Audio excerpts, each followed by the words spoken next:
beginning. We all come to a story with hopes and expectations, looking for an answer. Sometimes it would be better to live with that hope without ever knowing the full story.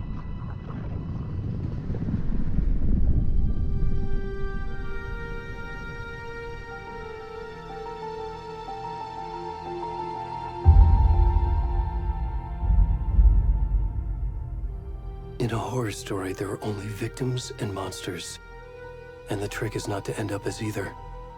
But trapped by the genre, we are all ripped to pieces along the way.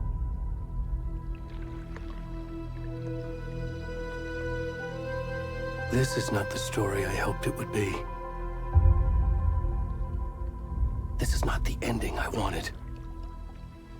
This story will eat us alive.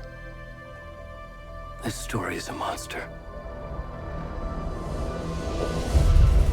And monsters wear many faces.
Where'd he go?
Starting now.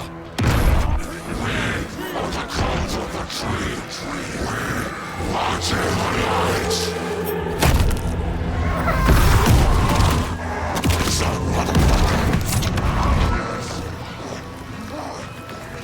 Where's the rest of the stuff? I need to finish this. I'm coming. What the fuck?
Hey, kiddo. How are you? I'm good, Mom. How are you? This trip might take a little longer than I thought. I'm sorry I've been gone so much lately, Logan. Oh my god, Mom, it's not your fault people get all murdery. What happened? Just work stuff. Right.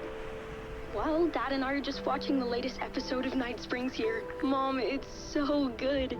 No spoilers! I'll let you get back to the show. You were supposed to wait and watch with me. I love you both. This is what happens when you go on work trips, Mom. Love you too. And say hi to Casey. Tell him to stop brooding so much. Logan? I will. Bye, kiddo.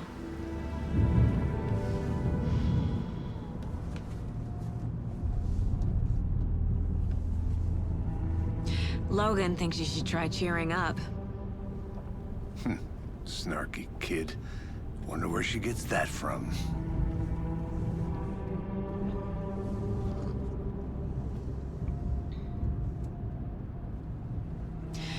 It can't be a coincidence that another body turns up just as we arrive in town.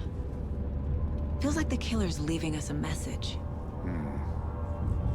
I'm glad you're on this case with me, Anderson. It's right up your alley. You should take lead. Think of me as the backup. Okay.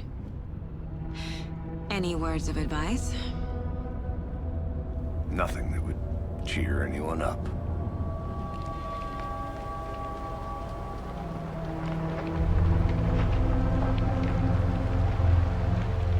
Here we are.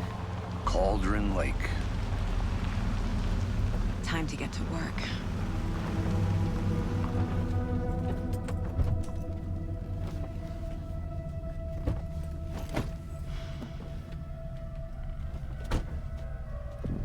A deputy was supposed to be here to show us to the crime scene. There's the car, so where's the deputy? Eaten by a bear? I'll check out that map.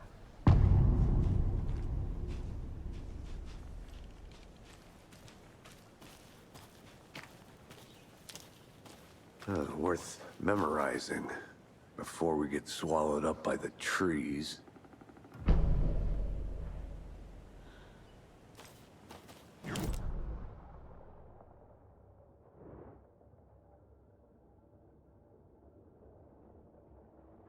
Won't be down here watching this dead guy for safety. Quit your belly aching, Thornton. I'm up here now. That's just how...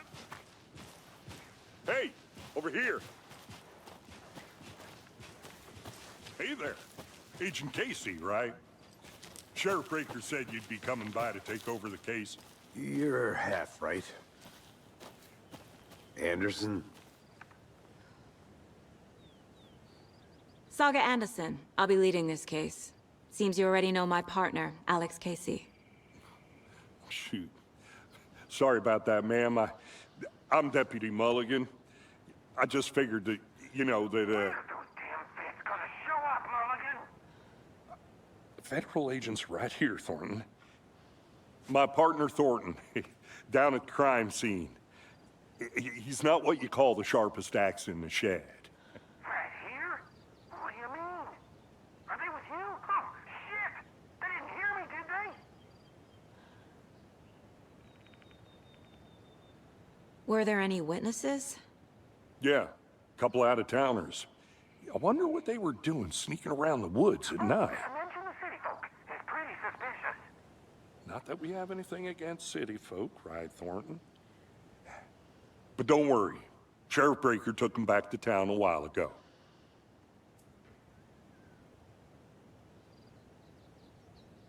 I want to see the body. How do we get there? Oh, sure, that's real simple. Just through the hole in the fence, down the hill towards the lake, around the old convenience store. You can't miss it. Everything's been closed since the area was fenced off.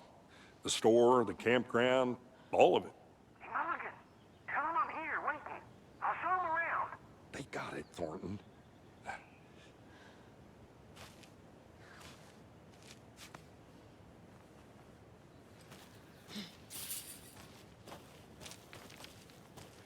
Before we get to the crime scene, there's time to review the facts of the case so far. Make sure I'm seeing the clues clearly.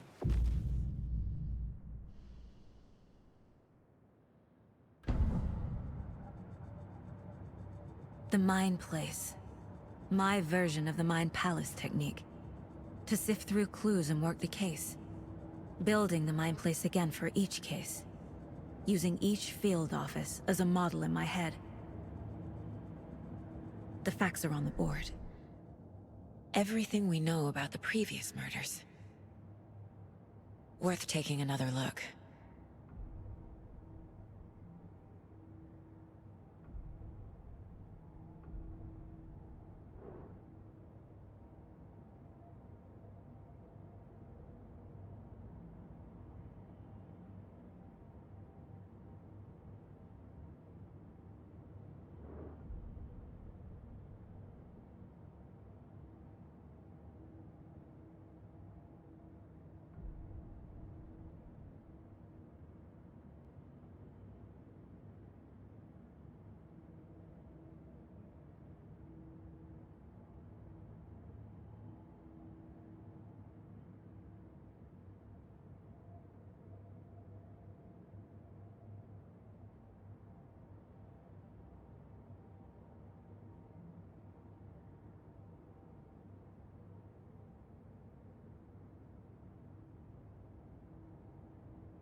I see you're already hard at work, Anderson. Close to cracking it? We're just getting started. Let's head down the hill to the crime scene.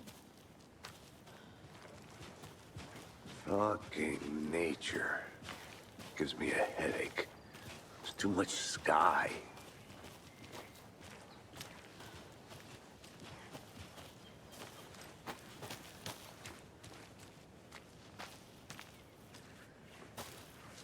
I'm gonna go check something out.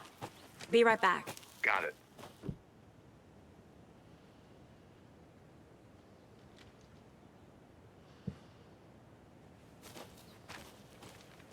A creepy twig sculpture?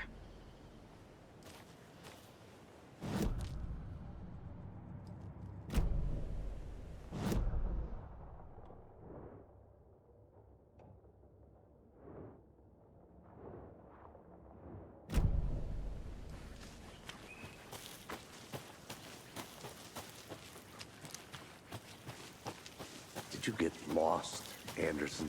Hey, Casey. You putting me in charge. Why now? Look, Anderson, you're a better detective than I am. You've cracked cases that had the rest of us baffled. I don't want to slow you down. Are you thinking of retiring?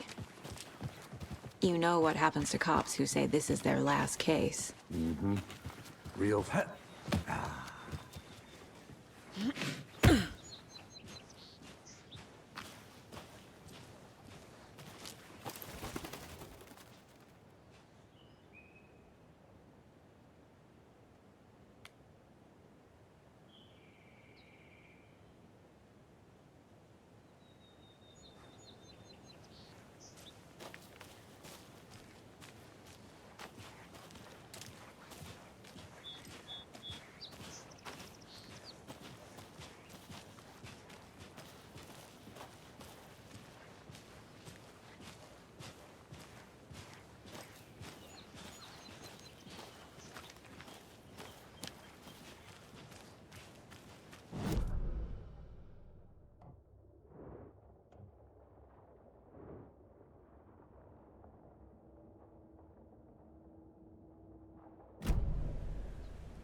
Not a bad place to get murdered.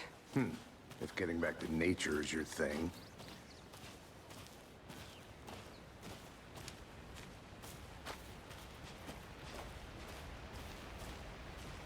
Damn. Should have brought an umbrella. I like the rain. The only thing around here that feels like home. You think the local law had the sense to put up a tarp?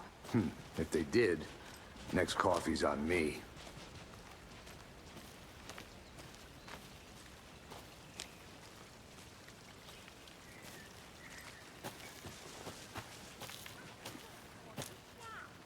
No, you're not getting it. Try explaining it one more time. How much clearer can I make it, Mulligan?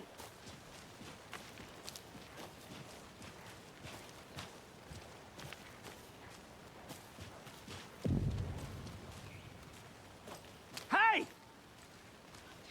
Deputy Thornton, I take it. That's me, at your service, ready to get this case solved. Now the body's behind the store. Come on, I'll show you.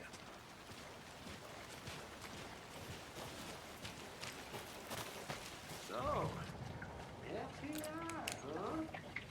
That's so cool.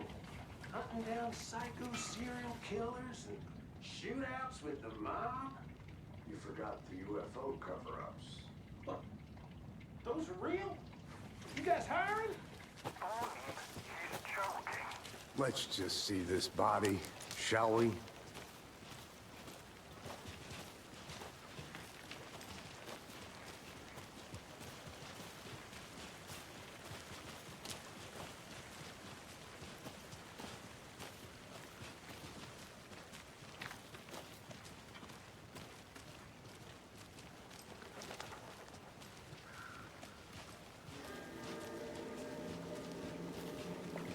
Now this is the scene of the crime.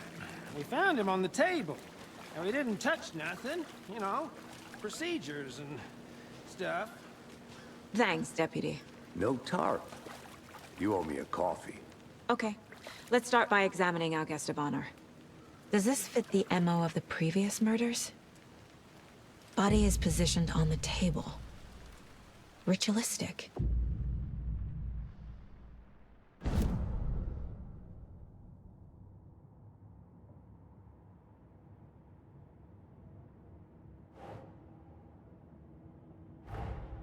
Another body turns up just as we arrive in town.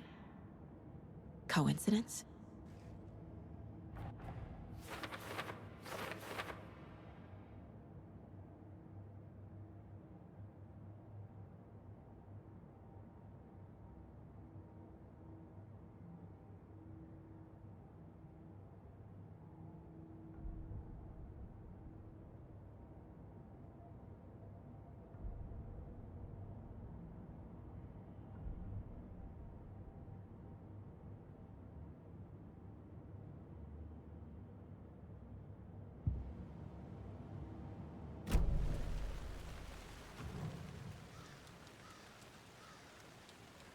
killer left the heart right next to the body. Bruising on the wrist from the cargo straps holding him down. Inside stab wound. Chest cut open. Heart removed.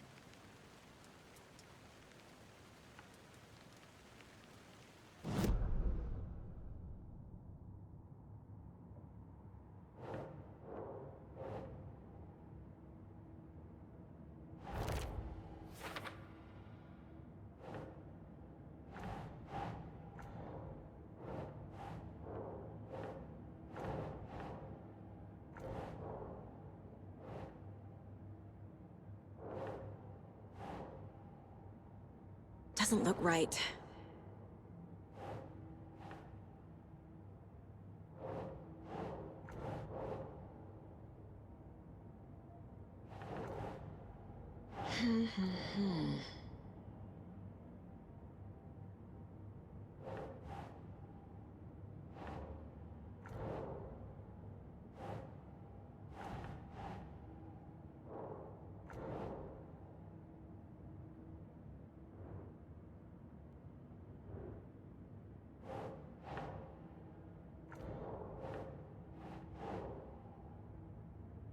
Nah.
That's not right.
Ugh.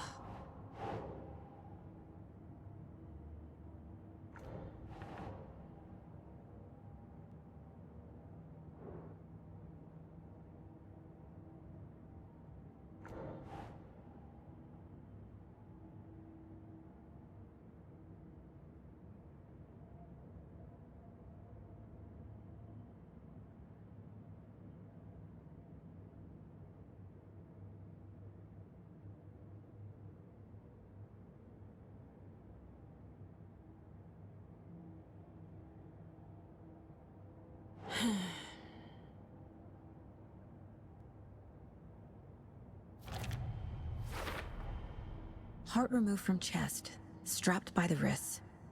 Definitely matches the previous murders. But this time the heart and the straps were left behind. More clues to work with. This makes 4 murders that we know about.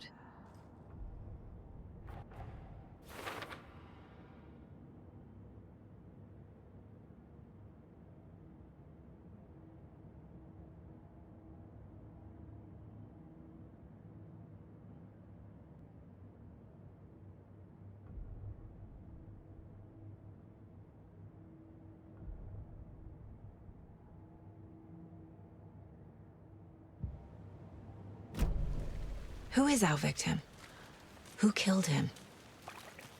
Need to find more clues. Large amount of blood on the table. The victim died here. Multiple people were here. Multiple killers?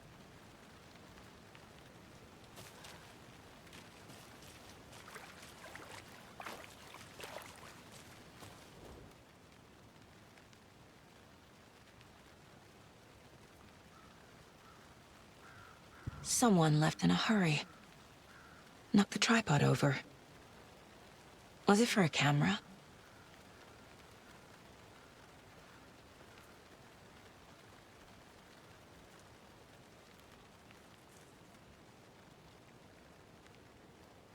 Someone was drinking beer. They spent time here, waiting.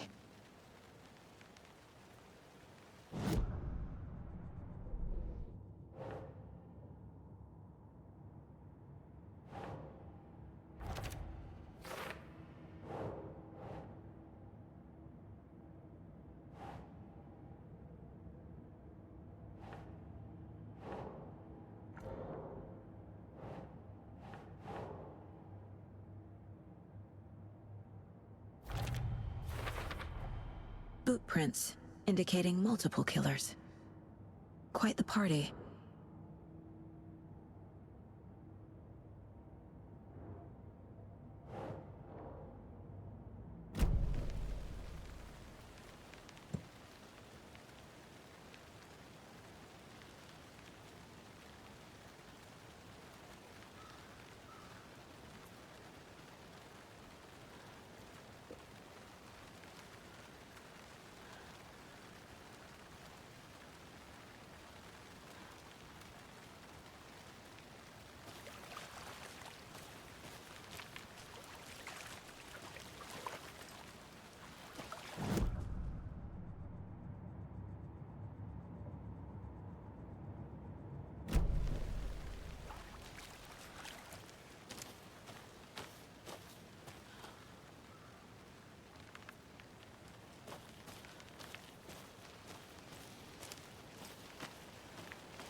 Wonder what's inside. I should take a look around for a way to open this thing.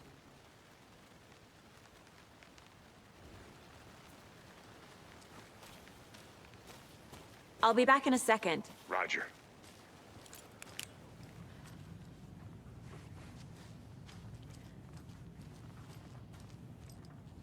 Hey there, Mr. Deer.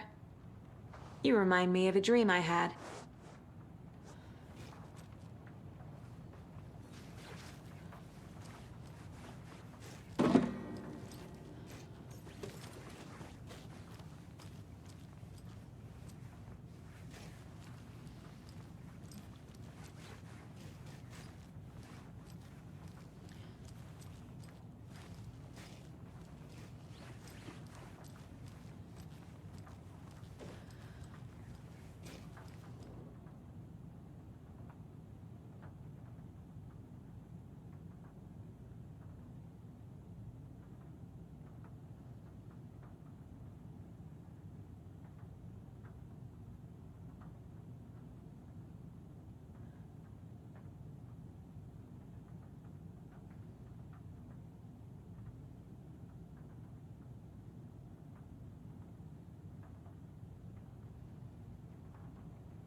Hey, Casey. What's the far's favorite shape? Please, Anderson. Just one case without the A triangle. I don't get it. Yes, you do.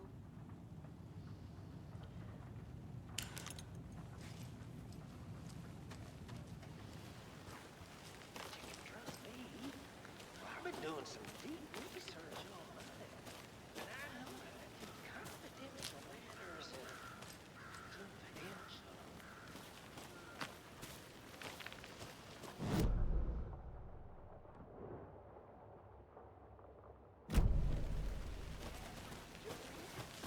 Anderson! Hey, let's get back to work over here, can we?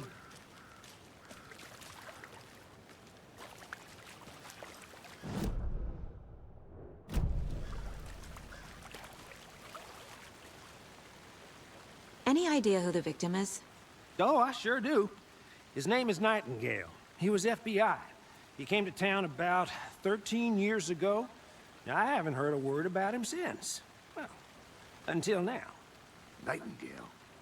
Robert Nightingale?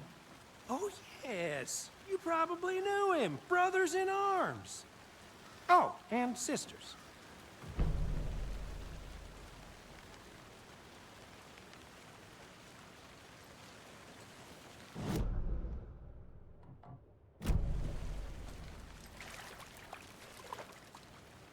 So you knew our victim. Well, I didn't recognize him in his current state. But yeah, I ran into him a few times at Quantico. Never worked any cases together. After his partner got killed in the field, he went off the deep end. Got the boot pretty quick after that.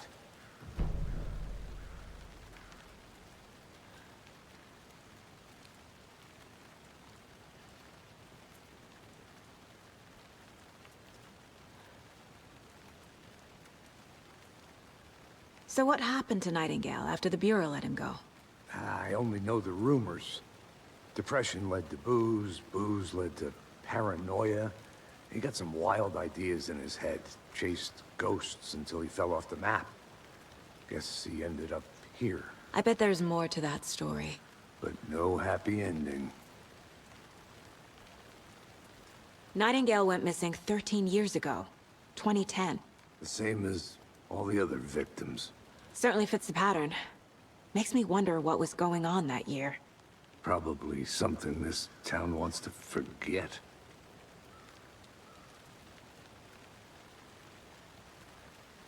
I think that's everything. For now, at least. Mm-hmm. Anything clicking yet? Not sure. Need to think about it.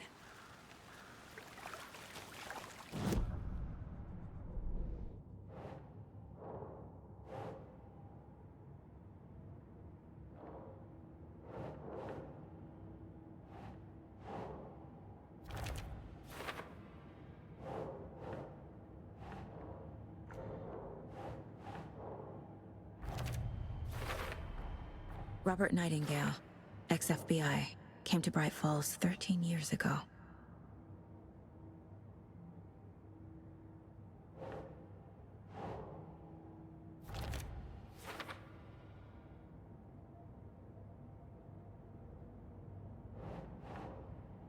That's it.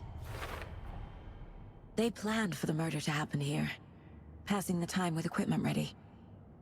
They were waiting for him. But why Nightingale? He's been missing for 13 years. Why here? Why now?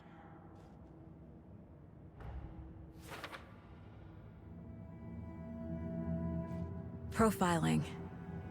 Get into the subject's head. See what they saw. Feel what they felt. Use whatever I know about them to guide my intuition to a revelation. Piece it together.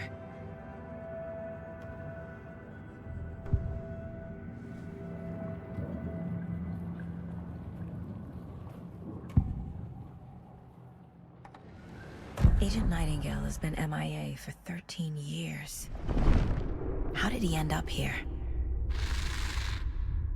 Up from the lake that's not a lake. It's dark. He was there too. You are not allowed in the lake until he says otherwise. Robert Nightingale came from the lake before his murder.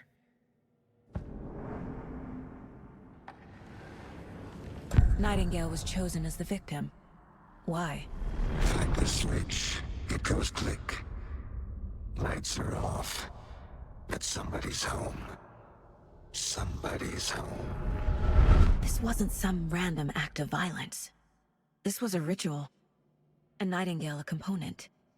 They didn't see him as a person. More like a container for something.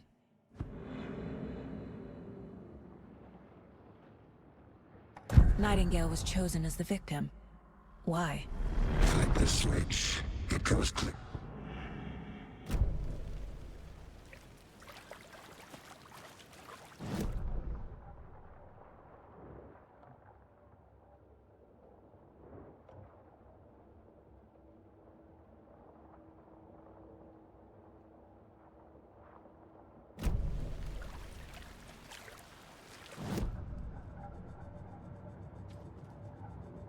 This mug always cheers me up.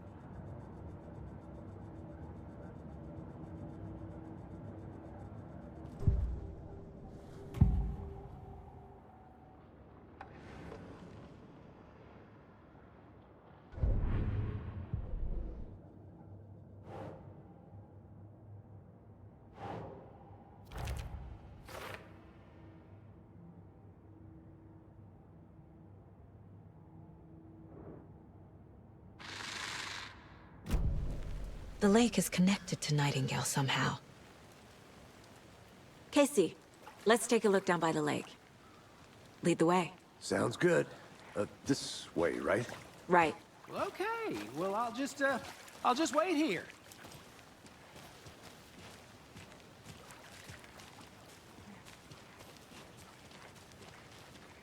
This one of your hunches, Anderson? Did something happen at the lake? I think Nightingale came up from that direction. From the lake. Probably looking for shelter. Safety. They were waiting for him. When you're ready, I'd love to hear what you put together so far. Sure. It's not that complicated.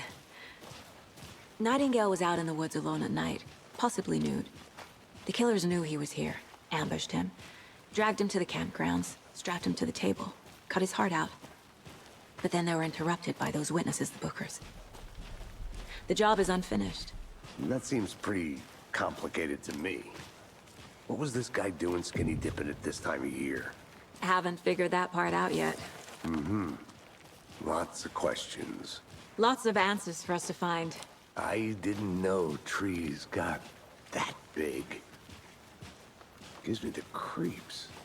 You need to get out more. It is kind of creepy, though. There's a piece of paper on the ground. Tracks. Barefoot. Nightingales? They come out from under the boulder. Makes no sense.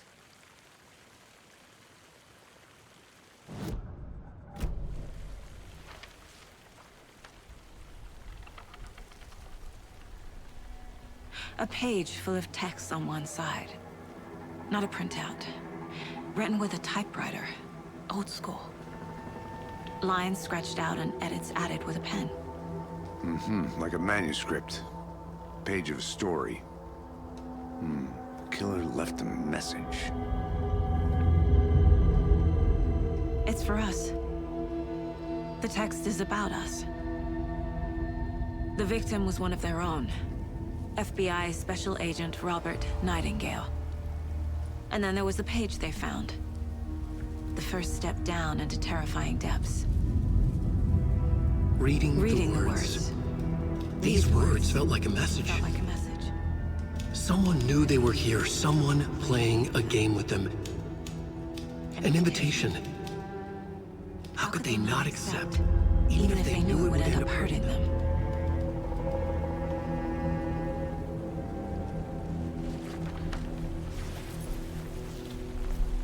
Someone's been watching us. Playing a sick game with us.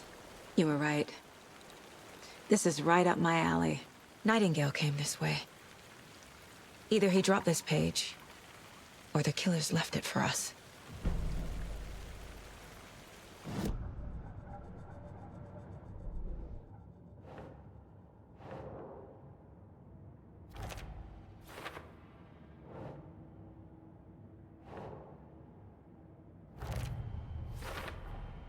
I think he came from the lake.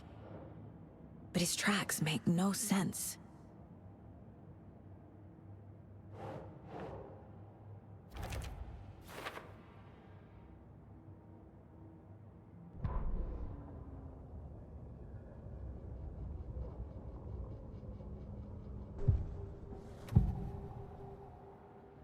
We found a page in the woods. A story about these events. What is Nightingale's role in this? I carry his words close to my chest now. Inside, the awful truth. You must dig it out. Something was put inside him. In his chest. I must find out what.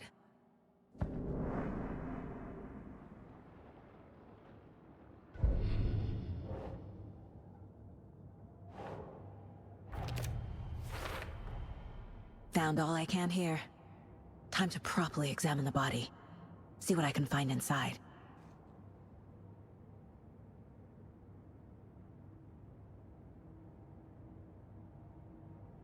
Casey, I think something's been put inside Nightingale's body. Let's tell the deputies to get the body to the town morgue. Okay.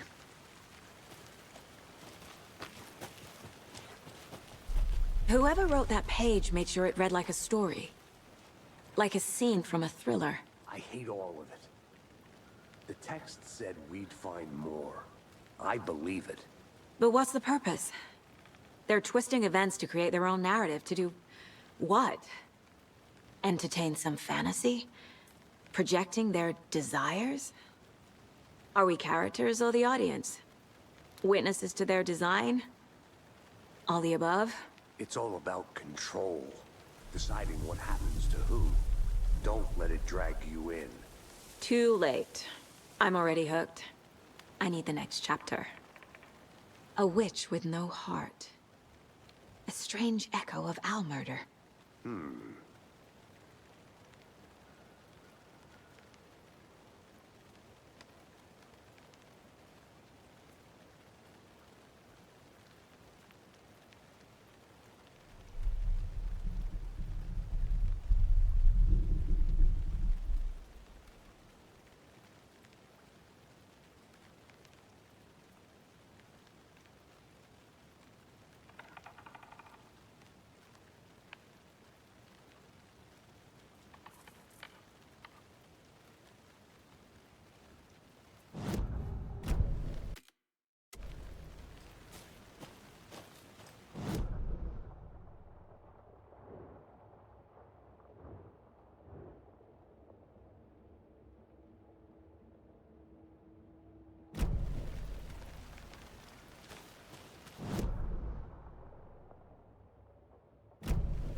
I'll look around.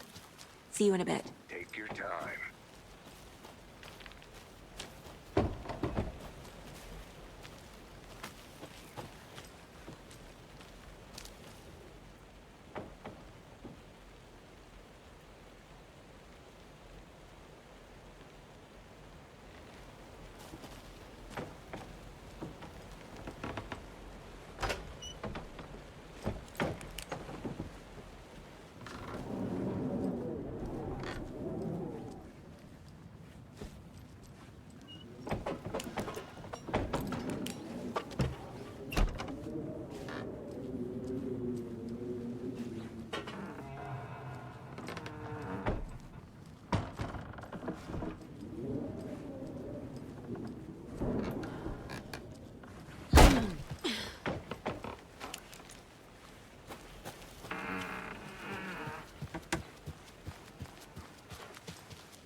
Is that a kid's lunchbox?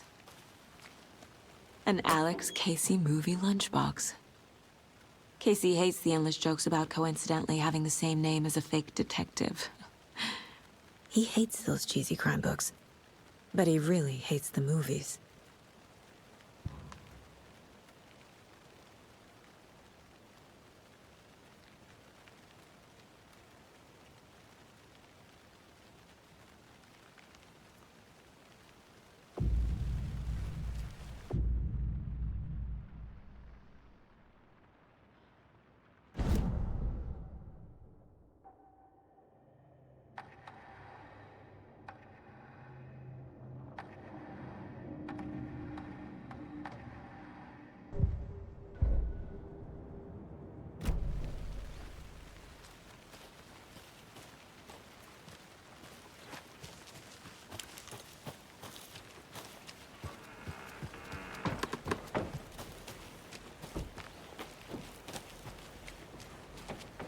Did you know this entire area is inside a caldera?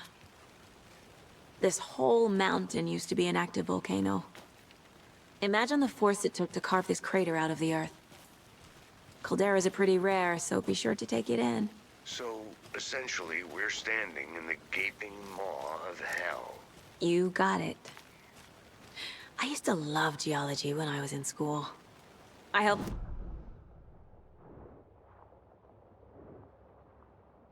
There. That's almost a crime, Anderson. I'm not gonna say no to quality time with a volcano. I mean, my daughter. Welcome back, Anderson.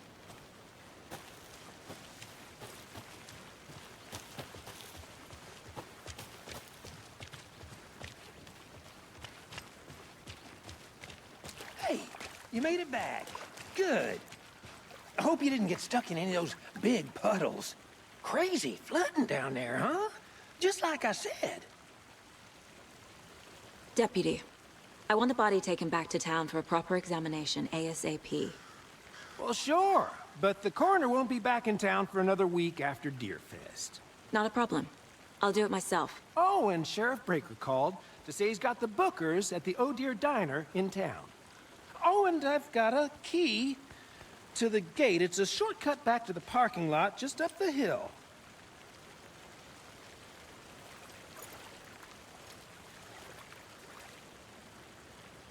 Thanks. Let's get the car, drive to Bright Falls, and talk to these witnesses, the Bookers. At the diner, right? I could use a cup of coffee. Let's try that shortcut the deputy mentioned. Sounds good.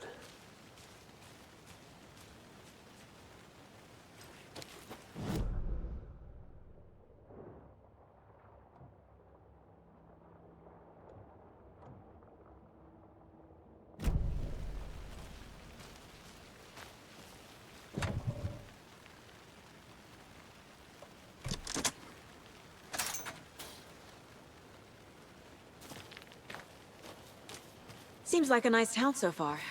Murders aside. Pretty woods. Cute lodge we got set up in. We should go for a hike if we get a chance. Now you're just being mean, Anderson. Deputies aren't exactly up to the task, but hopefully the sheriff will be more helpful. Not a surprise about the deputies. Doubt they see much stuff this gruesome.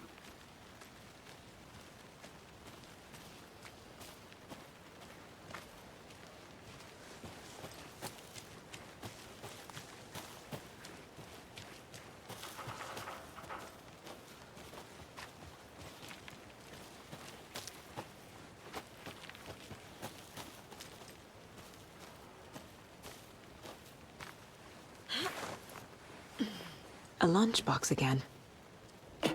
Who's leaving these out here?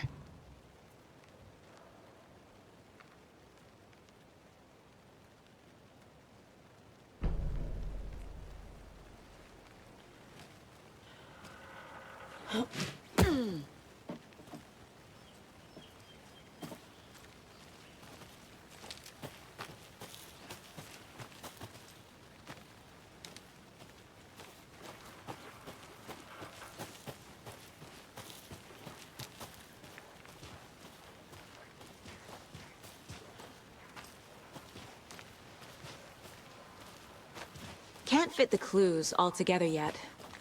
Heart removed, tripod, tracks leading to a dead end. A tripod? For a camera? To record a snuff film? Maybe. And why take out his heart just to throw it away? To stuff in something for us to find.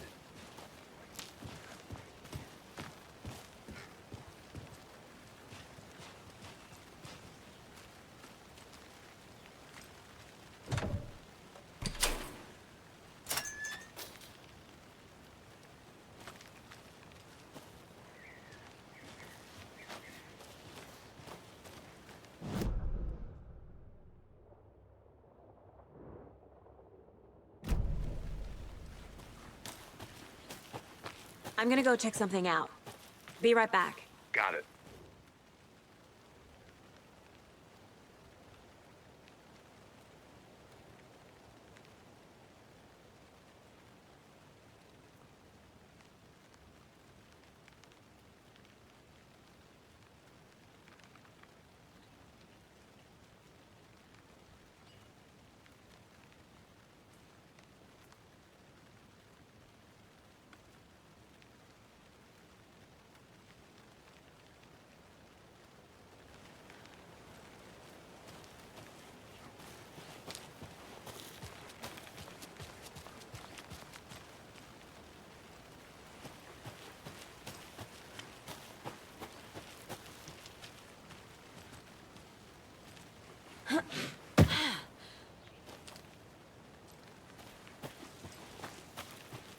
Here we are.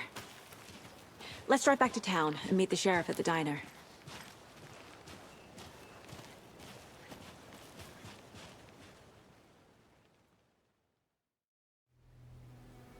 I can't get that manuscript page out of my head. I've never seen killers reach out so directly before. Damn impressive work so far. With your technique, these hunches were moving fast. I wasn't sure about taking a case so far from home, but I'm thrilled to be here for this mystery.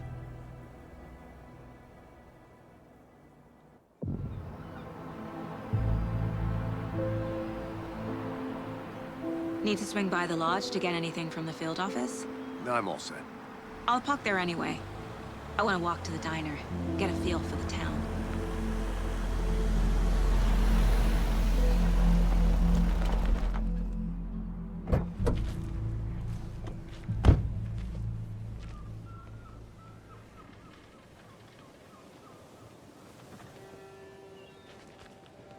The diner's just up the waterfront. Shouldn't keep the sheriff and our witnesses waiting. I smell coffee.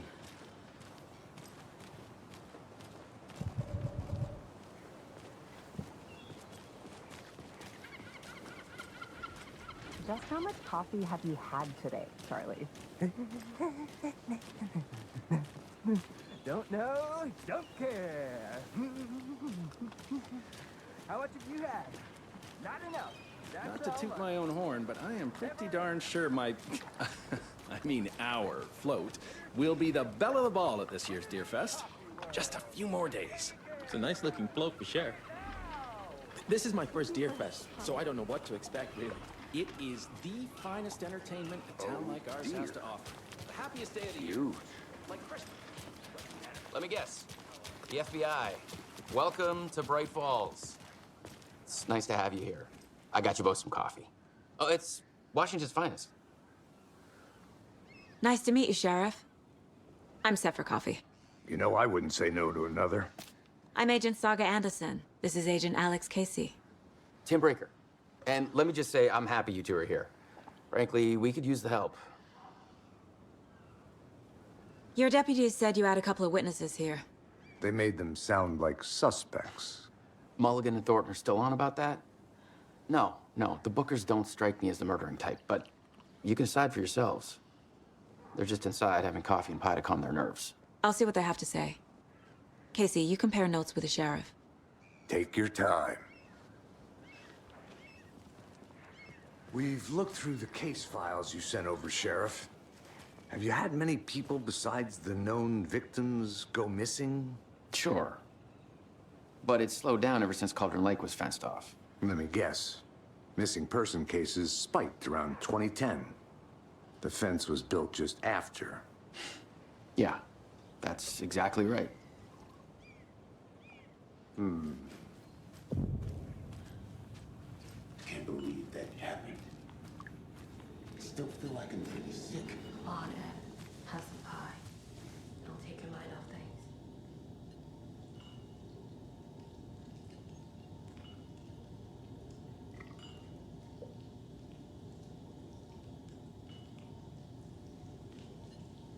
How can you be so calm? Corpses are part of the job.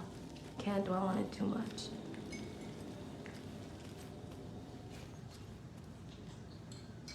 Excuse me. I'm Agent Saga Anderson. Are you the Bookers? That's us. I'm Tammy, and he's Ed. Hello, officer. Just Saga is fine, Ed. So, are we being charged with anything? Because if not, we'd love to get back to our hotel and decompress after what we saw. Take a bath, scream into pillows, that kind of thing. We're not charging you. I just have a few questions. Nothing to stress about, okay? What were you doing at Cauldron Lake last night?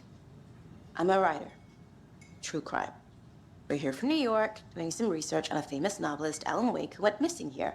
I was down at the lake, getting some details. Perfectly legal.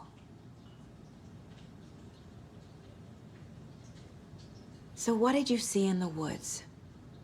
This naked dude came out of the lake, and he was acting crazy, shouting weird shit at us. He must have been on something. Unless skinny dipping at dawn is a thing around here. Then we heard shooting. We ran into these psychos in deer masks. They were tearing into the naked guy with knives, like some kind of satanic cult. And then we bolted and called the cops.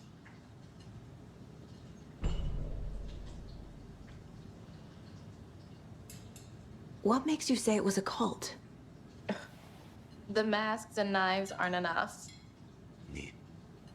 They were shouting, "Cult of the tree, the cult of the tree, cult of the tree." Oh, and then we found her. The whole thing was terrifying. That's all.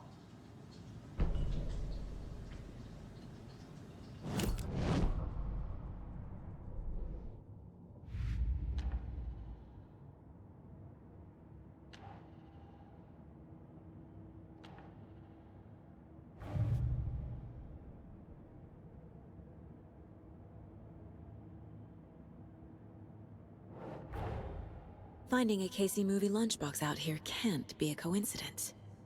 Another message?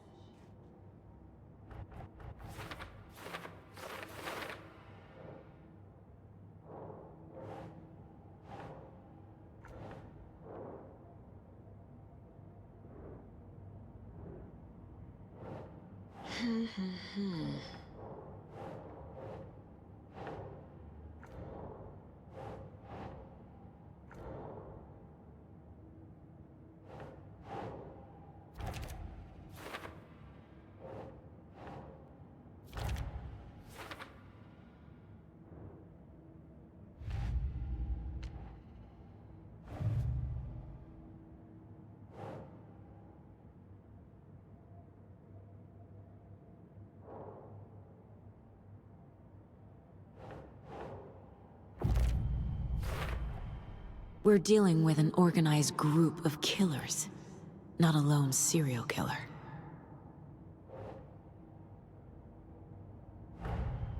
The cult of the tree is behind these murders. This case just became much more complicated. I'll need to start a new file. But it's my first cult case. Exciting.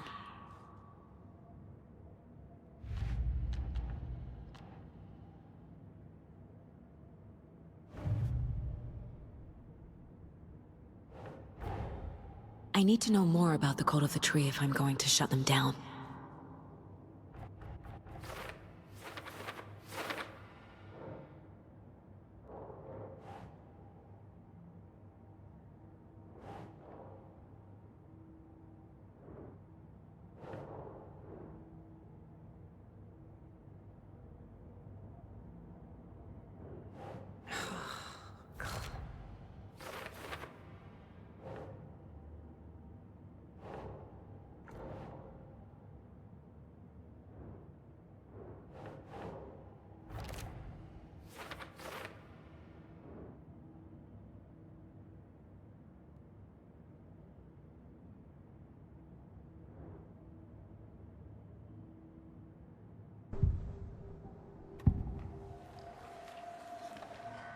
The cult of the tree.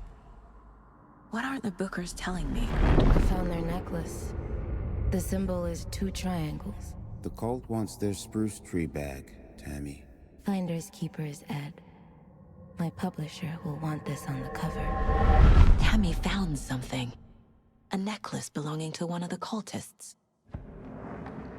The Bookers were at Cauldron Lake. Why? The fence was built to hide what's there. They say the rider fell in the lake. Private party. No trespassing. My book has questions.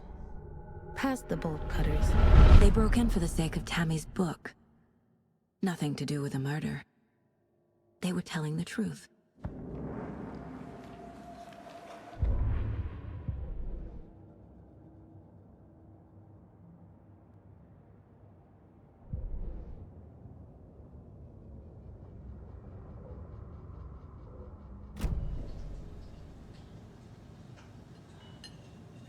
So you found something there, right? A necklace these cultists may have dropped. Okay. Wow. How did you put that together? It's evidence. You need to hand it over. Okay. Told you not to keep that thing, Tammy. Thanks. This could prove to be helpful. Do me a favor. Stick around town for now in case we have any more questions. Like we'd even dream of missing Deerfest. Oh, God. Saga! Saga Anderson. As I live and breathe. I thought we'd never see you back here after that awful, awful thing happened to your baby girl. How are you? I'm sorry. Who are you? I don't know what you're talking about. It's me, silly. Rose. You know me. I don't think I do. And what horrible thing happened to my baby girl? She drowned. Your daughter.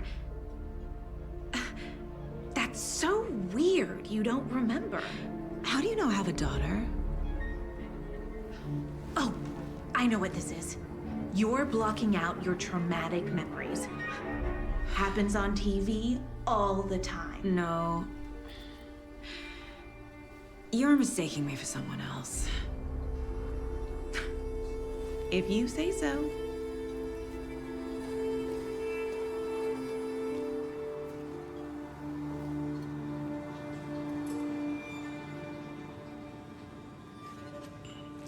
Good to see you.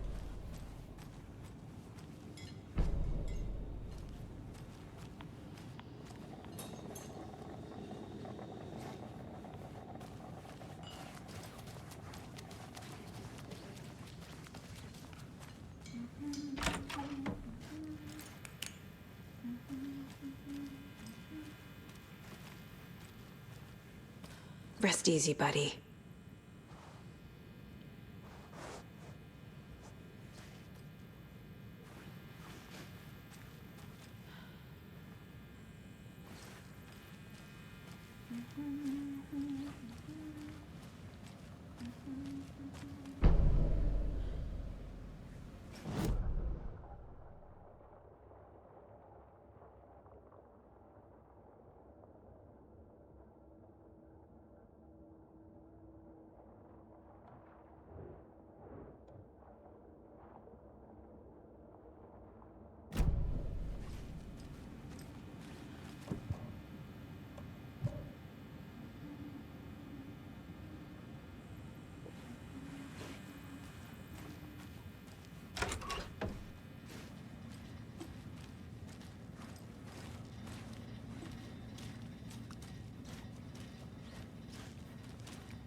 It's not opening.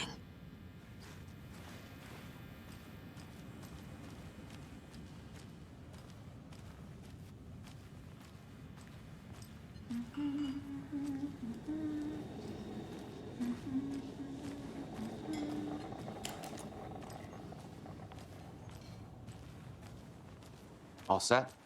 My guys have Nightingale at the morgue if you're ready to go take a look. Let's go. Well, Casey, I got a lead. Looks like we're dealing with a cult. The Cult of the Tree. A murder cult. Fuck. Have you heard of this Cult of the Tree, Sheriff? Only the urban legend. If you're in the woods at night, the cult will get you. That sort of thing. We're not gonna find out you're the Grand Wizard or something, are we? I played some D&D back in the day. Wizard was always my favorite class. Morning, Sheriff. Looks like you have some guests. Morning, Ted. Yeah, real important guests. Deerfest. Always draws a crowd, right? Too true. More the merrier. Have a good one, Sheriff.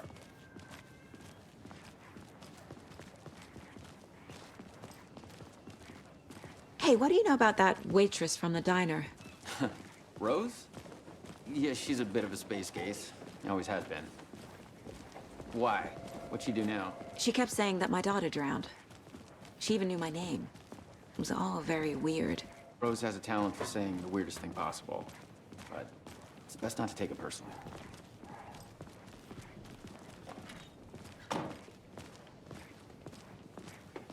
Hey, boss. Corpse is downstairs ready to go. Yep, in the morgue, all prepped. I'd like to take a closer look as soon as possible. Lead the way, Sheriff. Oh, this is the Bright Falls Sheriff Station. Anything you need, just let us know. We appreciate the support, Sheriff.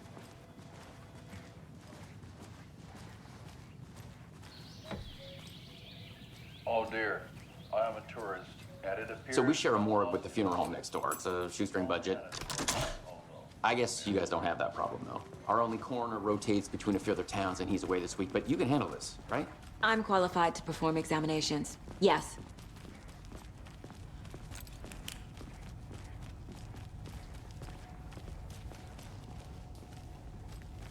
Something about morgues. They always cheer me up. I can't say I feel the same.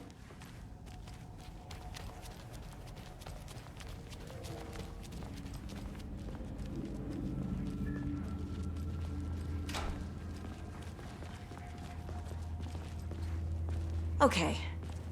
Let's take a look at our patient. I'll start with the external inspection before performing the internal examination. What was the cause of death? What other clues can the body give me? The body shows signs of being submerged in water post-mortem. It doesn't add up.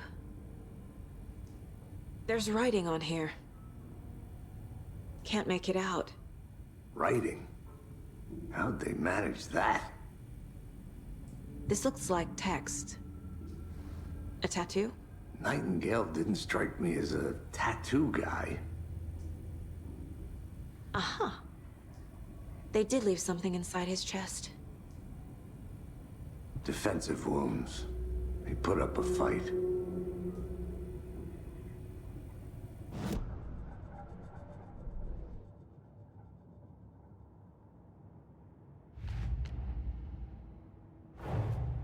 Time to see what Nightingale's body can tell us.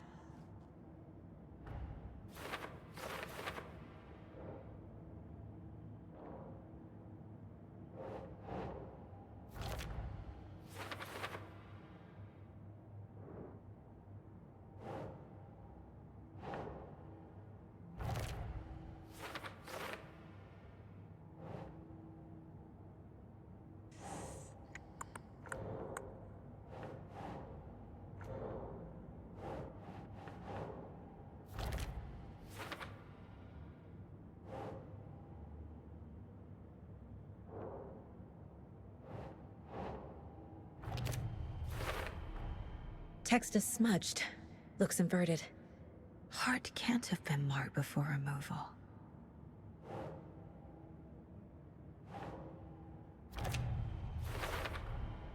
There's definitely something in his chest.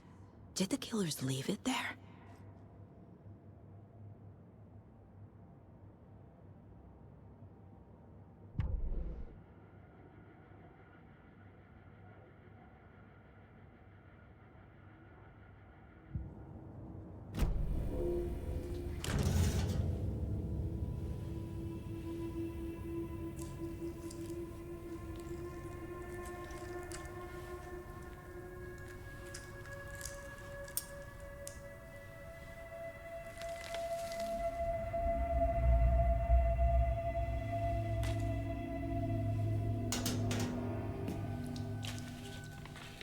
Same type of page we found at Cauldron Lake.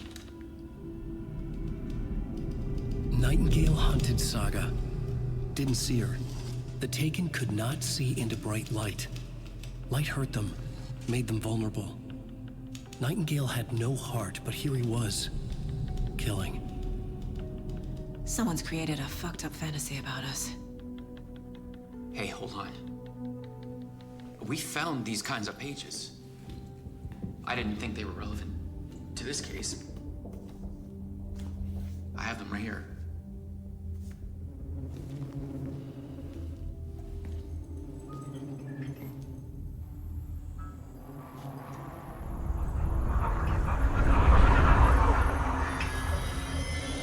No, wait!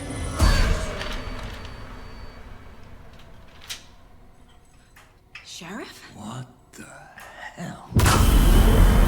Show me the clicker.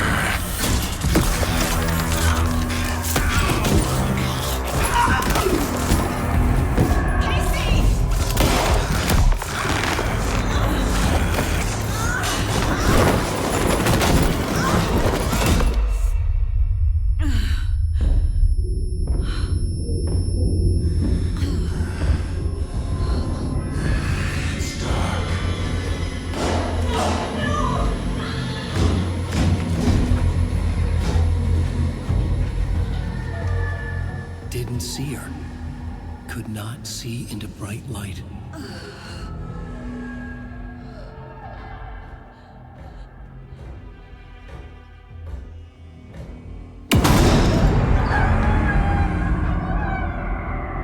I'll make you pay.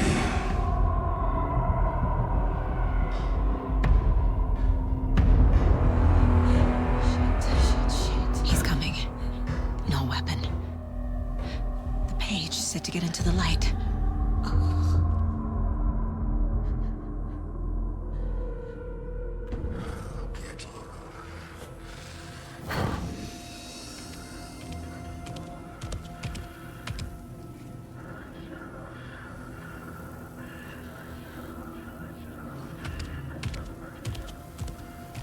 He can't see me in the light.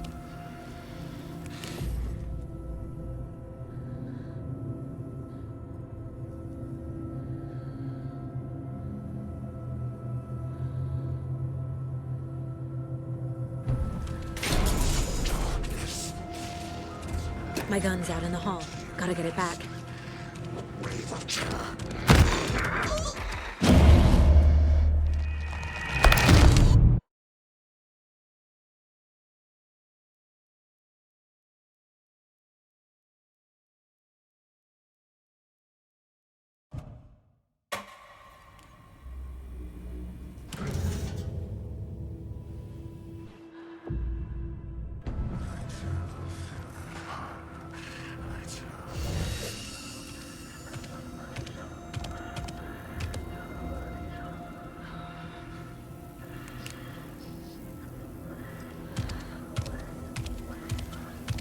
He can't see me in the light.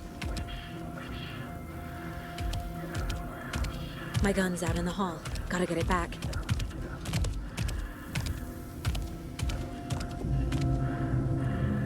Gotta move. Now.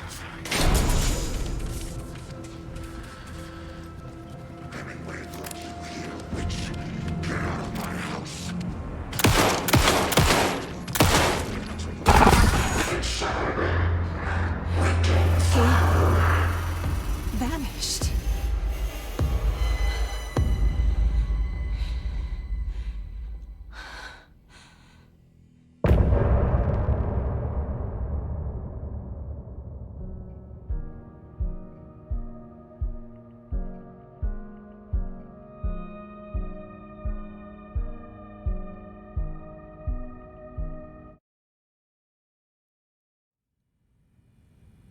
He didn't have a heart, but he still got up.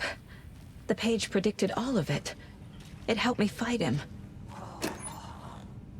Just disappeared? What the hell is going on here? We need to figure that out if we're gonna do anything about it.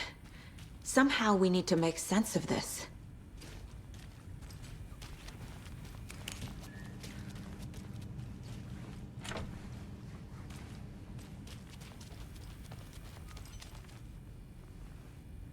Saga was back at Cauldron Lake.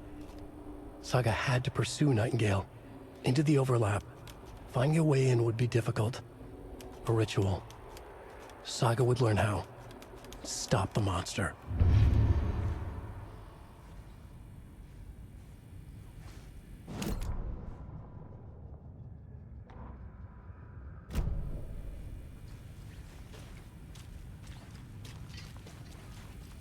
The heart is gone too. Did the fucker take it with him? There's no rational explanation to what we just saw. I'd love to blame this on mass hallucination caused by inhaling volcanic gas, but we both know that's bullshit. This was supernatural. Well, I'm glad you were the one to say it. Now we can figure out a way forward. Right before things got crazy, Sheriff Breaker just vanished. Maybe the sheriff knew more than he was letting on. He seemed anxious, like he dreaded what was coming. One more mystery.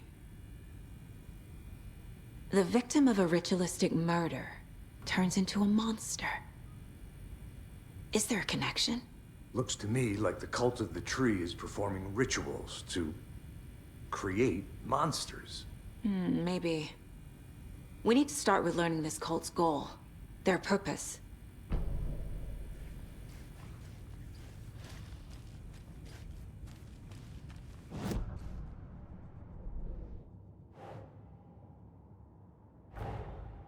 A dead man turned into a monster. Light as a way to fight him. Pages predicting the future. There's no rational explanation. This is the case we must solve.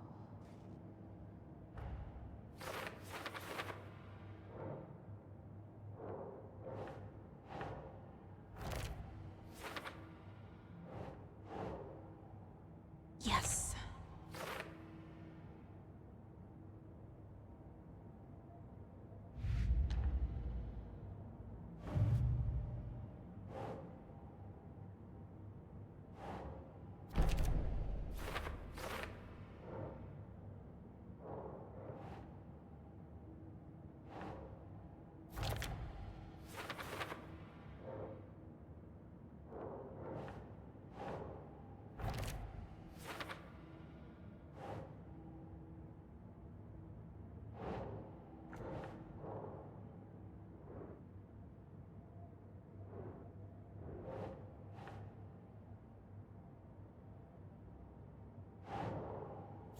Yeah.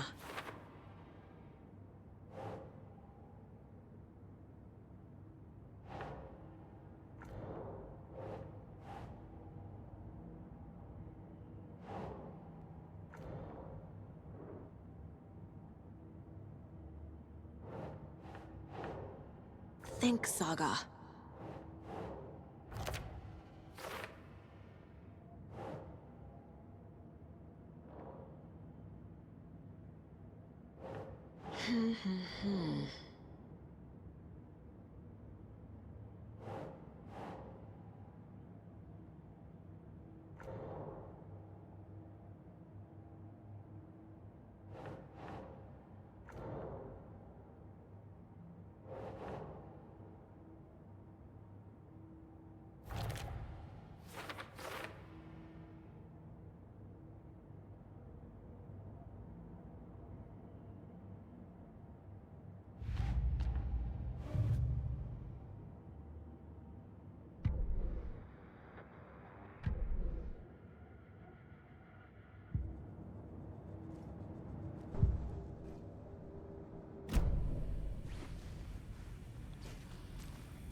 The page places Nightingale back at Cauldron Lake. Calls him a Taken. We need to head over there, stop him, before anyone else gets hurt. Okay.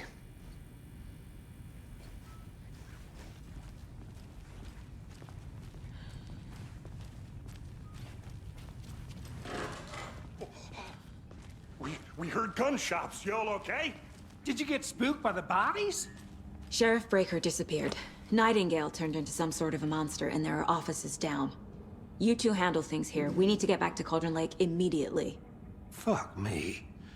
That's terrible. We'll do what we can, man.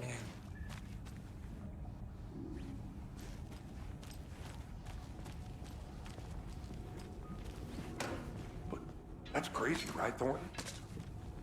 Nightingale's heart was missing. How could he do anything? He's dead. Yeah, right. Well, that's all crazy talk. Monsters aren't real. And what do you mean the sheriff disappeared? Like poof? He's gone like magic? Magic's not real. Magic's not real. Right, Mulligan? No, Thornton. Monsters aren't real, and magic's definitely not real. I knew that.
They're a fine pair.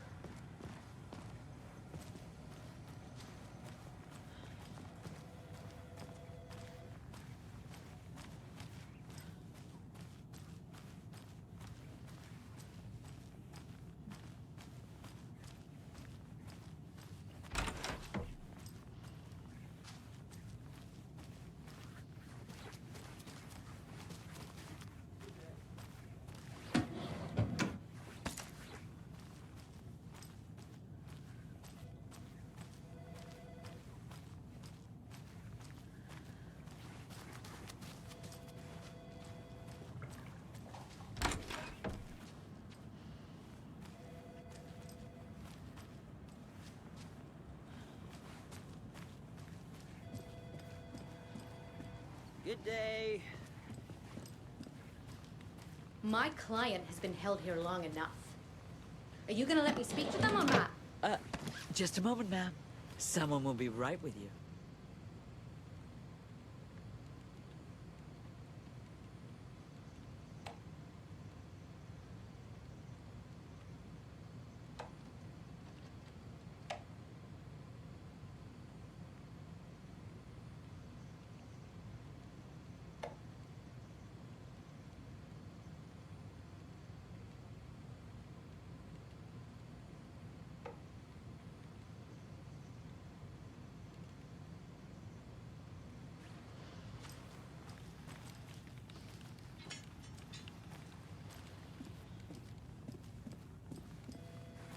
How many times do we have to do this, Walter? Huh? I'm at my wit's end with you. I want out! Something bad's going down. I can feel it. Let me out!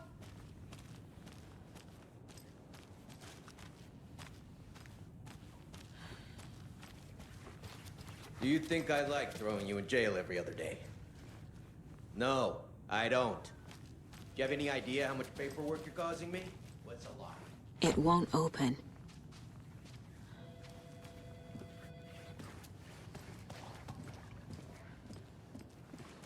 Nightingale and his cult are dangerous. We need to be prepared in case things escalate more than they already have. Can you call it in, Casey? A smart choice, Anderson. Yeah, Agent Casey here. Yeah, We need backup. The Bright Falls case, whoever you can spare. ASAP. Think we'll actually find Nightingale at the lake? The pages haven't been wrong yet. We can't assume the person writing these pages isn't playing us. I agree. But it's our best lead. This is the same symbol as that cult necklace. Not exactly hiding in the shadows, are they?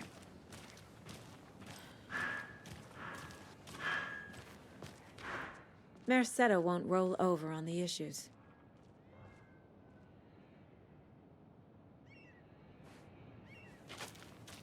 I'm gonna take a quick look around. Meet you back at the car. See you in a bit.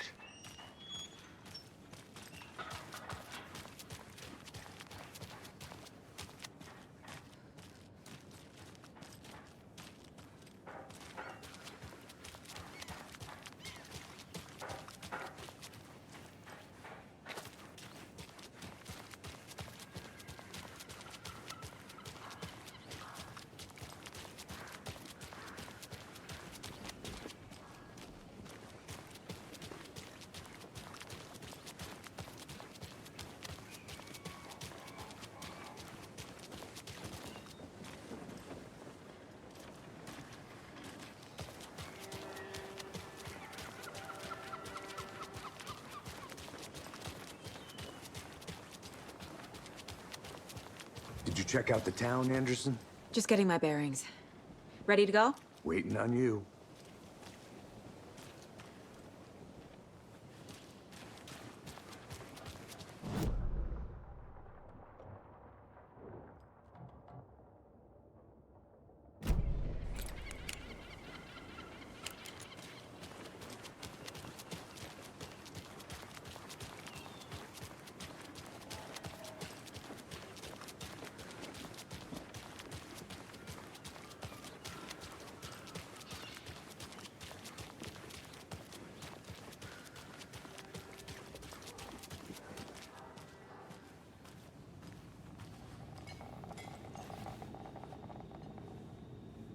So, Rose, help me out. How do you think we know each other? We all know each other around here. It's been a while, but I never forget a face. Or a coffee order. Guess I just have one of those faces. Seen anything out of the ordinary in town lately? Suspicious people in deer masks? No one's suspicious. But soon enough, there'll be lots of happy people wearing deer masks for Deerfest. Practically everyone will be wearing one. Good to know.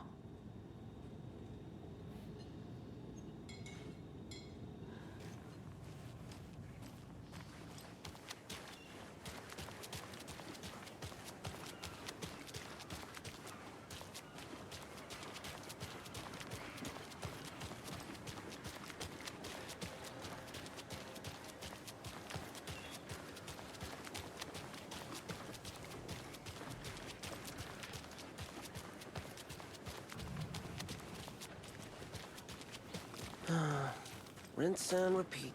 Clock out, get a beer. Or maybe 3.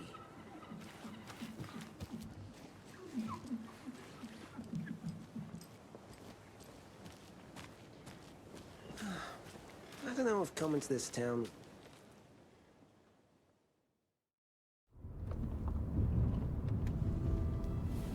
I need to come clean, Anderson. I know why Nightingale was here 13 years ago.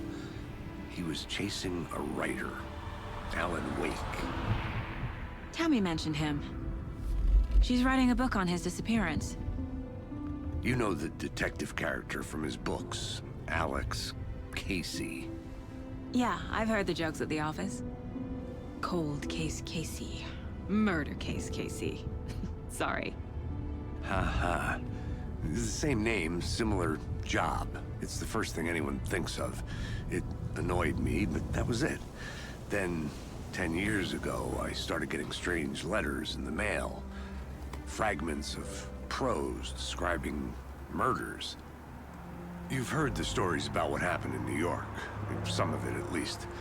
Bodies started to pile up. It was a murder cult. Turns out the fragments sent to me were from the crime books of Alan Wake. The cult was copycatting the murders from the books. In their heads, they were performing a ritual to bring Wake back. Their imagined prophet. After that case, I started looking into Wake's disappearance on the side. And you thought this case might be connected to him? His name does keep popping up. I just wanted you to have all the facts. Next time, give them to me before we find ourselves in the middle of a horror story.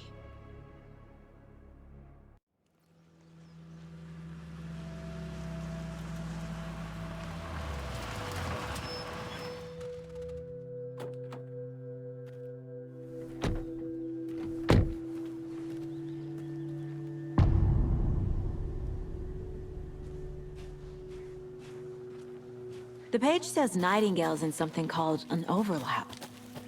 Need to figure out exactly what that means. I'm happy I'm not in charge of this mess. Thanks. Let's start looking for Nightingale where he was killed. The writer of these pages knows what will happen. Because they're behind this, or because they can see what's coming. Impossible things are happening here. A world operating on different rules. I need to understand this strange logic. To see the clues. To solve the case.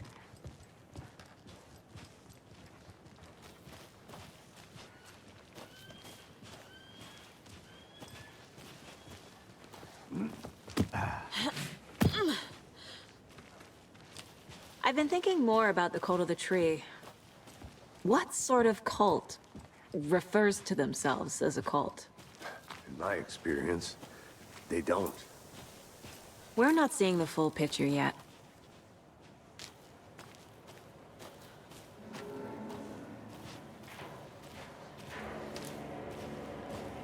Hey, hello there.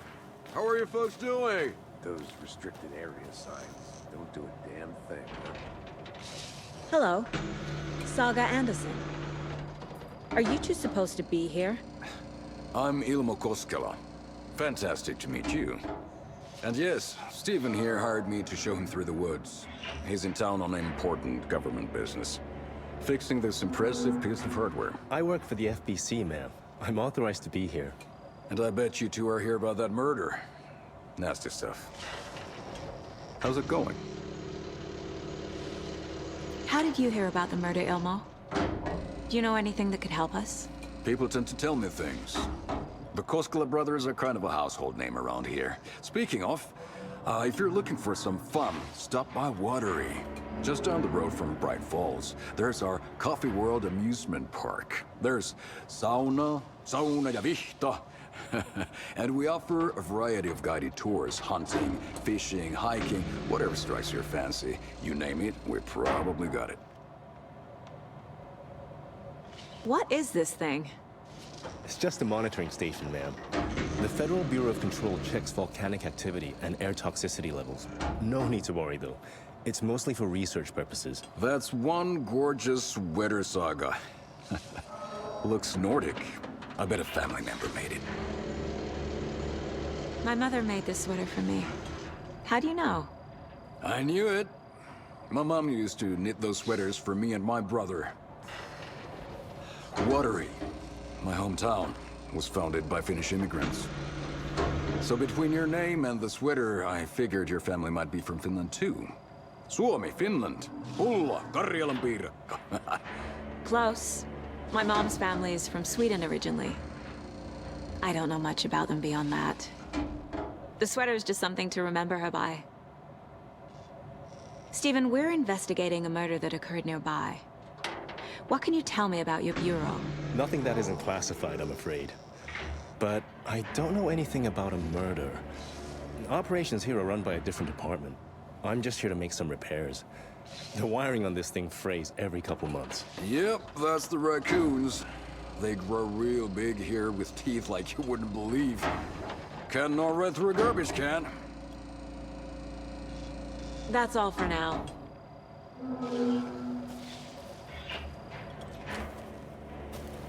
The hell is this? What'd you find there, Stephen?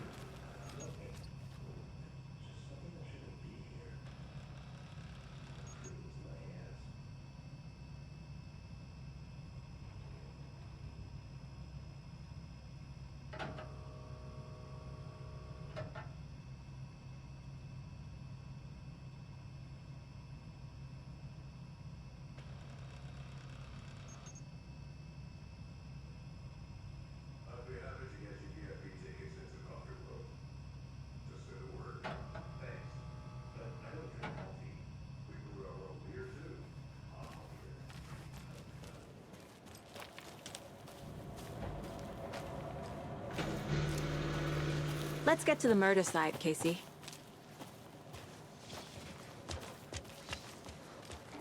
A lot of things about this case keep bothering me. But one thing feels really off. Breaker's disappearance. I don't get the feeling Nightingale was responsible. He was about to give you more of those pages. Something didn't want us to have them? Or was protecting him from Nightingale? Spontaneous combustion? I don't know. Not the kind of disappearance we normally solve.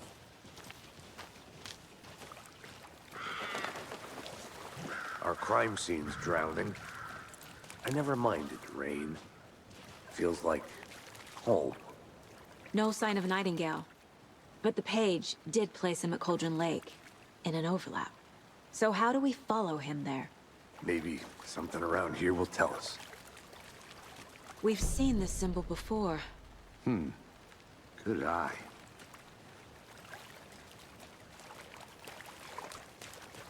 Bare feet. Nightingale. I'll see where these footprints lead. Can you comb through the crime scene one more time, KC? Just in case? On it. If anything comes up, I'll radio you.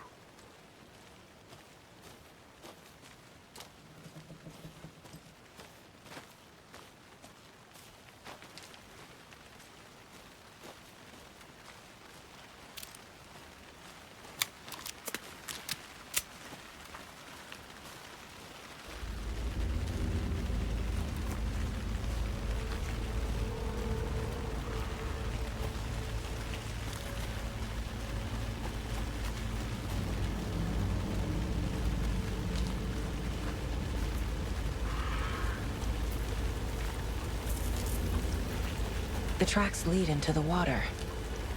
Where'd he go from here? I can feel something. A presence. Nightingale isn't far.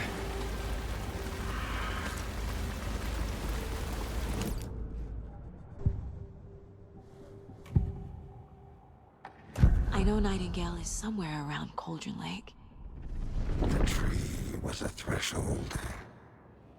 This place and the dark place. You're in over your head. Next stop, Caldera Street Station. The threshold. Like a doorway. Leading to Nightingale. It's somehow connected to a tree. Witch's Ladle?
What is that? Seems like it's reacting to the light. These aren't the same tracks that were here before. They're headed into the tree, not out of it.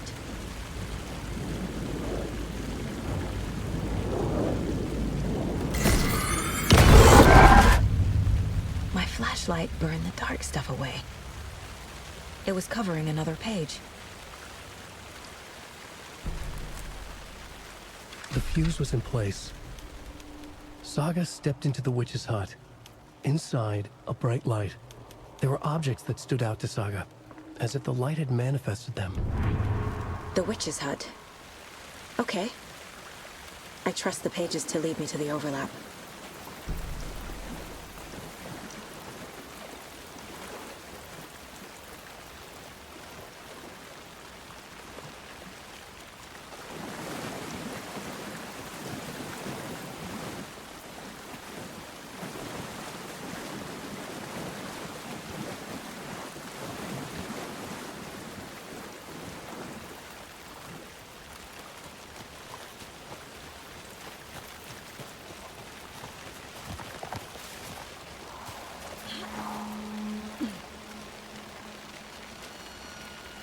This is the witch's hut.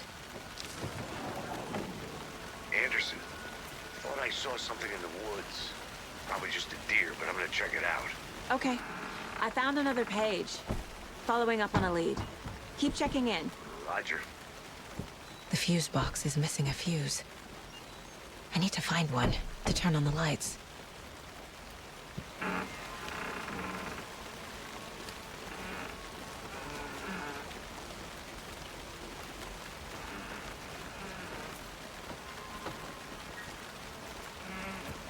The page described the hut being lit and mentioned a fuse.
This fuse is busted.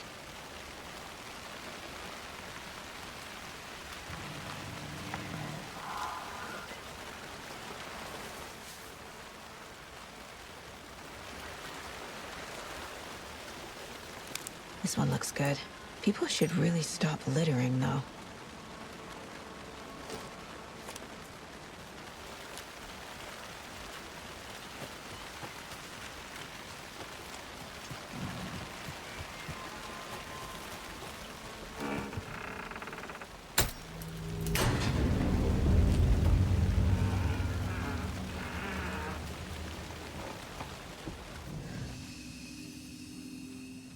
Another page. Making progress. The image of the witch in the sign. Saga addressed the witch. The smudged line on the heart. The second part recited from memory. I brought you the heart, witch. Show me the terror. Saga pushed the heart through the hole in the sign.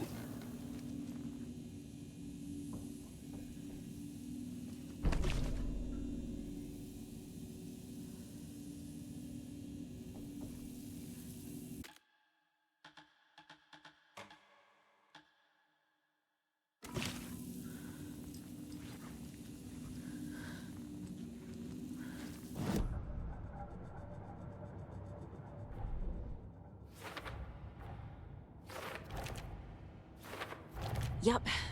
Already got the answers to these.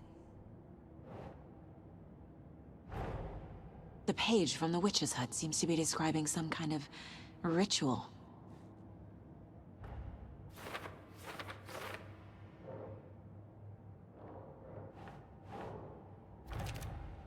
Nightingale's heart disappeared from the morgue. Where is it now?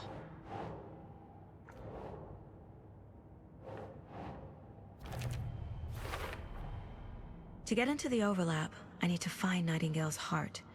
Read the line imprinted on it, plus the line on the page to the witch's ladle sign. Then push the heart through the hole in the sign.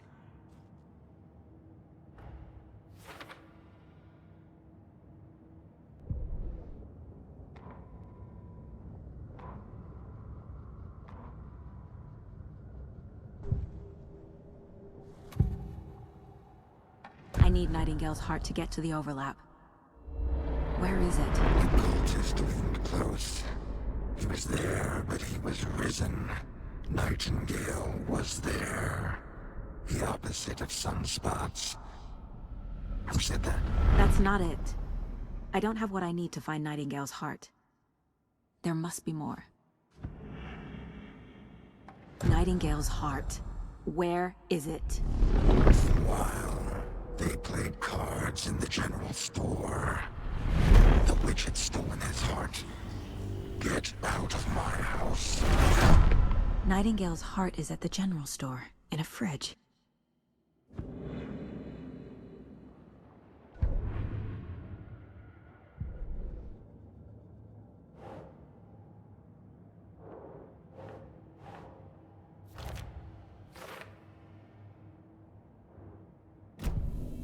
I need to check the general store for the heart. Casey, I'm headed to the general store. I think I know how to get into the overlap. Roger that. I followed some ATV tracks in the woods and got a bit turned around. Did you get lost? I've only been lost once in my life, Anderson. The years I spent with my ex-wife. I'll find my way back, don't you worry about it.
Nightingale.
Saga edged toward the broken door, her gun ready, flashlight aimed ahead. Nightingale said it would be here. The Cauldron Lake General Store was overgrown, left to rot. Saga thought about the cult of the tree. They had been here, waiting, planning a gruesome ritual murder. Meanwhile, they played cards in the general store, like it was just another late-night poker game. Saga stepped closer to the door. Had the animal broken it? There was a loud crash. Saga found herself face to face with a cultist, a hulking figure in a raincoat. We watch in the night, wild eyes behind a plastic deer mask, an axe in his raised hand.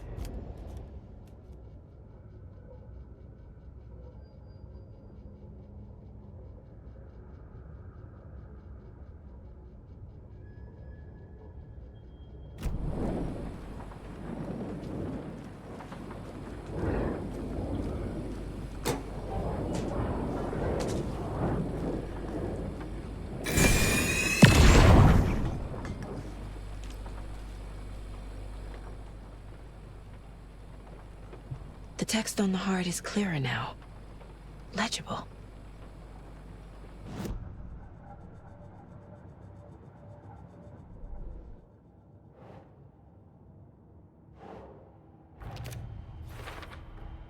Sounds literary, but what does it mean?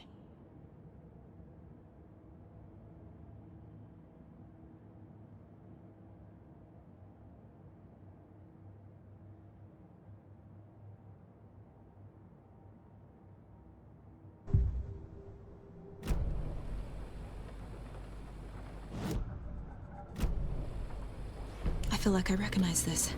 The fridge. The heart. I knew it would be here. Like I saw it in a dream.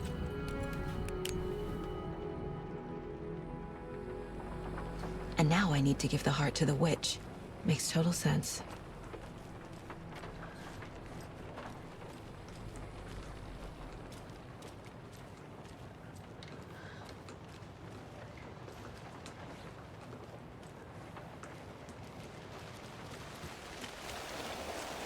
Casey, there are cultists in the area. They're taken, like Nightingale. Watch yourself out there. Yeah, thanks for the heads up. I'm still finding my way back. You have the worst sense of direction. Any city in America I can get through drunk and blindfolded. It's these damn trees. Okay, okay. I'm en route to Witch's Ladle. I need to perform a ritual to open the overlap. This case just keeps getting weirder. But it is exciting.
wave crashed on the far side of the mirror. I brought you the Heart Witch. Show me the terror.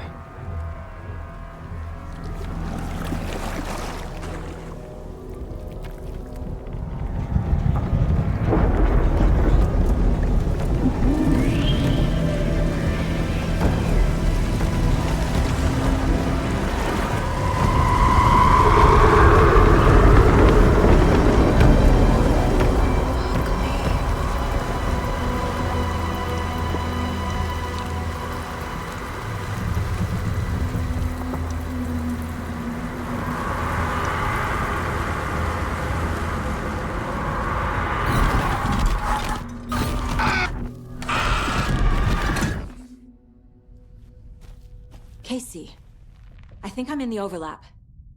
Are you still on your way? Casey! Casey, do you read me? Fuck. Okay, Saga. Going in solo.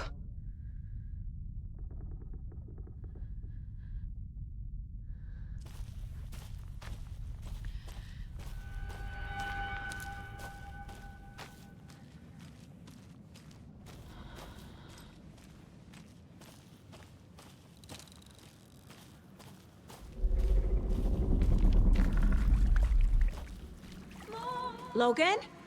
Mom, help! Logan! Where are you? What the fuck was that? Logan's back in Virginia. You're imagining things.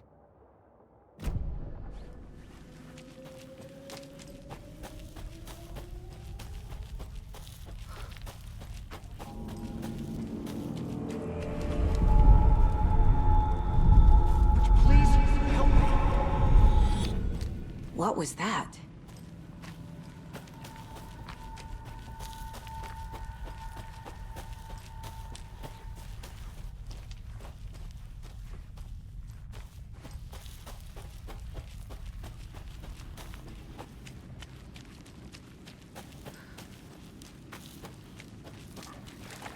Wait. Did I get turned around? No, this is right. This place is looping. Like a nightmare.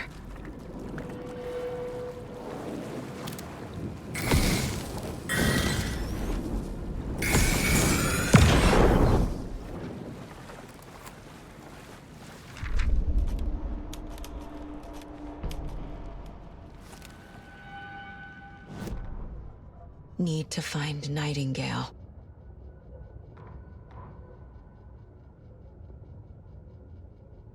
The Rider went into the lake, banished the dark presence. Taken still lurked in the woods. The dark place receded. The current pulled back those with darkness inside, into the lake. Nightingale was there, one of them. The dark presence, Jagger had taken him. The witch had stolen his heart. They sank beneath the waves. The dark place, wandering in the shadows, muttering to themselves. It's dark. I'm lost. Where am I? Who am I? I can't remember. It's cold. Premium cabins for rent in Bright Falls. Who said that? Can you hear me? I need help. Please. Stop this. What did I do? You must dig it out. Their shape shifted. Echoes of the Rider's dreams. Fading in, fading out. The next story and the story after that. The Rider was writing again.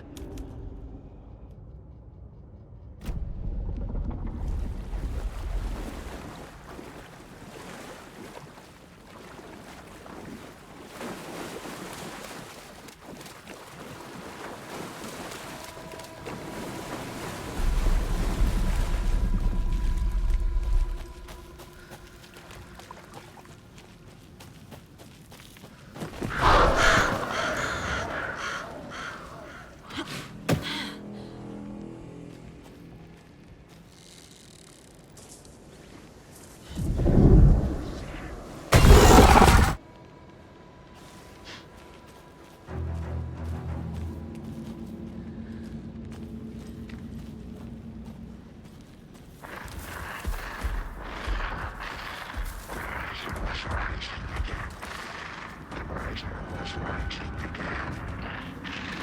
He's here. Nightingale.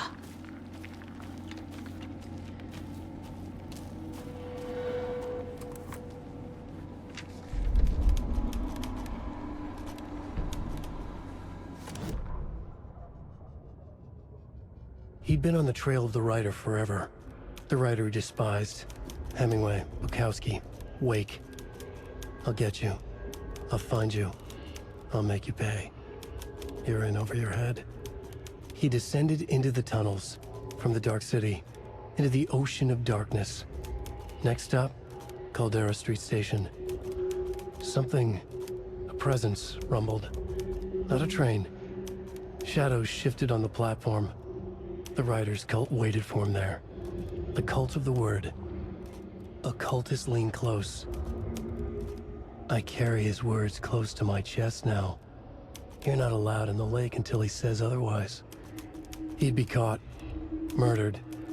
They got him. They didn't get him. He was reborn out of hate. He was there, but he was risen. Sent to find the light switch up from the lake that was not the lake.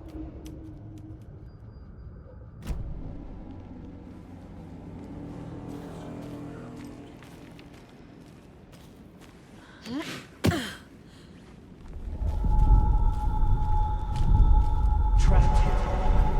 No escape. Danger. Who is that? It's like they're coming in over a bad signal.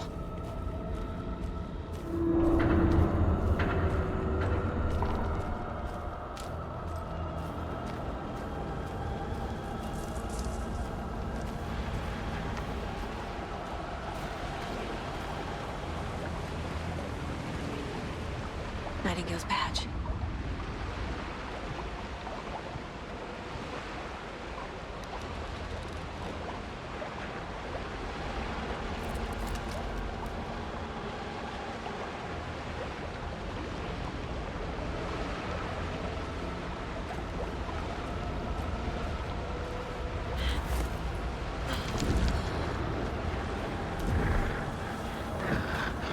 Sent to find the light switch.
this? Who are you? Hear me. I'm Saga Anderson, FBI. I can hear you. Cauldron Lake. Yes, I'm at Cauldron Lake. Where are you? How to escape. In danger. The dark presence. Danger. Thanks. Got it.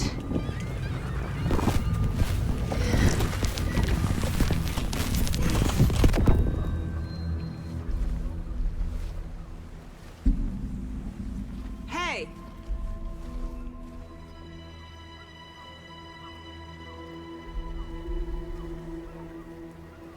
Are you okay? No! It's my fault! It got out with my face! Scratch! Sir, calm down. I'm gonna need you to take a breath. He's changed the story. The dark presence. We must stop it before... Easy now. First things first. What's your name? My name is Alan Wake. I'm a writer. I've been... Wake? Where did you come from? You've been missing for 13 years. 13.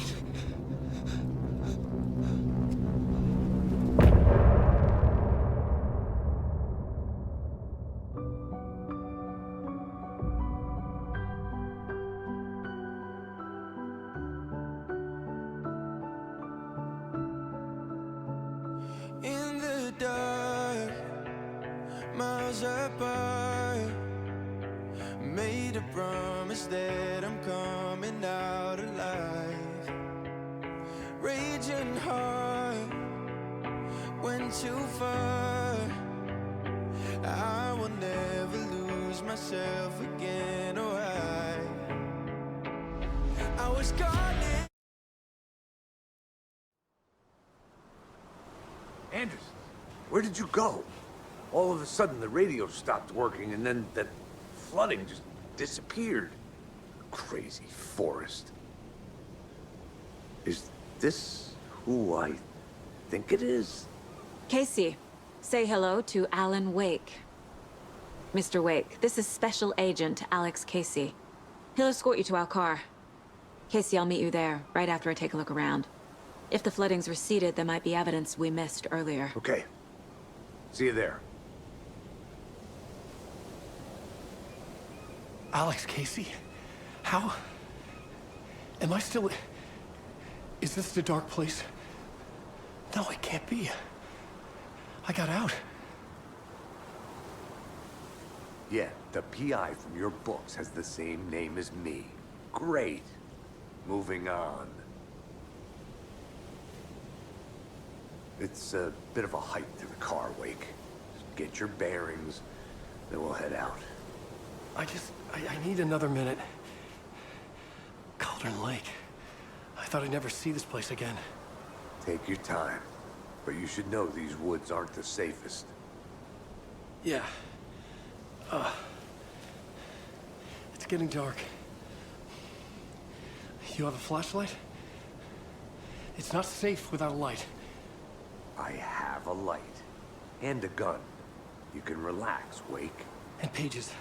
If you see pages of writing anywhere, you must take them and keep them safe. Our lives could depend on it. They have vital information. We know about the pages, Wake. We'll keep an eye out for them. Okay. Okay, just give me a moment. It's okay. Take your time.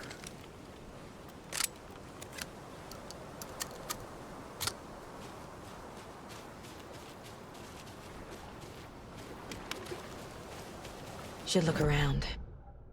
With the flooding gone, could be further clues out there. The flooding disappeared very suddenly. I wonder if there's any connection to the overlap. To Nightingale.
The reality-changing influence of the Dark Place flowed like water flowed, like fear flowed, down the path of least resistance, eroding the weak spots until they cracked. In places where reality was more yielding, where story told and retold, imagination sparked and fear ignited again and again, had softened the walls of reality. Sites of violence and tragedy, where truth was laced with fiction, where a work of art proposed an alternative narrative, something people could suspect to be true, something people felt strongly about, something they feared. The stronger the connection between the belief and emotional response, the better. The darker, the better. A ghost of a witch ripping a man's heart from his chest. Two brothers murdering the neighbors and hiding their bodies in a well. A young woman haunting the flooded bunker where she drowned. Bedtime stories, folktales, urban legends connected to a specific place. These were the sites where the overlaps came to be.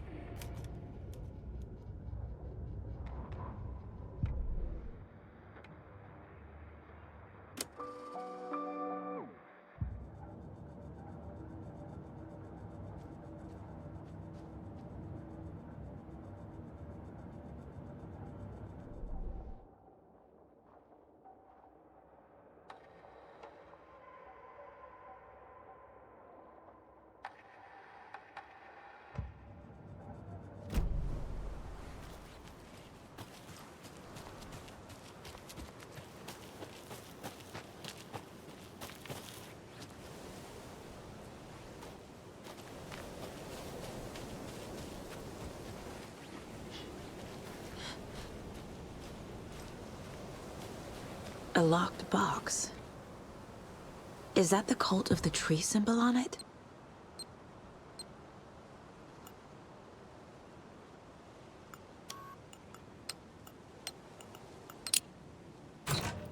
Notes and ammo. Looks like they're tools of the trade.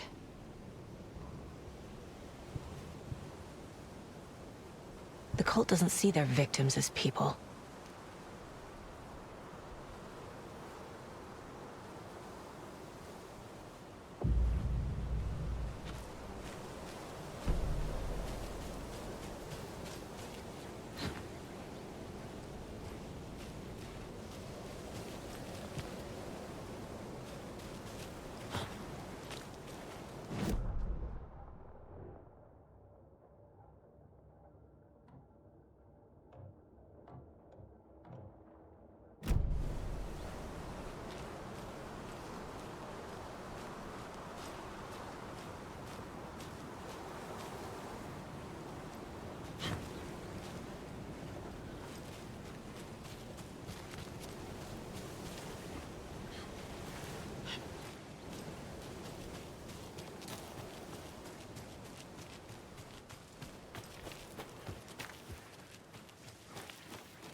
animals are turning into monsters.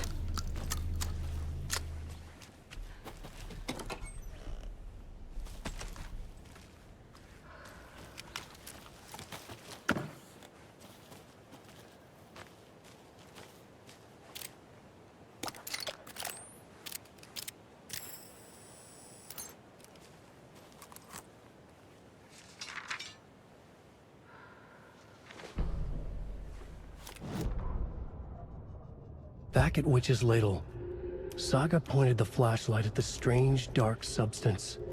The same substance Nightingale had left at the morgue. There was something hidden under it. She strained to see. The opposite of sunspots in her eyes. Blacker than black. Suddenly a change. The light reacted to the substance. A feedback loop, surging up her arm. Saga squeezed the flashlight, willing it to penetrate the dark matter. Burn it away.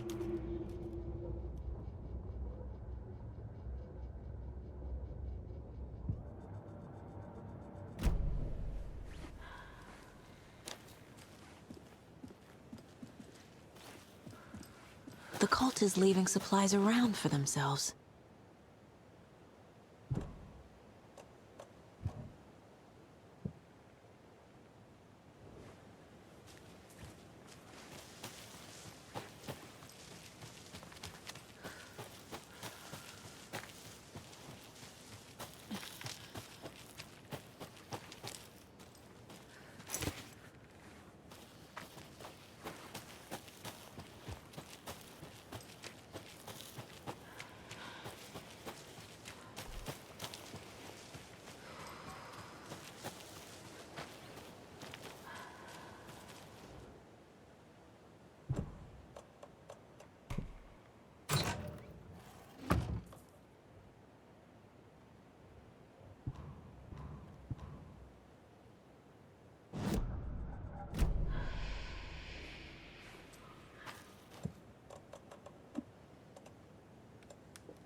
There's something written here. A poem? Or a riddle? Reminds me of the nursery rhymes I read to Logan when she was little.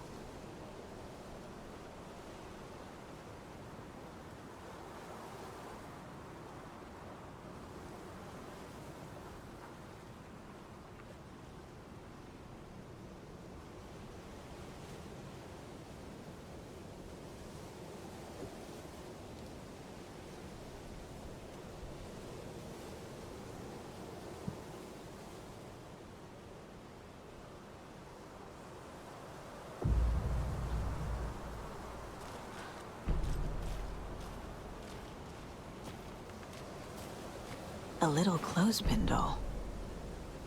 Perfect weird souvenir for Logan.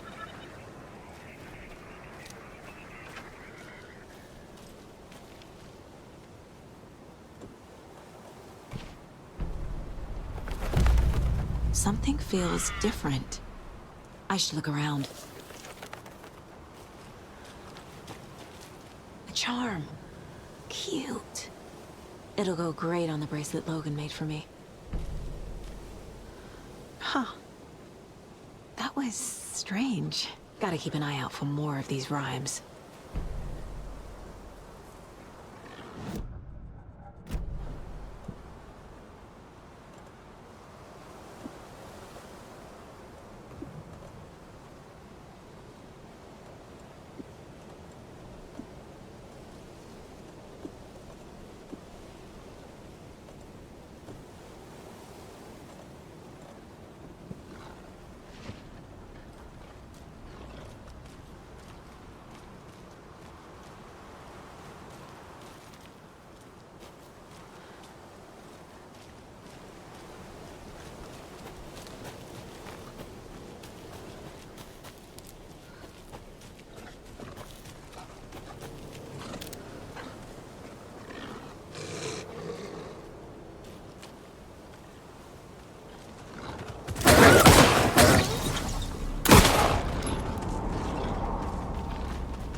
children in Bright Falls all grew up hearing stories about the cult of the tree.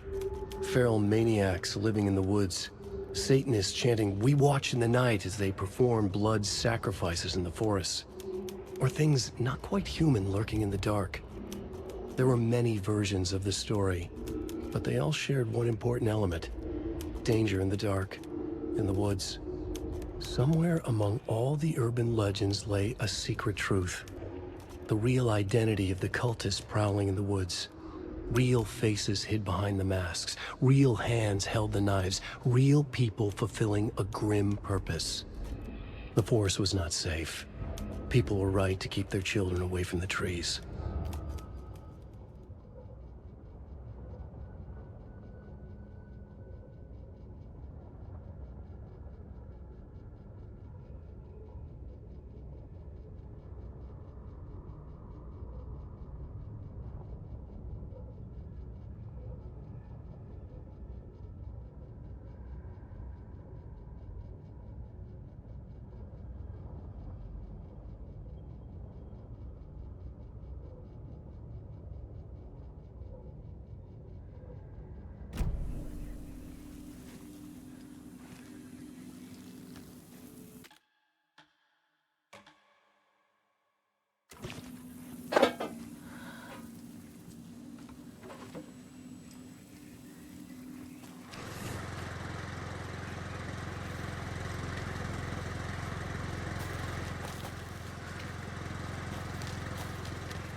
Another one of those rhymes.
There's another lunchbox.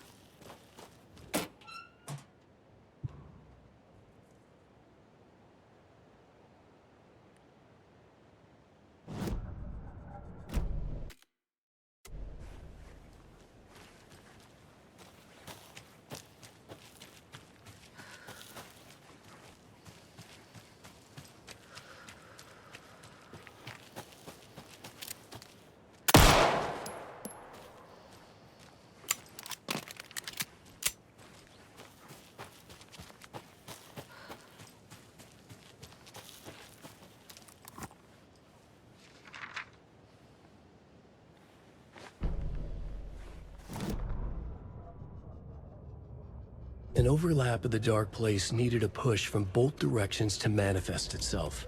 Reality in our world eroded by repeated dark lore tied to a location, and a counterpoint. A work of art, a horror narrative crafted in the depths of the Dark Place, connecting to the story on the other side to reach out through the weakened veil. A story of a lawman whose heart was cut out of his chest. Two corrupt men killed by their own twisted ambition. A haunted old woman drowned in a bathtub. Twisted reflections on the other side of the mirror. Arcs stabbing through realities, amplifying the influence of the Dark Place. These elements working in conjunction made a trickle that became a torrent, a wormhole, a vortex, and the art, the map, became the nightmare territory where the Dark Place encroached on our reality, a blanket over it, where they all overlapped, causing reality to twist and loop like a bad dream, remolding anything and anyone within its dark horror design.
There's a rhyme over here.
I feel bad for these guys.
Doesn't look right.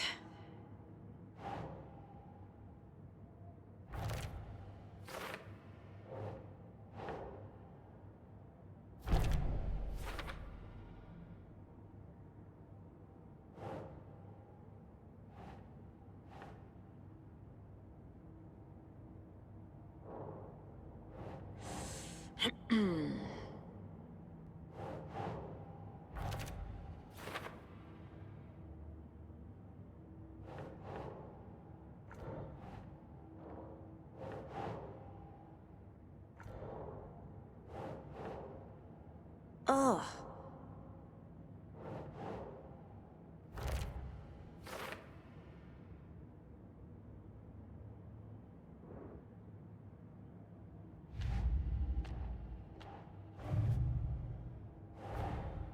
Creepy dolls.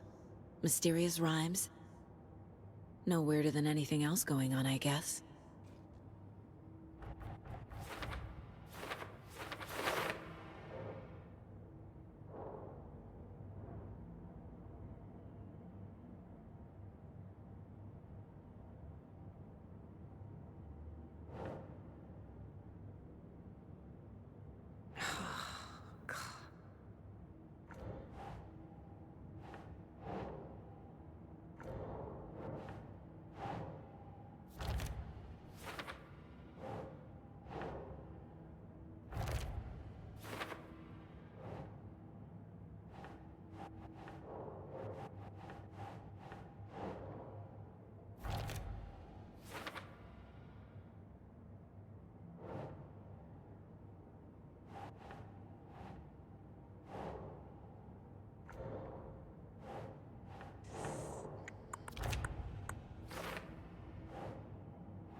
Keep trying.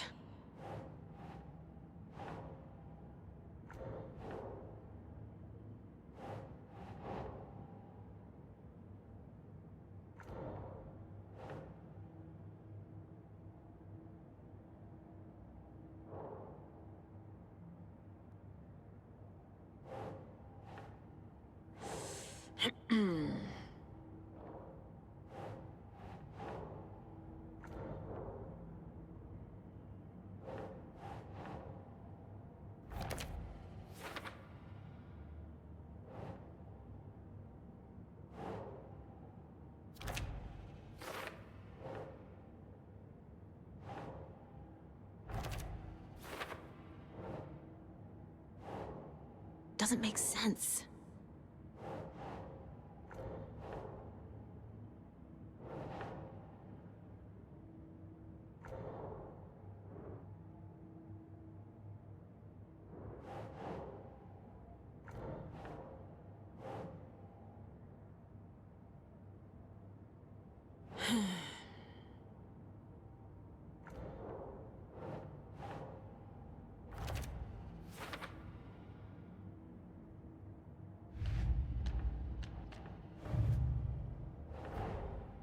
These stashes could contain clues about the cult. Better keep an eye out for more.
Nah.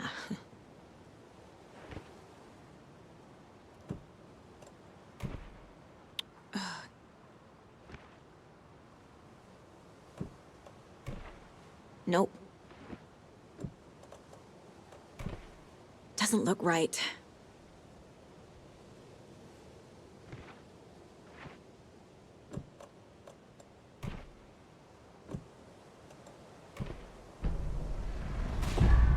I have a weird feeling something's changed.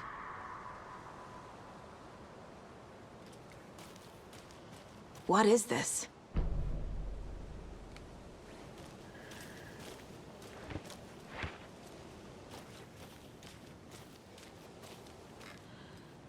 Okay, then.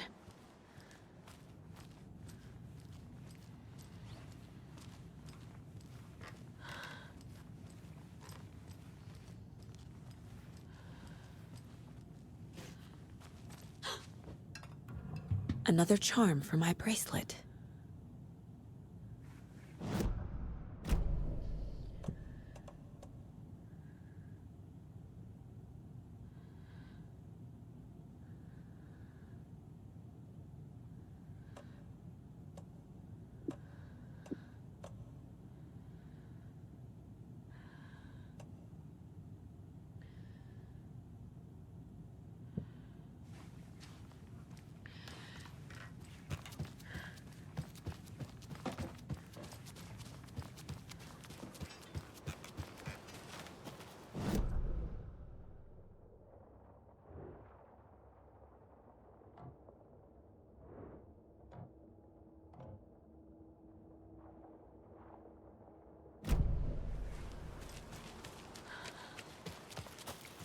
We've reached the car, Anderson. How's it going down there? I think I'm done here.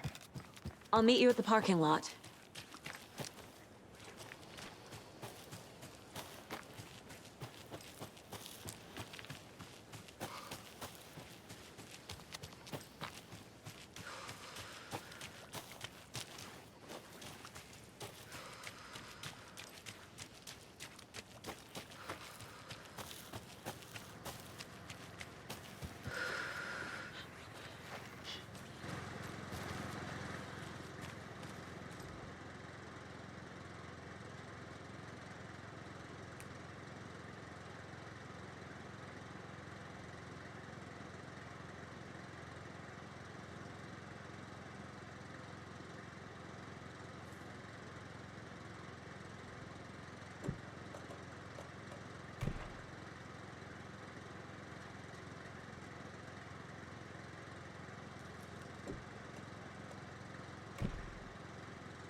That's not right.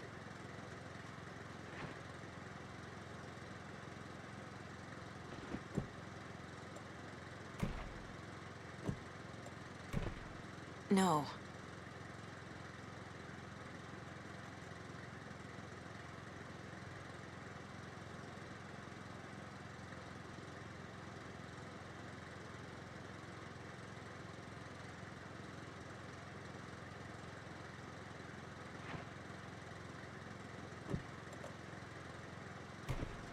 Keep trying.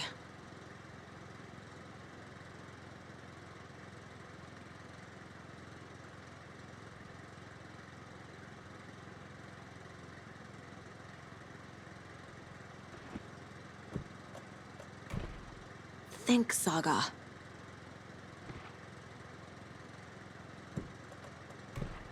Doesn't make sense. Ugh.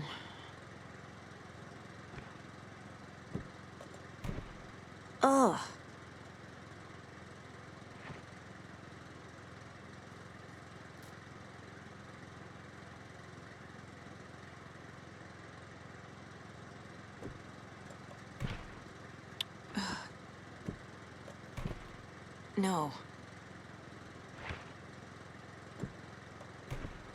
Think, Saga.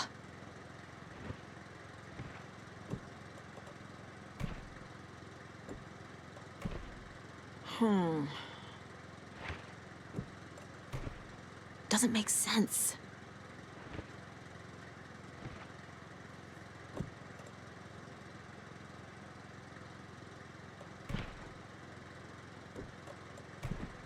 Nope. Ugh.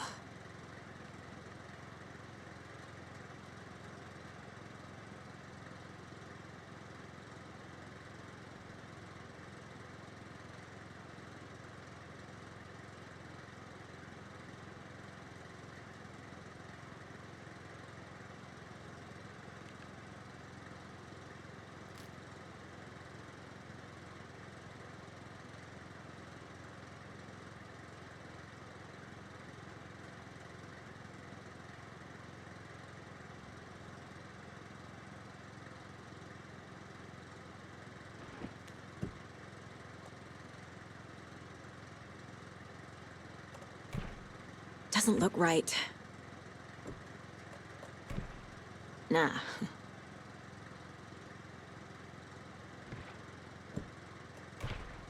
That's not right.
Keep trying.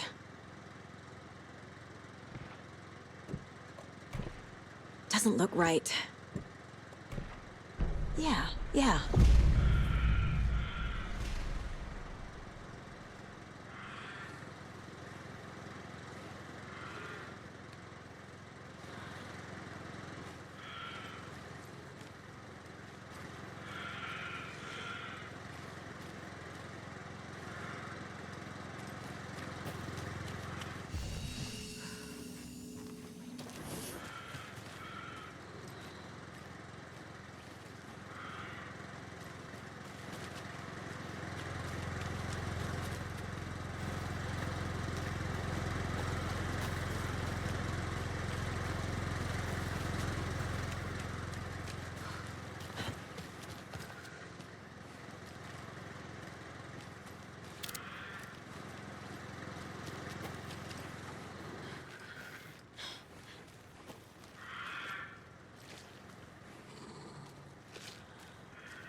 Ah, can't forget the dolls.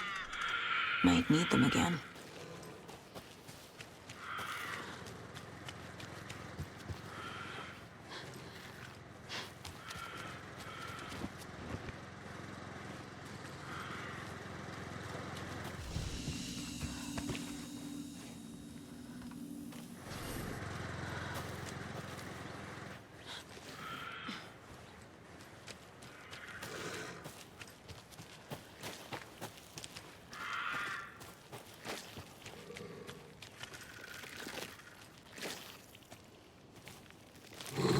Another charm.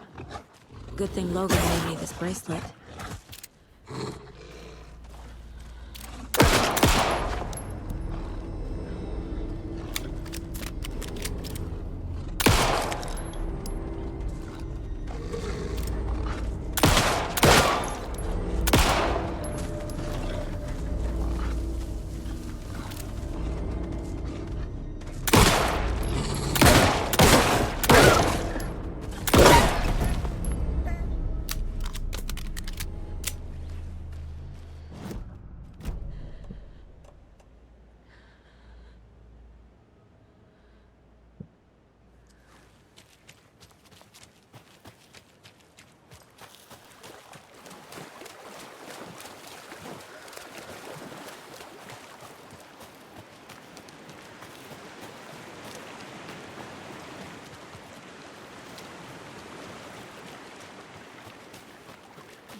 Another one of those lunch boxes.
Warning. Activity detected. AWE. Event in progress. Cauldron Lake. What's an AWE? Casey, what exactly does the FBC do? After New York, when I started looking for our friend here, their name came up. I pushed them for any files they had on him, but got stonewalled. They have a reputation of showing up for weird shit. They have a presence here, and now we find our writer. How about that?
You ready to go?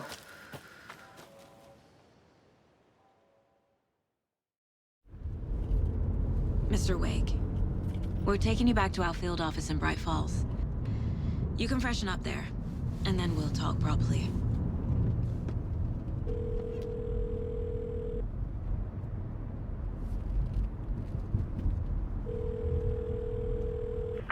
Hey, Mom. Before you say anything, I'm totally fine.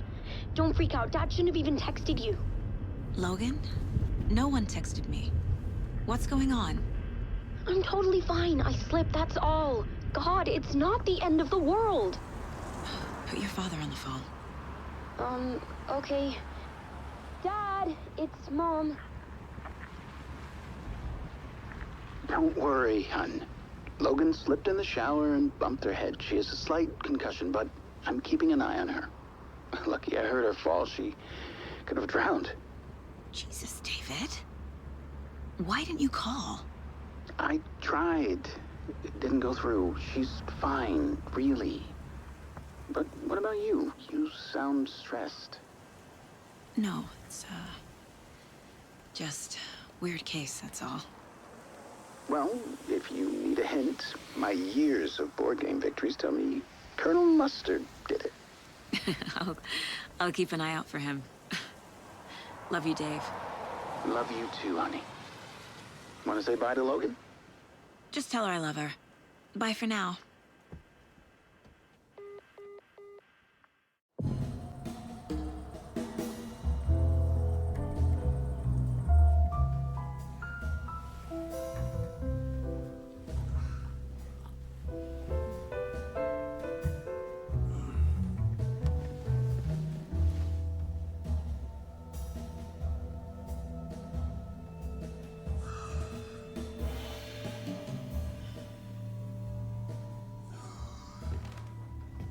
Is there anyone you'd like us to reach out to, Mr. Wake? You've been gone a long time. No. They'd be in danger. It'll come for me. Okay, let's talk about something else. Robert Nightingale. Do you know him? You were both here in 2010. The Dark Presence got him back then. That's the last time I saw him. 13 years. Fuck me. Tell us about the pages. You had what looks like a title page with you. Return. Is this the name of the story on these pages? The writer's name has been scratched out pretty violently. But your name can still be made out underneath. Scratched out. Yeah. Scratch.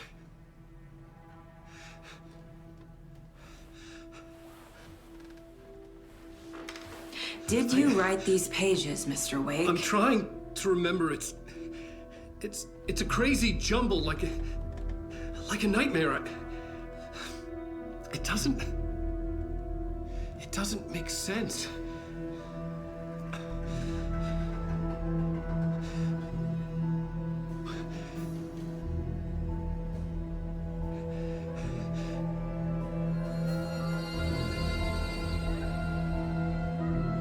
I remember.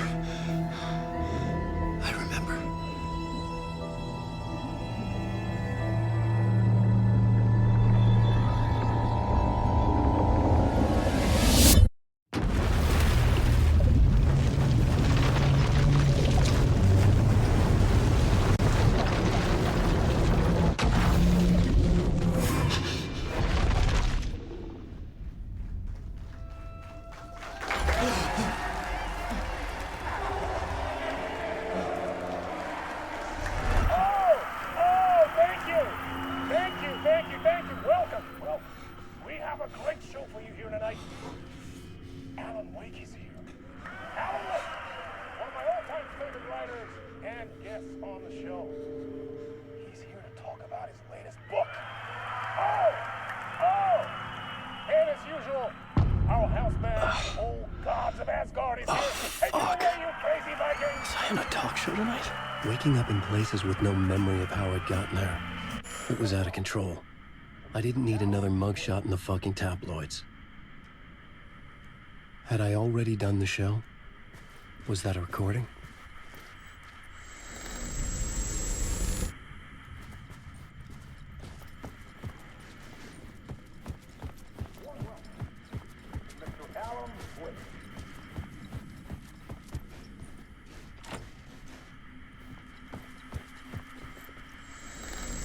I felt a strange pull toward the TV.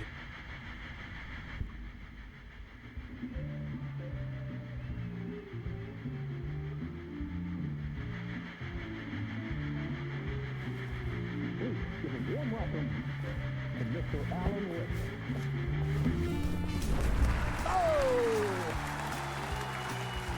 Alan!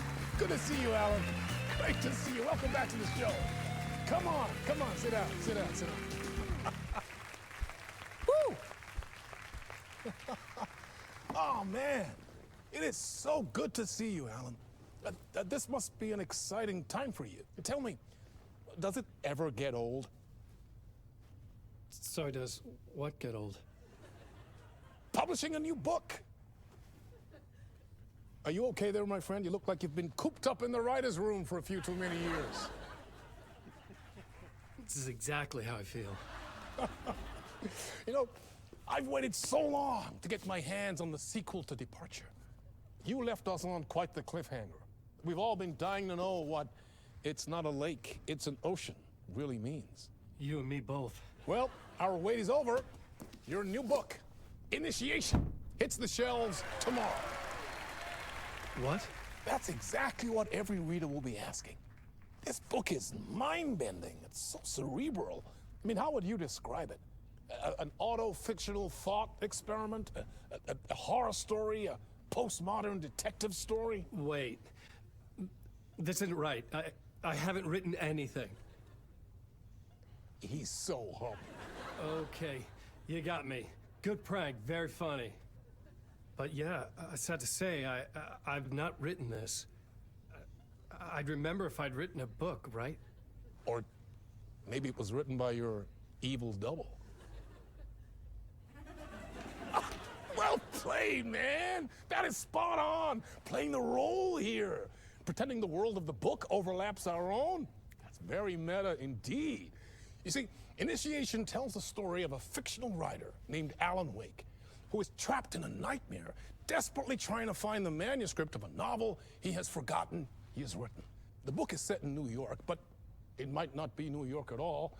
He is tormented by his dark, doppelganger and guided by visions of a fictional detective he has written. That's right, Alex Casey is in this book as well. I guess we'll just keep doing this the whole show. The joke's on me. But isn't that what you sign up for with autofiction? No, but seriously, I found the structure of the reality you build in the book fascinating. It reminded me of The Matrix. I mean, the writer is physically in his writer's room, trapped there, and he projects himself out to this dark dream of New York through the story he is writing. Like astral projection. Did I get that right? Yeah, that's exactly right. Go on. I should be taking notes here. This is great stuff. Notes to that other Alan Wake in that room writing this as we speak? Are we all in your story, Alan? Wow. No, I wish you every success with your new book, Alan. I hope it's as successful as your best-selling Alex Casey series. Initiation hits the shelves tomorrow. After this, I'm sure we'll all be eagerly awaiting the culmination of this hero's journey trilogy of yours. A book called Return, perhaps. Man, thank you for one of the strangest interviews of my entire career, Alan. All this talk of meta-narratives.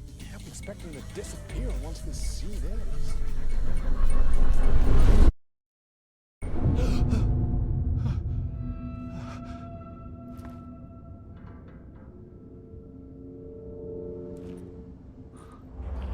Hello? I'm losing it. Something's not right here. I needed to get home. To Alice.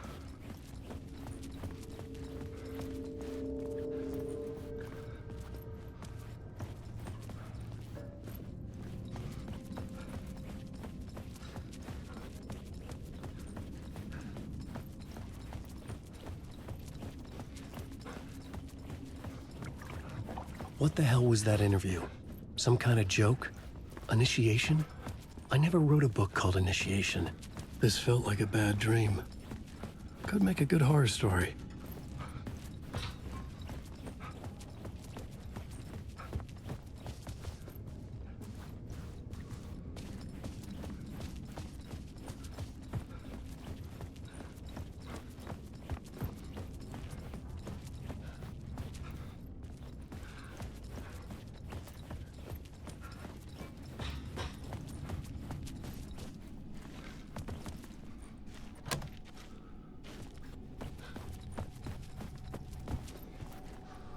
Old Gods of Asgard.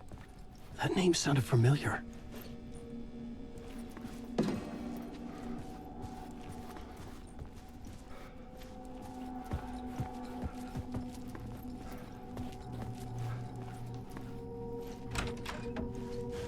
I was a mess. I'd never heard of this talk show or Mr. Door before. None of it felt right. Was I losing my mind?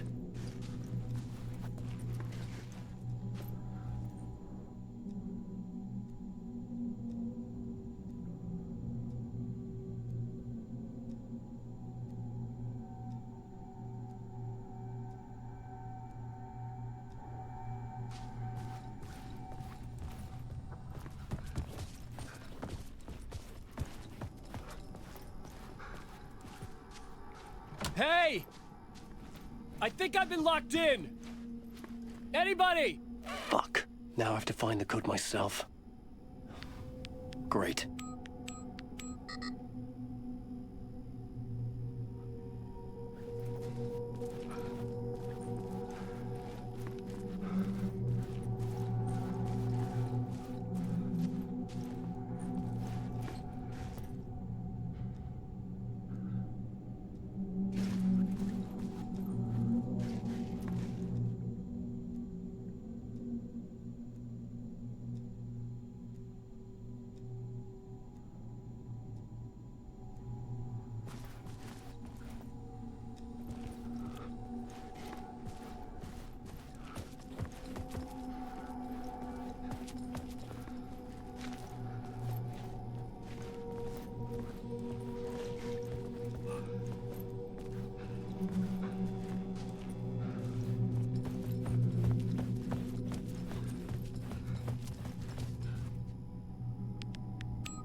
There was something here.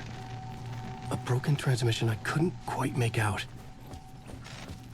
What was that? A message? Impossible to say.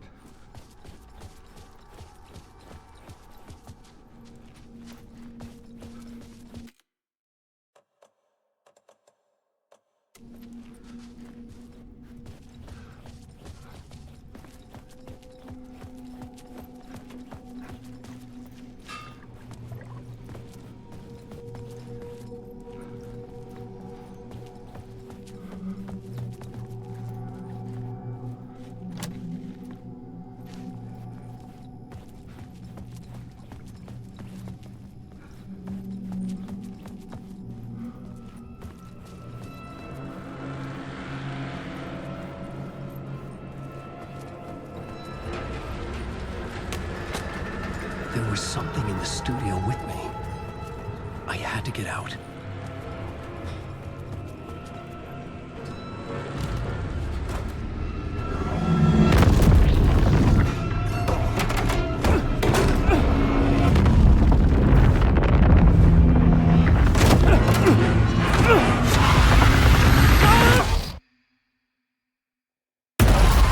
This is the ritual to lead you on.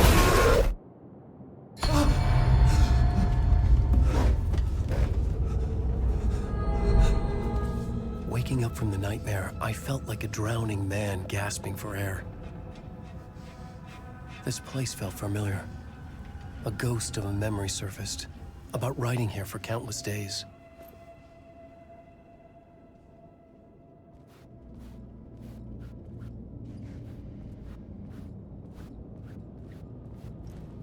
I had been writing. Initiation. You must write to escape.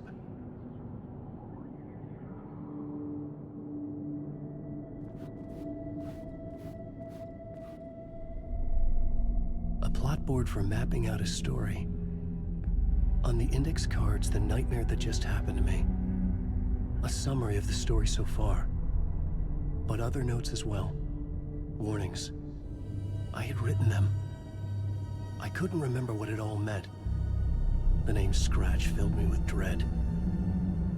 I could trust these words. I had to act on them. You must write to escape.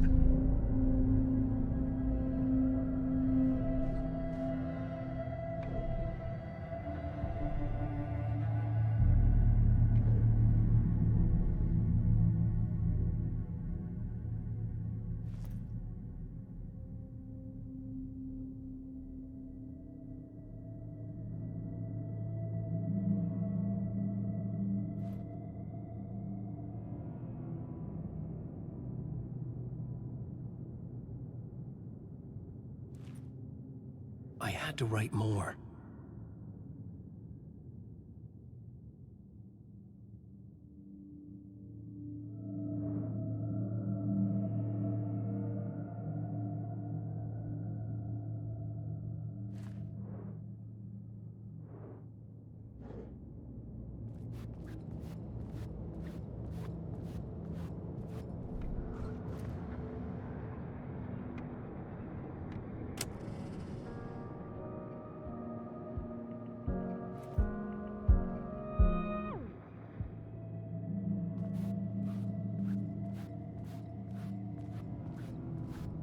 I couldn't leave. This wasn't the way out. I had to keep writing.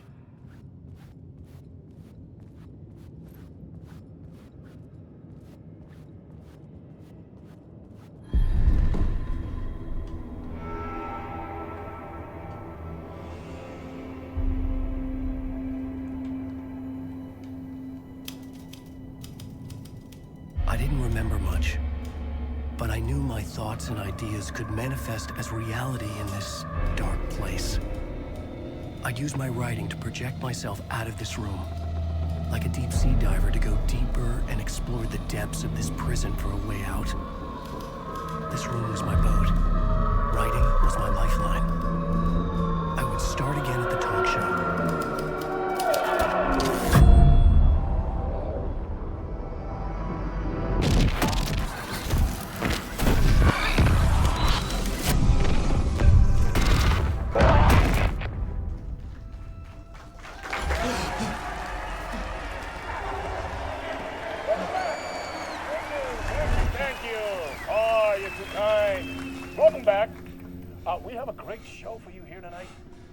treat for all you Alex Casey fans out there.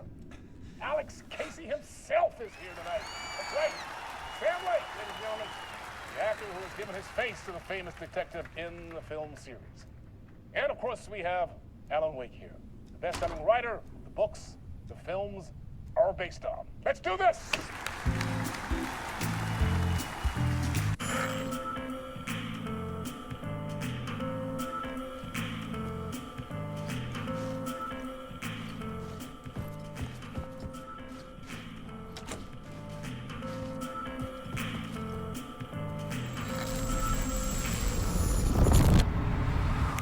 Welcome back to the show.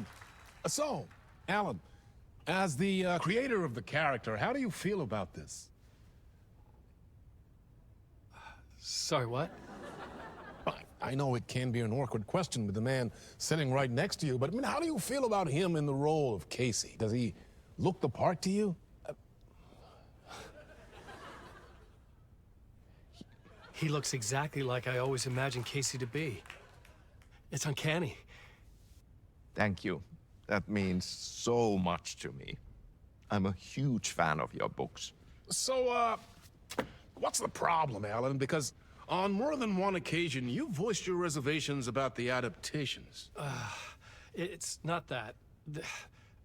They're their own thing. They've gone with choices that are different from mine. I feel protective about my stories, and these adaptations... I don't know. I guess I just wish I could have been more involved in making them. Well, in that case, you won't have seen this either. We have a clip from the new film, Murder Case Casey. Should we roll it, or do you want to say something first, Sam? Nah, just roll it.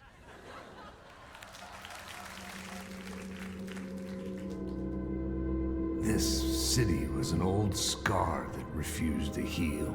The rain made it fester. It needed the sun, but there was only the night. I was tired. Insomnia covered me like a plastic film. I was watching the world through a rain-slick window, my own reflection haunting the view. I was trying to track down a missing writer. My only clue was a table lamp, shaped like an angel. The only thing that shed light on this sordid mystery.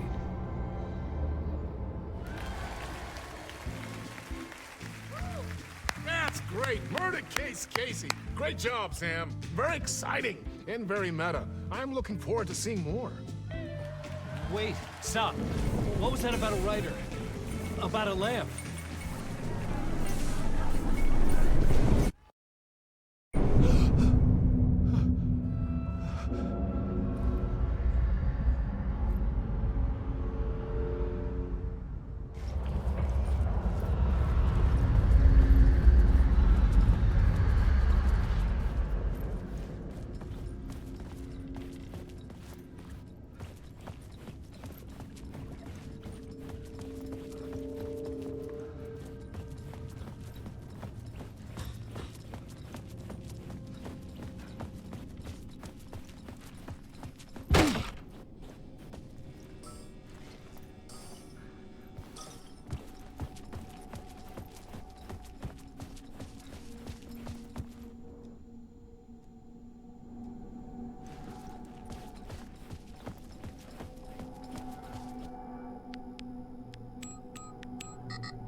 Hello?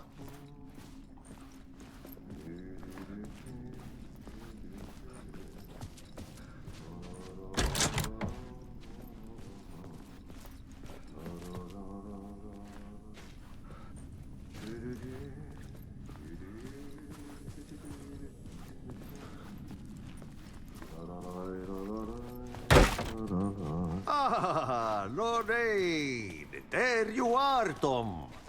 Oh, not so much evil that not a bit of good as well. Not one without the other. Good to see you. Hey, I can't seem to find my way out of here. Can you point me to the exit? No totta helvetissä. Of course, Tom. The work will instruct its maker. I was gonna get something from the basement for you, but you can get it yourself now. The more cooks, the worse the soup.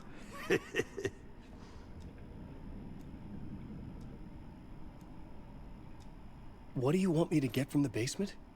And my name's Alan, not Tom. Ja, mutta katoppa, a man, but a man with a tool makes two, Tom. Eikö niin? And a man with a tool can build his own exit. It's in a shoebox, in the basement where you left it. Safe as in the Lord's purse. Here's the key.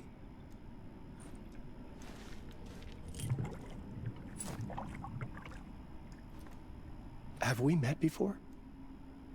Are you trapped in the dark place too? You remember Ahti, the janitor. You can't be lost if you don't worry about where you are headed. So don't worry, Tom. The sun will shine even into a heap of twigs. Just remember to turn on the lights. It won't take long when you get to work. I've been trying to find a way to escape the dark place. Any suggestions? He who mouths about his troubles is the prisoner of his troubles. It's not easy to get out. But don't you worry, Tom. The home is still there where the heart is. I often think about it when I mop the floor and look into the puddle. Water is the memory of the world. Water finds its way. The janitor was a bit out there, but still a friendly face. I had to trust the basement would get me out of here.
The talk show host?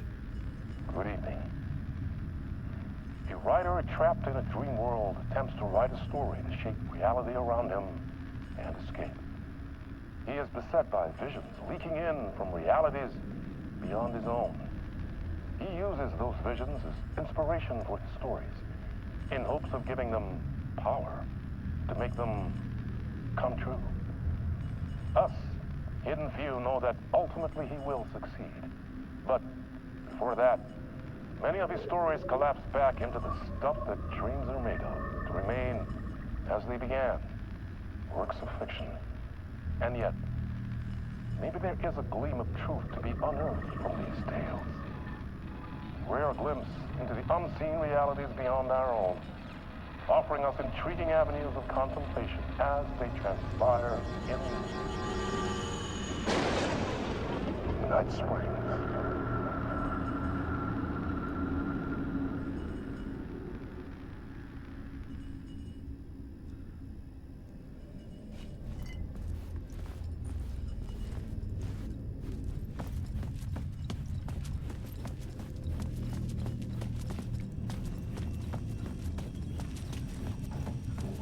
An old lamp in a shoebox.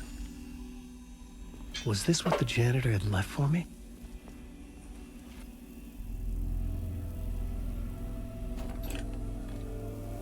The lamp felt significant. A tool for bringing light to the darkness.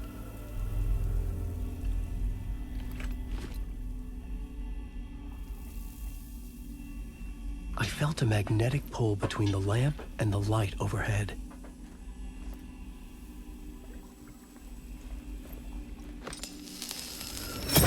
Whoa! When the light jumped into my lamp, the whole room changed, like something in a dream. Opening a way forward, the lamp was humming. The bulb glowed. It held the light now.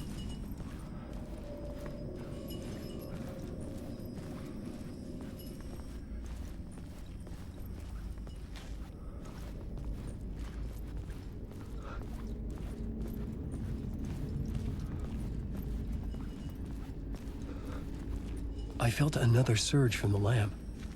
I could use it again.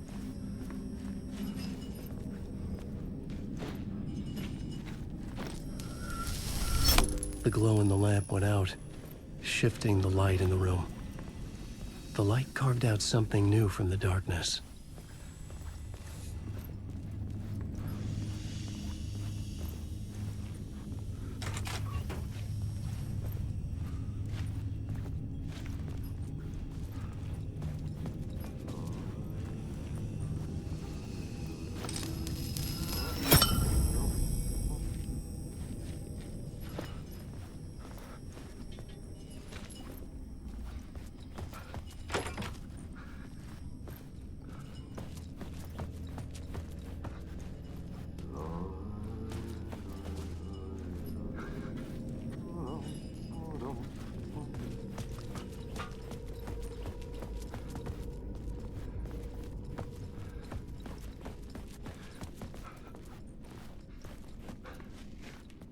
I needed to find another way out.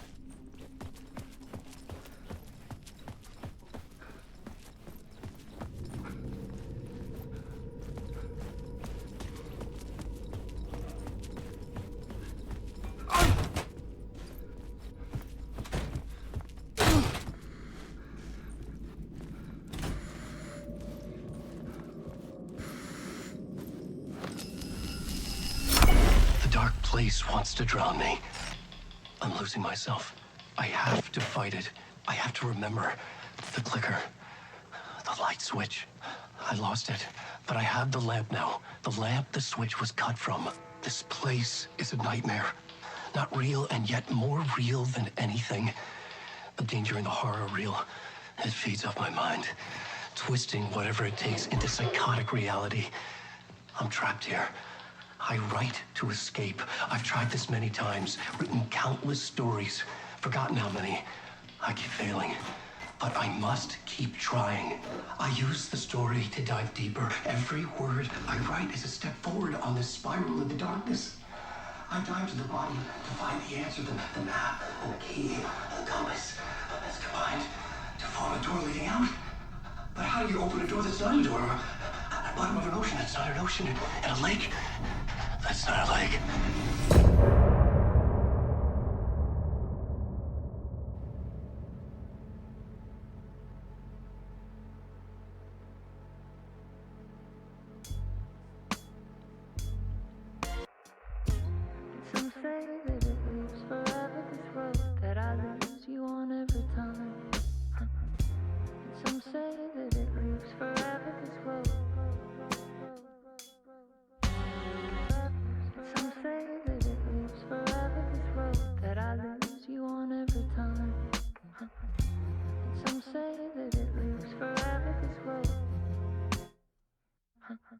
I can see you there, but you don't see me anywhere.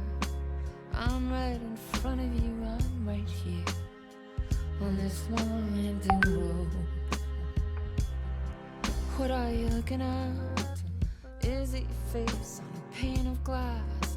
'Cause somehow this window becomes a trap on this winding road. Will it ever let me go? Forever I am fake.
into black.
The lamp felt significant.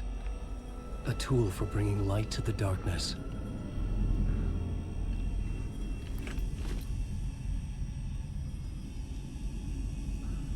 I felt a magnetic pull between the lamp and the light overhead.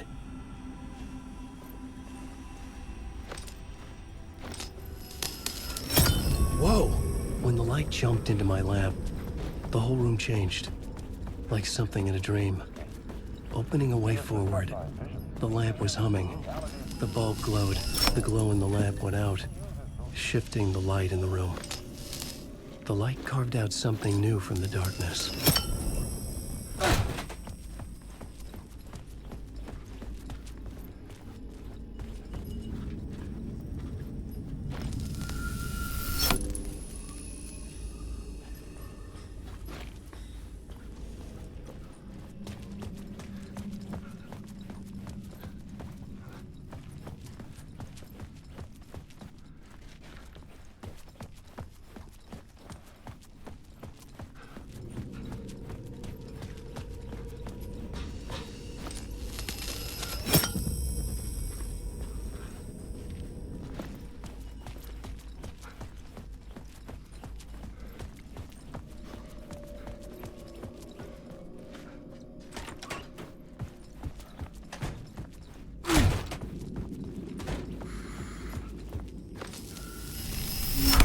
The dark place wants to drown me.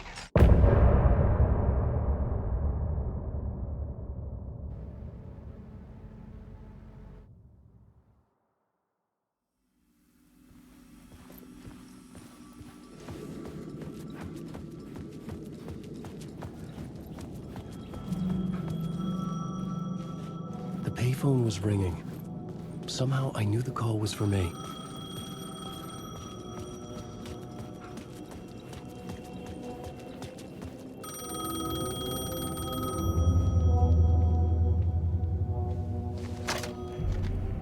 Hello? Alan Wake? Yes. Do you know who I am? No? Who is this? We'll get to that later.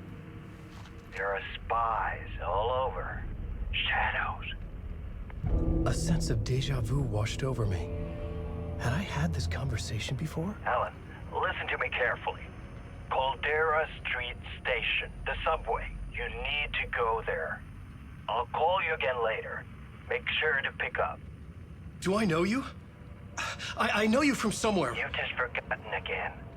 We're in this together. Don't worry. I got you now. We've been working. Great. I'm losing you. Hello? Hello?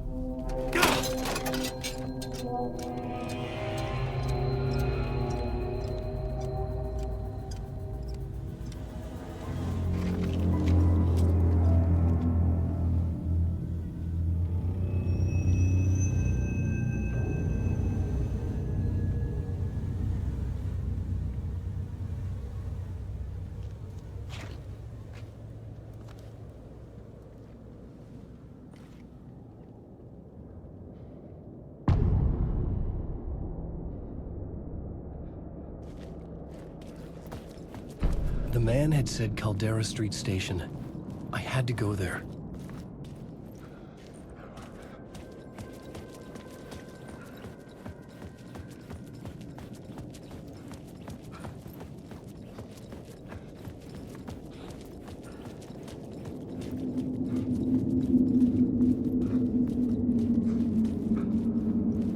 The dark place wouldn't let me go that way.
Fuck. Okay, don't mind me, just passing through. Shadows stirred like there was someone there, but there was no one. I wanted to keep it that way. The Caldera Street Station sign was there, but the entrance was missing. I had to make it appear. Maybe I could use the lamp to reveal the station entrance.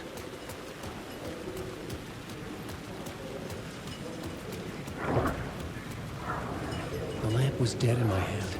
I needed to find a light for it.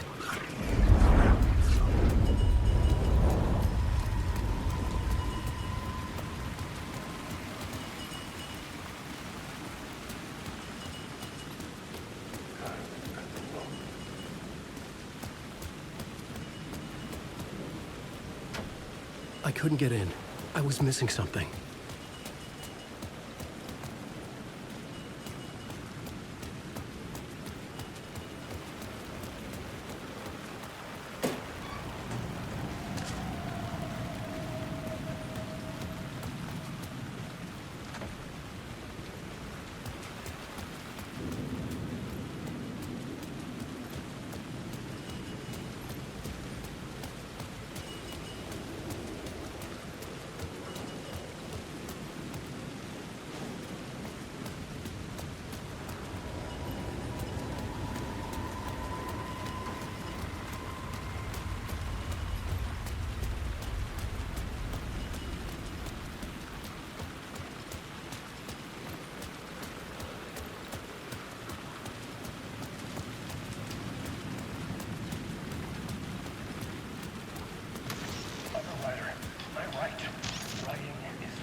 Is this the way it was on the page? What the hell? Oh, hey. We met at Door's show. Alan Wake, the writer. I'm Alex Casey. I'm looking into a murder. Come on, what is this? There's a piece of evidence, a manuscript of a novel. You wouldn't know anything about it? A manuscript? What manuscript? I need to see it. Rumor had it the manuscript contained the details of the murders. A murder cult was following the story to commit their gruesome acts. Was Wake their leader? Had he written it? How far would he go to create a perfect work of art? Or would he be the next victim?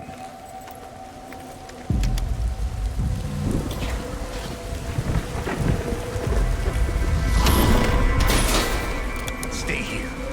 No, wait! I need a gun! No chance.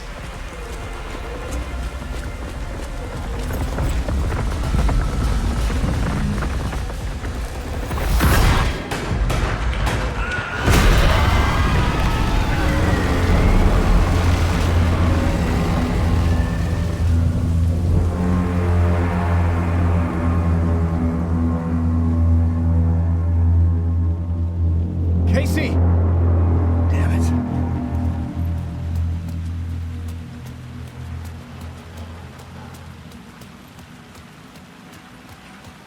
I remember dying in this alley in a dream I had.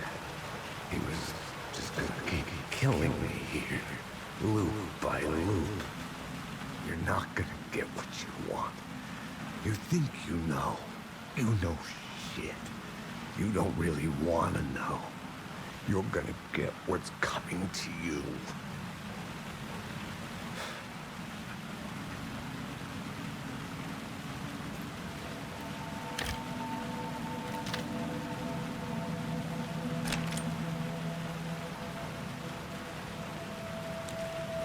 This was an echo of the books I had written for years.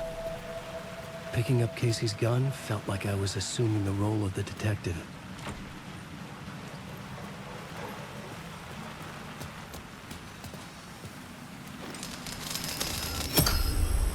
I had a light now. I needed to get back to the subway station entrance.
Shit. With the alley in darkness now, restless shadows block my way.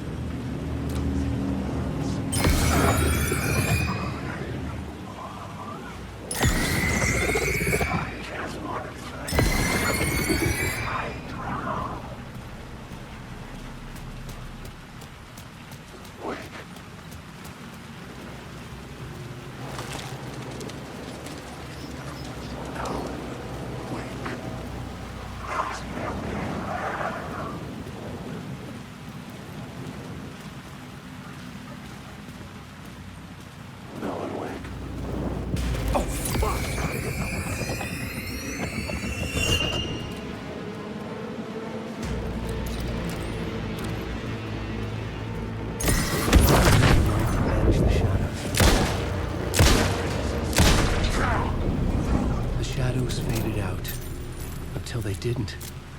They were trying to stop me. With the gun and flashlight, I could fight back.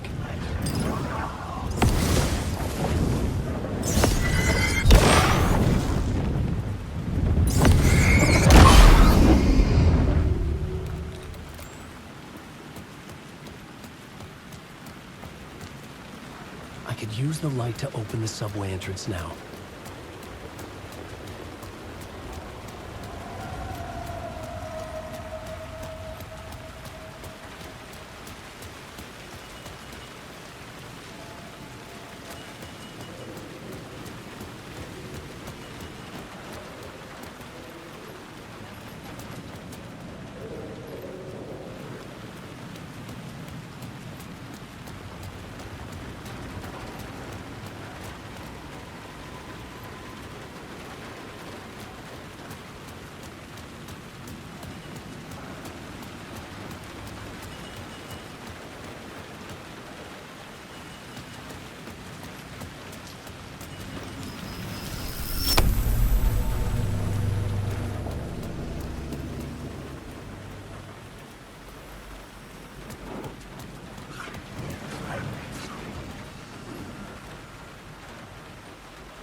There was something hidden here. Light would reveal it.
I needed to find another light to go deeper inside.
A fan.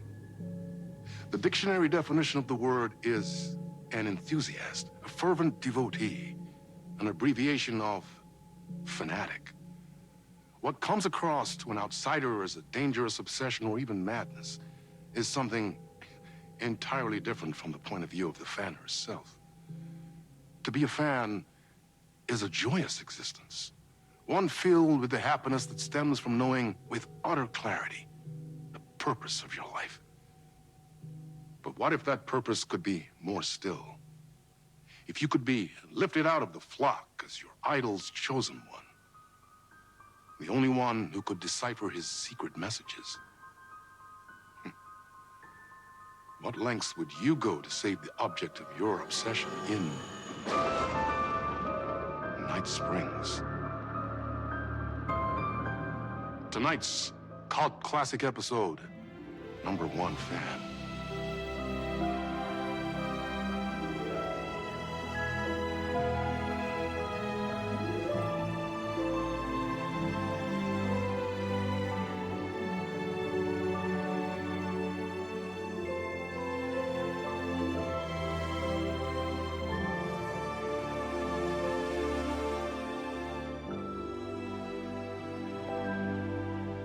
Life's a funny thing. You spend all your time wishing and hoping and dreaming for something, and then, bam! Destiny shows up at your door like a mailman with a package you were pretty sure got lost because you ordered it like 6 months ago. But that's okay. and your destiny has eyes like sunsets and a beard like mahogany-colored velvet, you don't really mind how it arrives.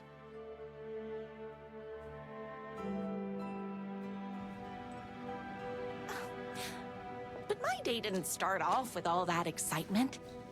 It began like any other day did for this waitress/protector of the town of Night Springs. As always, Knight's Diner was the hottest spot in town, so there was plenty of work to do.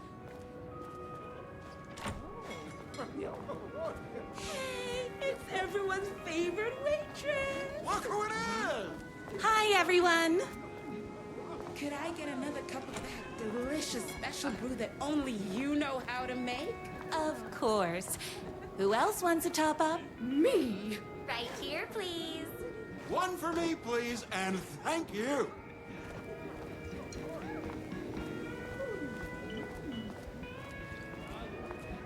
Here's your coffee. How do you juggle running this diner, your bird sanctuary, and that amazing fan site for the writer you love so much? Here you go. A person of your genius and grace is wasted serving coffee to us regular Joes and Joannes. Oh, I don't mind. Hot coffee. I heard your fan site for that writer was named best fan site in the world. Congratulations. Thanks. It wasn't easy. Another cup. I would kill to have a passion like you do for that writer of yours. You two are destined for each other. We sure are. That's everyone's coffee. Better put this pot back.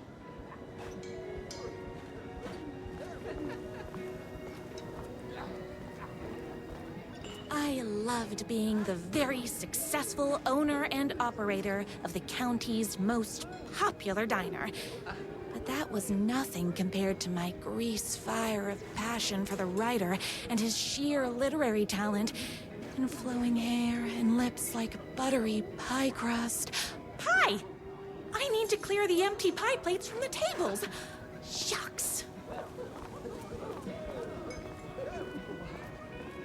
The writer lives just outside town in that mansion of his. Why don't you go talk to him? Oh, we have our own ways of talking. I saw in the news that you saved every single kitten from that bear attack. Amazing! Thanks. Those yoga lessons really paid off.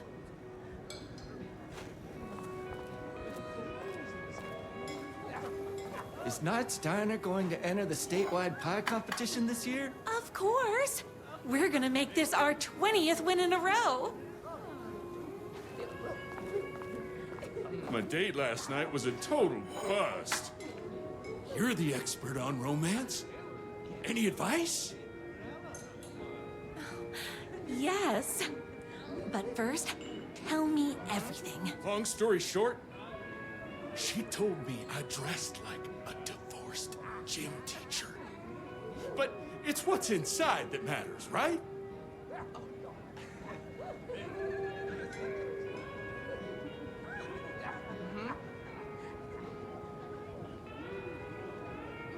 Oh, you still have to put in some effort. If you don't have a jacket with elbow patches, buy one. Elbow patches? Oh, got it. Thanks a million. Don't mention it.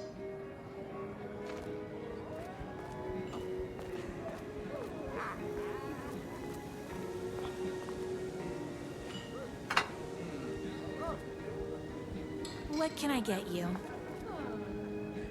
Oh. I need a good book recommendation. After all, you're the town's literature buff. Oh, you have got to read the newest book in the Writer's Crime Trilogy. I'll grab you a copy from the back.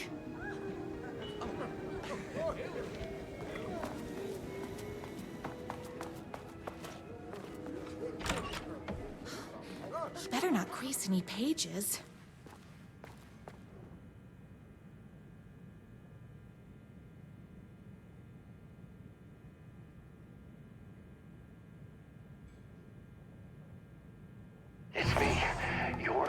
favorite writer whose voice you would recognize in your sleep. I'm in danger. Please, my #1 fan, you're the only one who can save me. Oh my gosh! Don't worry, I'm on my way. My beloved writer was in terrible danger, and I had to rescue him. The stakes had never been higher. Luckily, I kept all my accessories in the diner's kitchen.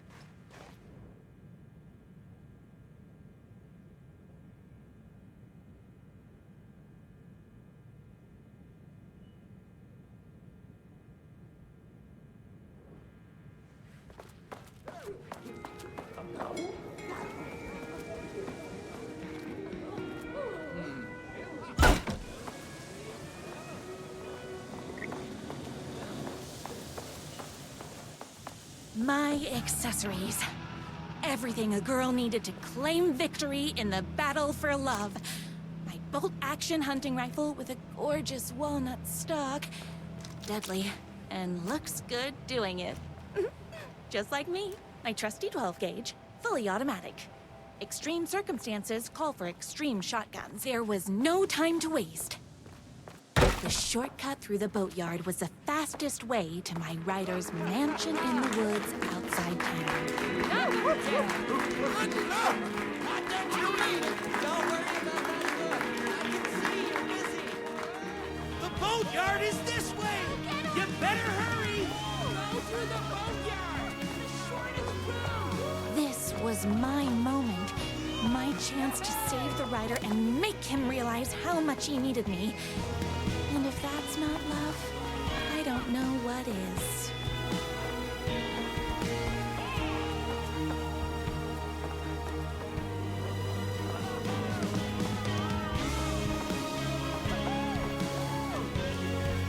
We'll run the diner while you're gone. But we'll be way worse at it. Tell him we all love his books. You gotta save literature!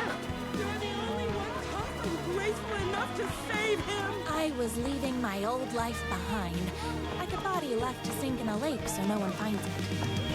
Nothing would get between me and my future with the rider.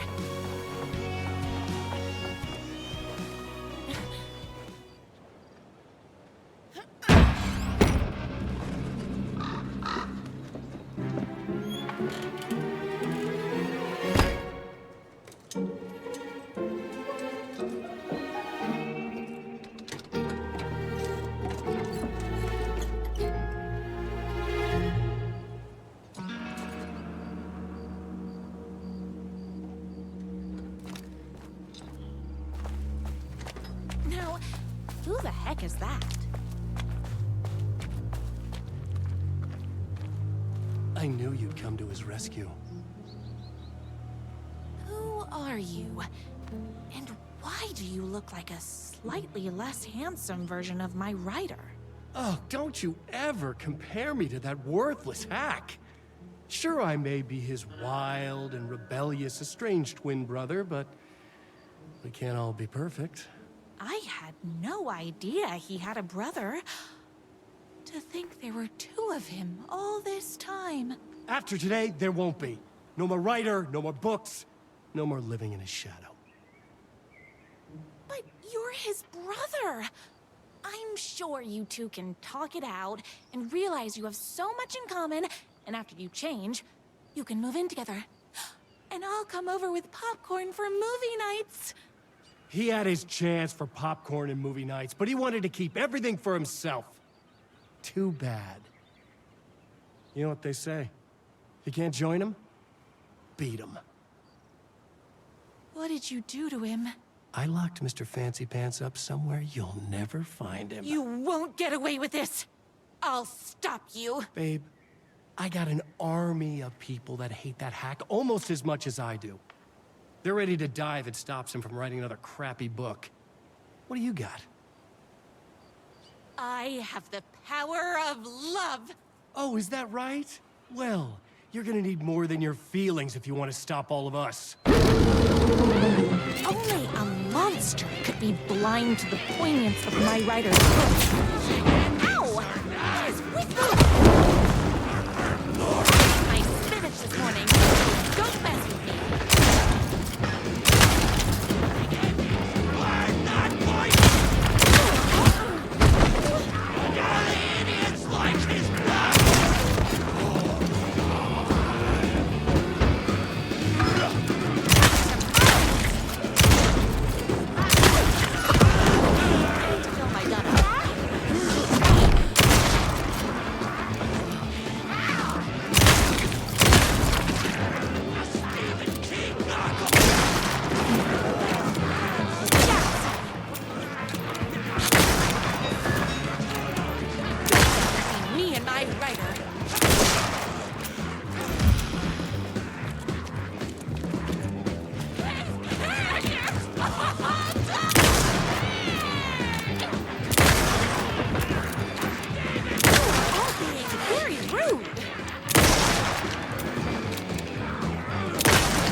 My writer's jerky twin had him locked up somewhere, like a sweet, helpless prince locked in a tower. But his fan in shining armor was on her way. Luckily, one of those haters had made a hole in the fence for me. The twins' motorcycle had left tracks in the mud. I recognized the tread pattern immediately, thanks to my famously keen perception. The tracks would lead me right to my writer and his kidnapper. I felt like the detective from my writer's books, solving the case with my wits. All I needed now was an unlimited supply of black coffee and crippling emotional trauma caused by the untimely death of my spouse.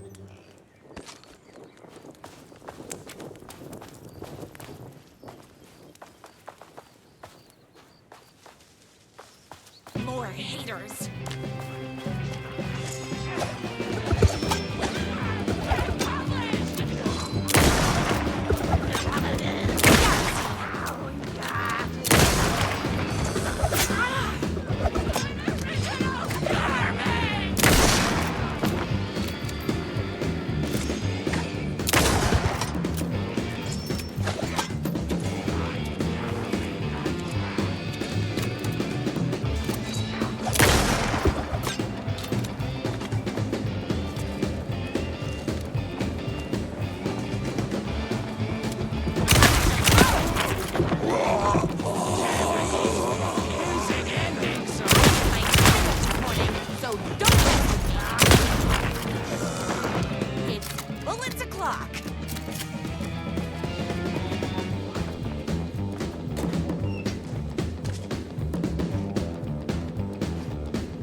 Why hadn't my writer ever told me he had a semi-evil twin brother? He must be waiting until our third or fourth date, surrounded by candles, so he could reveal this vulnerable chapter from the dramatic story of his emotionally troubled past. Oh, that man has more layers than a croissant.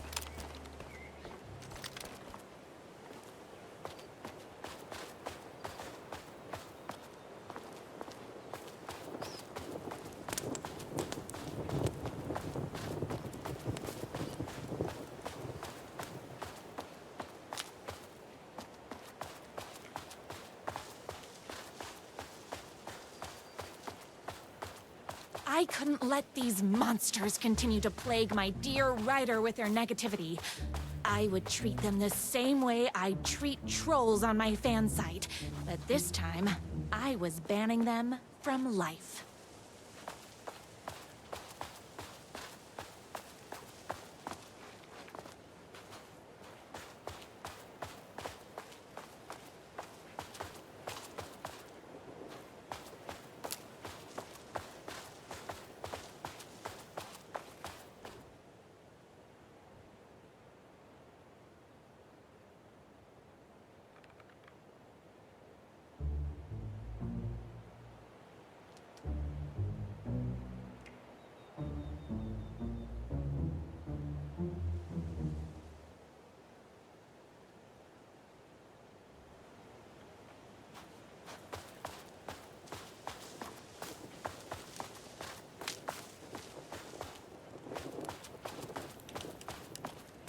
The motorcycle tracks ended at a cabin.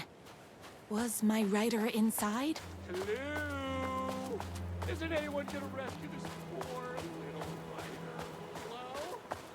Is anybody there? I'm just a frail rider and I require aid. He's inside! I'm here! I've come to save you! Oh, joy! We can finally be together and sit through beat poetry readings and drink $18 cocktails and have high tea with the Queen. Wait a minute. My rider only drinks coffee. 2 sugars, no milk. I keep all the mugs. Okay, no more tricks. I'll be waiting upstairs.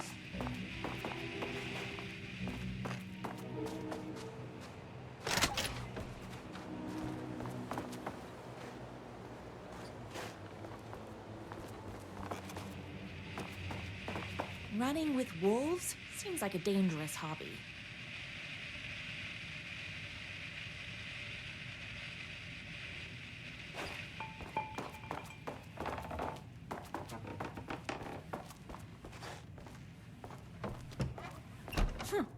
I guess riding doesn't run in the family.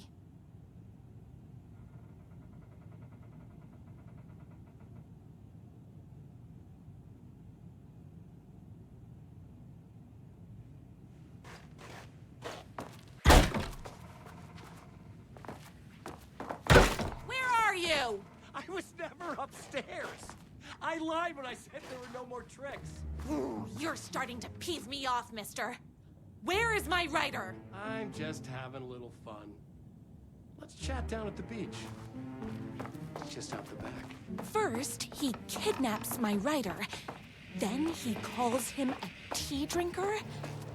He had crossed the line. I was going to go to that beach and give this jerk the scolding of a lifetime.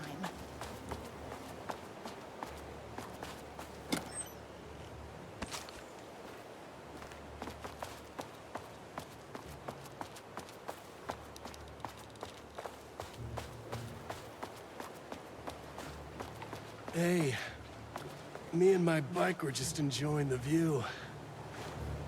Where is my rider? What do you even see in that crybaby? He's boring, he dresses like a nerd, Hush your mouth! He is a stylish intellectual who is in touch with his feelings. You're starting to cramp my style, babe. And I'm not telling you where he is.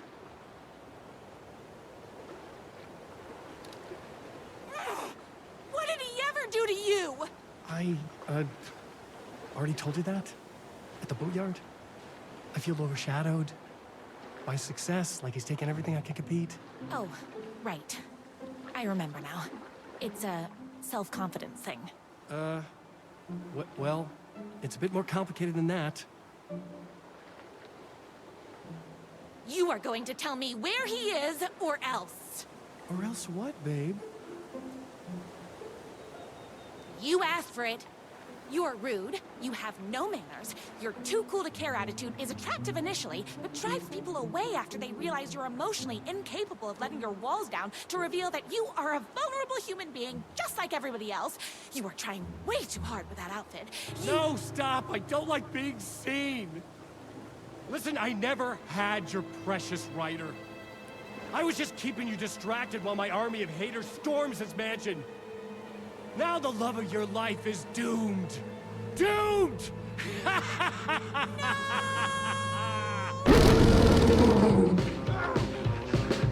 He tricked me, even with my famous keen perception.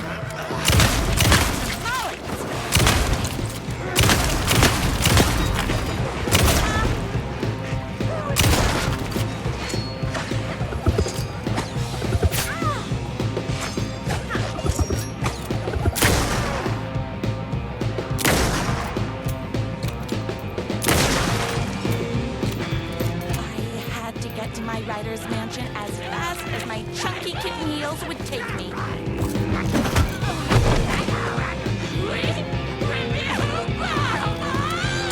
Oh, very rude.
Gotta put more bullets in.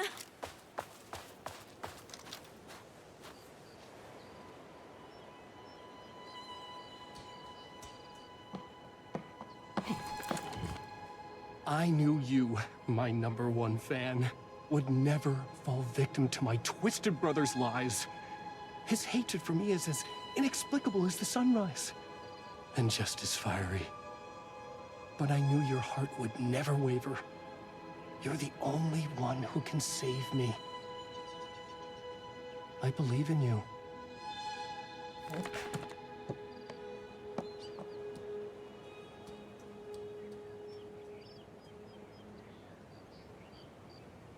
My rider believed in me. We were kindred spirits.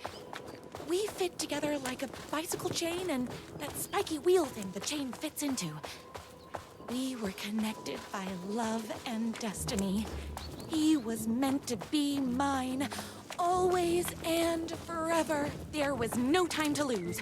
I was the only one who could save the writer and the very soul of literature from these evil haters. The fate of all art rested on my shoulders. The stakes had never been higher.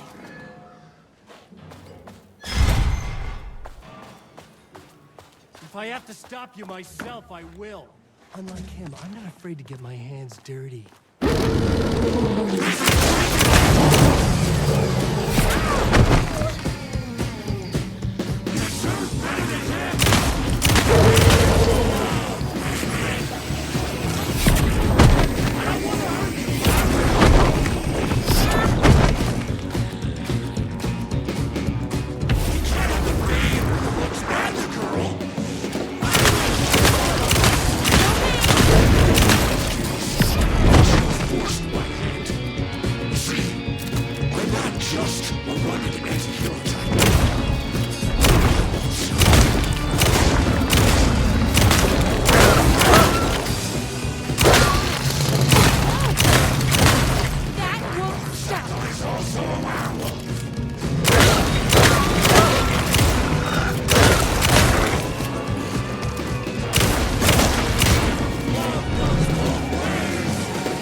Go ahead.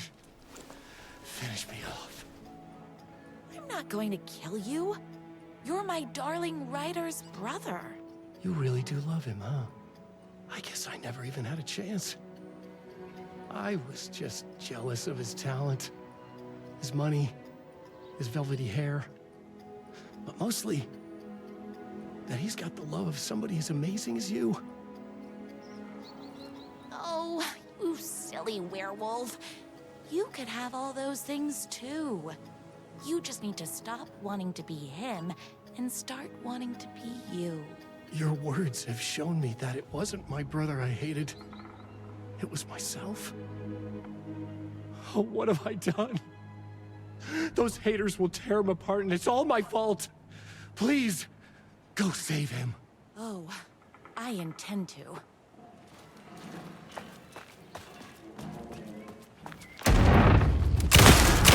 An order a reckoning?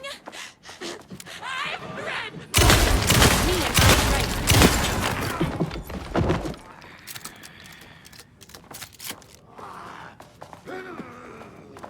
Don't be trash! Very rude! Are his books bad on purpose?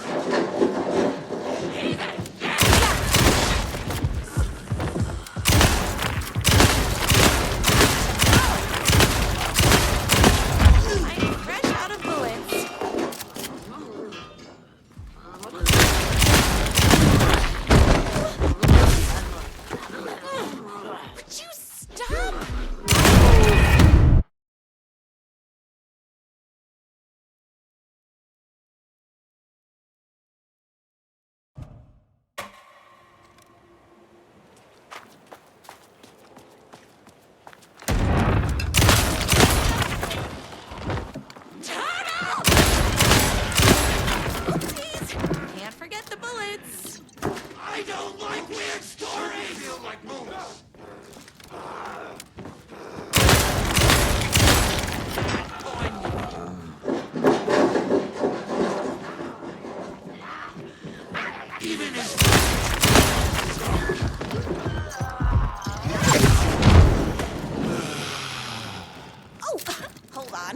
I need to fill my gun up.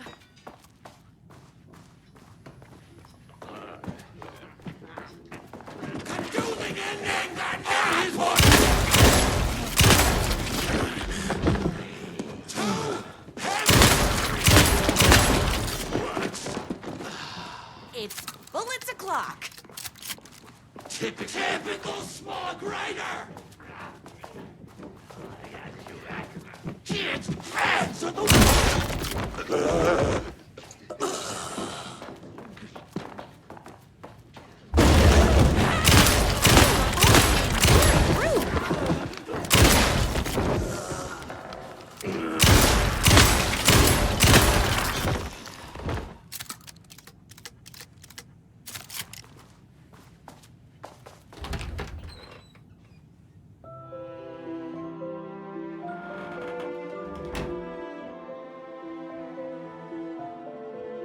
And there he was.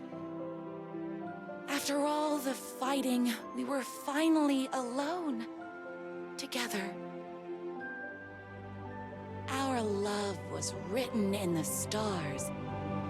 And so we danced like two spinning planets that would eventually crash into each other in a dazzling display of flames and rocks and other planet stuff. He told me all the sweet things I'd been waiting a lifetime to hear. I saw myself reflected in his eyes. I would always be at his side, to inspire and protect him. He needed me, now and forever. After all, I am his #1 fan.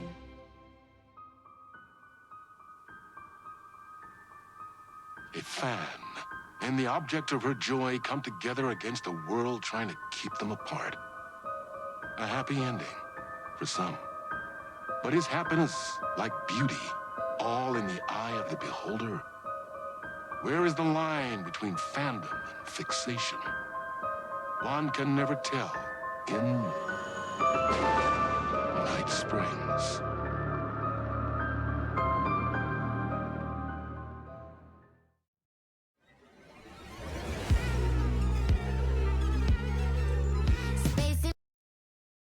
Looking cute in a human suit, secret agents with the down race they shoot. Psychic powers, hypnotizing magic fruit, strange machines, weird mysteries. We got freaky fantasies. Night Springs, psycho killer on the run. Yeah, Night Springs, I don't.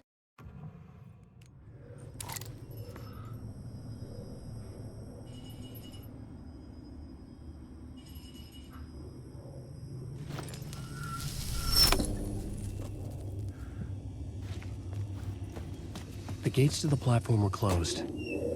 I had a ticket.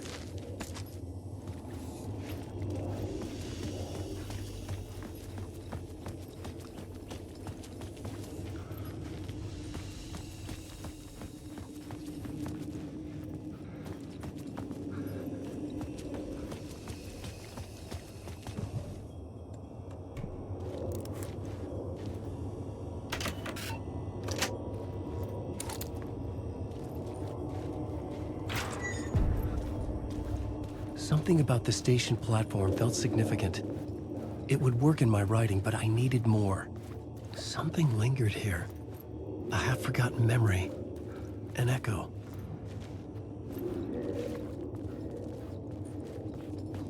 Come here before me.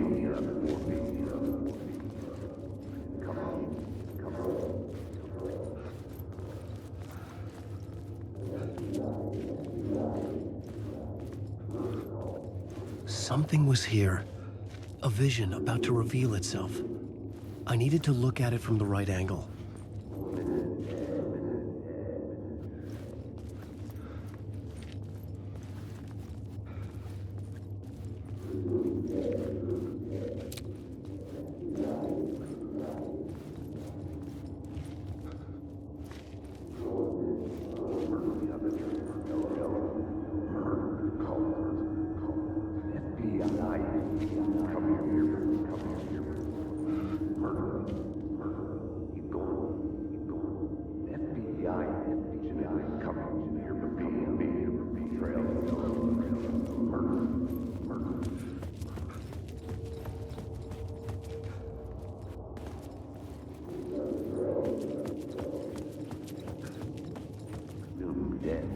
FBI agent had come here before me on the trail of a murder cult. He'd gone missing, presumed dead. The cult was leaving me clues to follow, connecting the dots from one murder to the next, inviting me to draw an obscene picture on the city map. Caldera Street Station. The name made me think of the exit wound of a bullet. I had a flash of inspiration. The ghost of my fictional detective. A story thread I could use in my writing.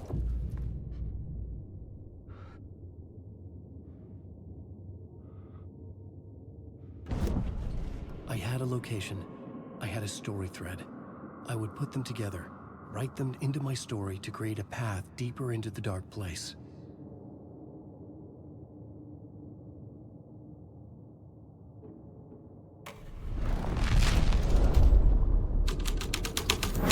Things clicked into place. The story rang true. I was making progress. The dark place reacted to my story. The way into the tunnels was no longer blocked.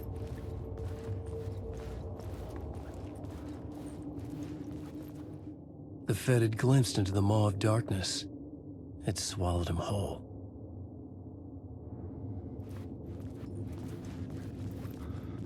The tracks led into the tunnel. That was my way forward.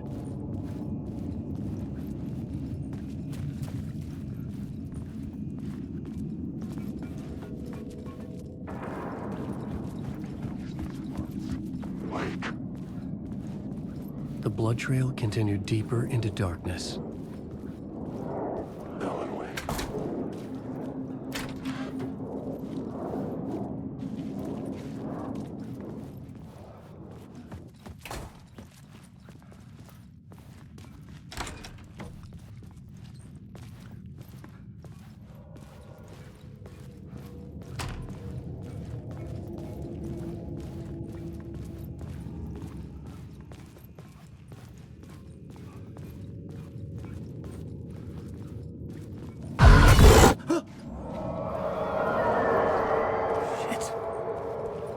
The sound of that.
It could not be opened on this side.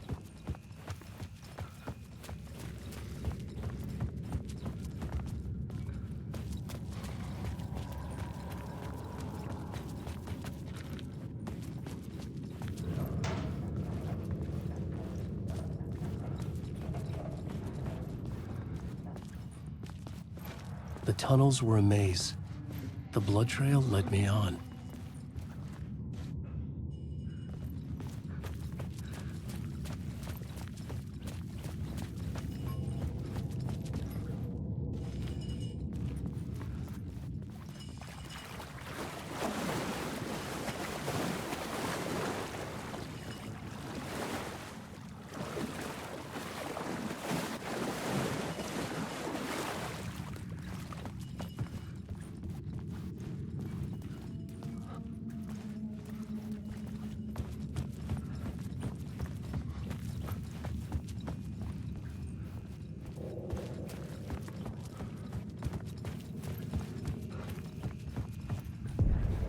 Another place to use in this story.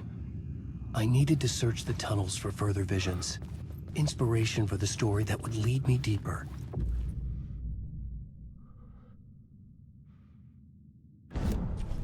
I had a new beat for the story.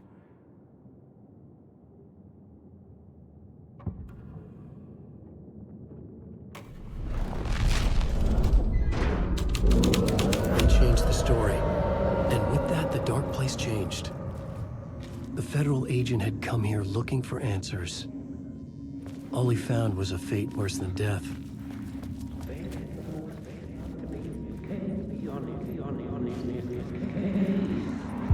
It's bad luck to be on this case.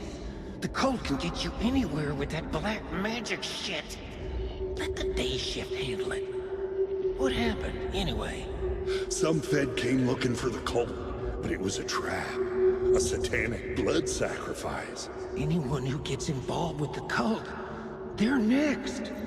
I heard their leader is this famous writer, Alan Wake. Their unholy motherfucking messiah. Sounds like a load of bull.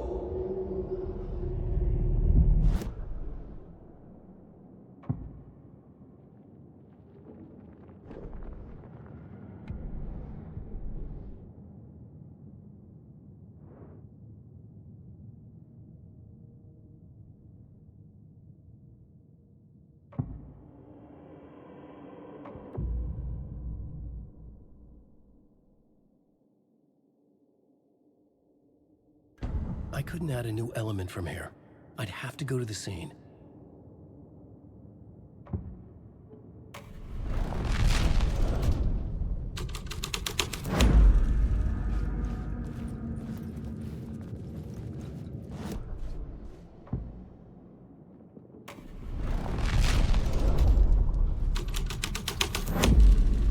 The story was affecting the scene.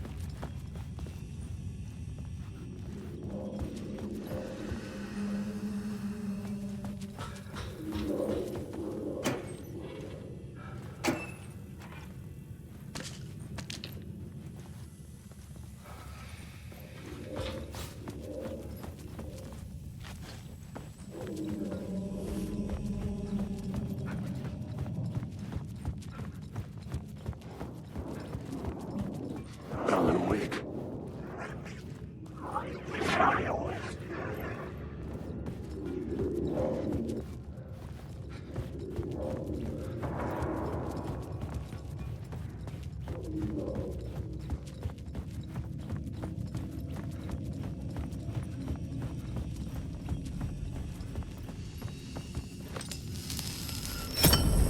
Another echo lingered here. A source of inspiration.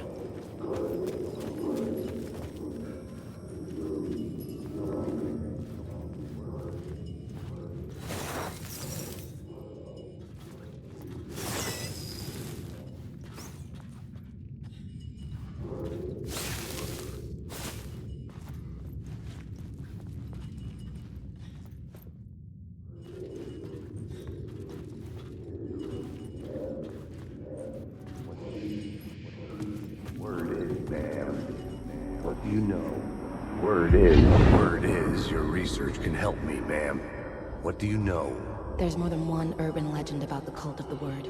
The murder cult used these tunnels for their ritual sacrifices. They say the cult reenacted the murders in Alan Wake's crime books. That Wake was even involved somehow, under a false identity. Mr. Scratch, which is, of course, a nickname for the devil himself. It was disturbing finding myself in the story this way. But I was desperate, and it felt right for the story.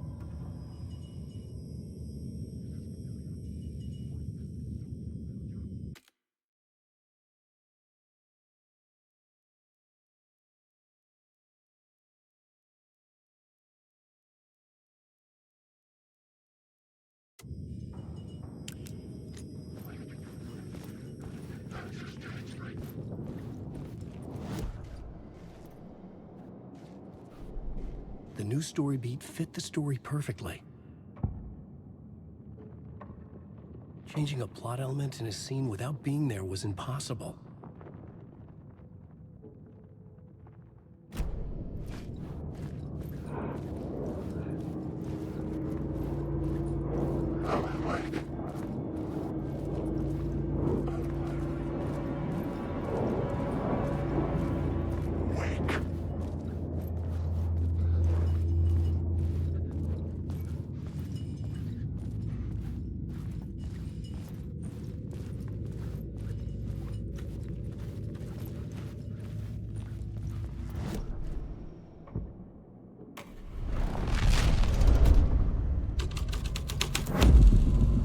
Making my way deeper into the story, I could imagine this murder cult performing their macabre acts beyond the collapsed tunnel.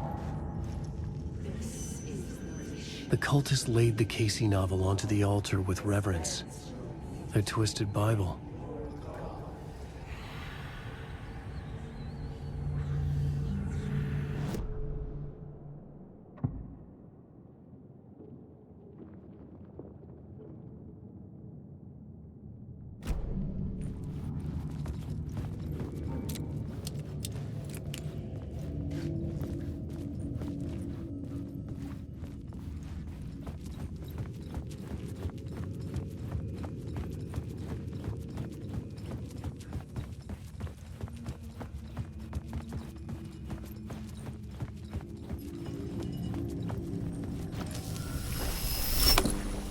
The water was gone. The way forward was open.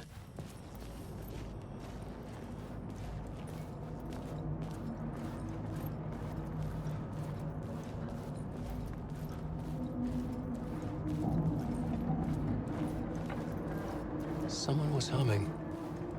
Was it worth the risk to go see who?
Memory is fading like a dream. I must hold on to it. I remember an awful beacon in the darkness, a scene of a ritualistic murder site in the subway tunnels. Is it a previous draft of my writing? Must be. I've been trying to shape the dark place around me, but so much fades away. Even my memory of the process, washed away by dark waves. But some things remain. The darkest, nastiest elements, like the murder site. It's my goal. A stepping stone to travel deeper to escape. Write a narrative that takes me there. Casey will lead me to it.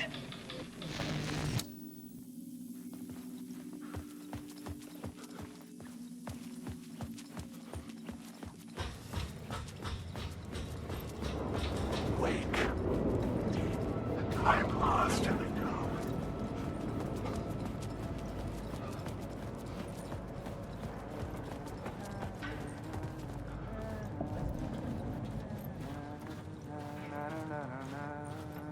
Hello? Oh. Hey, Alan. You snuck up on me. Sorry. Have we met? Memory problems again, huh? Yeah, we've met. Tim Breaker. We've shared notes. Hey, I've made some progress on the map if you want to take a look. I still haven't found my mystery man, though. You're making a map? Trying to. It's hard to map a dream, though. I keep ending up in unexpected places. I find interesting things like those strange markings that react to the light, but never the one thing that I'm looking for. Feel free to check the map out. Oh, I've been stockpiling supplies while I poke around. If you find a stash, take anything you need. I appreciate the help. Who's this mystery man? Oh, it wouldn't be much of a mystery if I knew. All I have is a name. Warlin Door. The talk show host? No. No, that doesn't sound like him. The guy has many disguises, but a talk show host? No. I'll keep looking.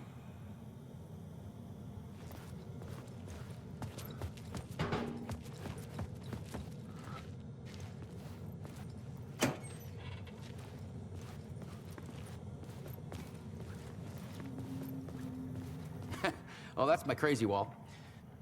I'm just trying to make sense of things. Don't judge me. I'll trade you walls any day.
See you around, Alan.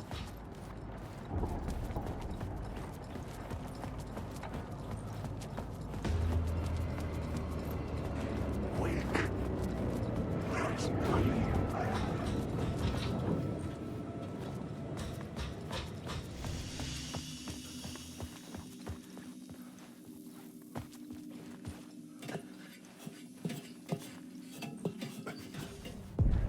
The train blocked my way forward, but it was here for a reason. It had a role to play.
I should look at the plot board to figure out a way forward. I found was important for the story.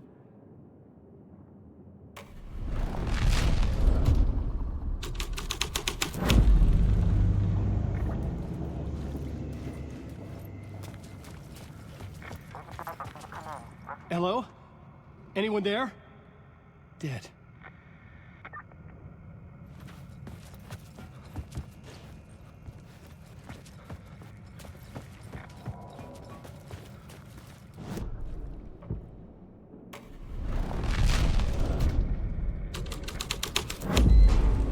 This would move the story forward.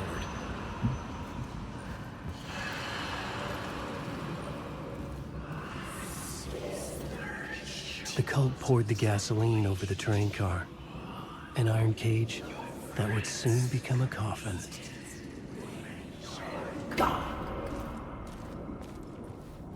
Wake. You're stuck in a...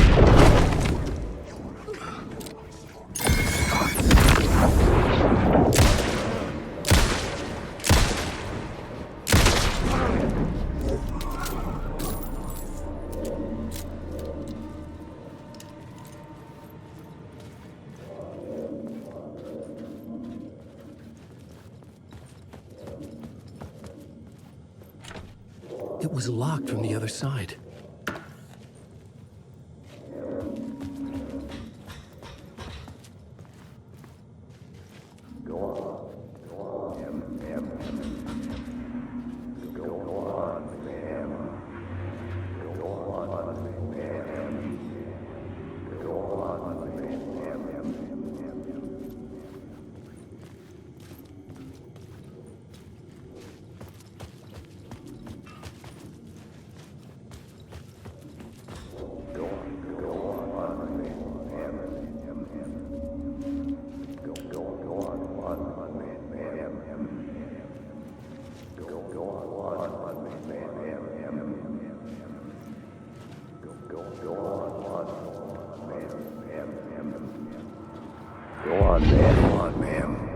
This is where the history of the cult gets genuinely disturbing.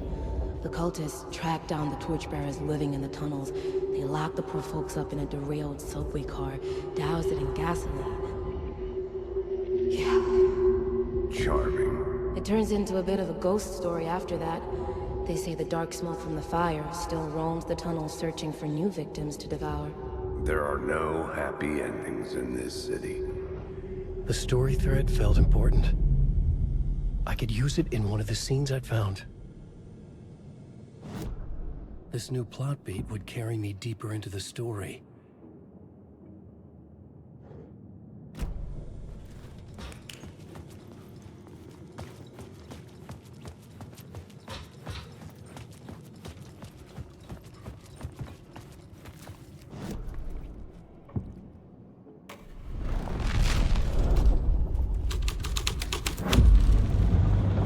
Was affecting reality. The subway car had become a burnt husk. I could get through it now.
weak.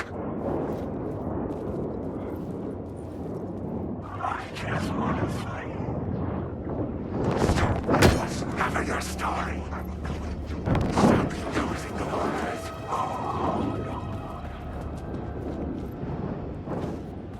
These are practical words.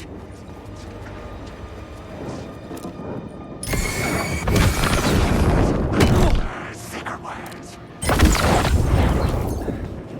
You are the plot.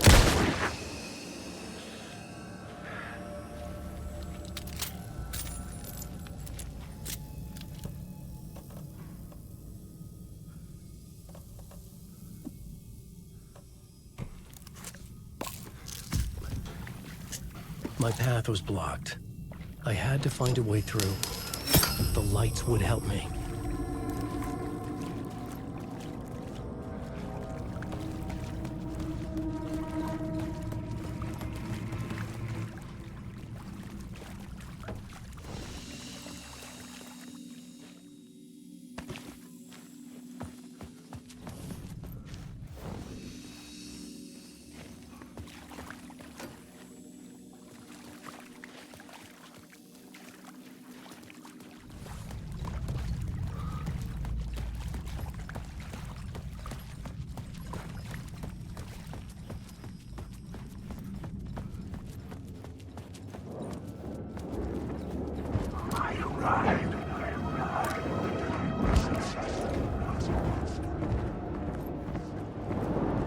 These words. There's no one.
plot element I found would drive the story forward.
The Echoing Hall had a story to tell.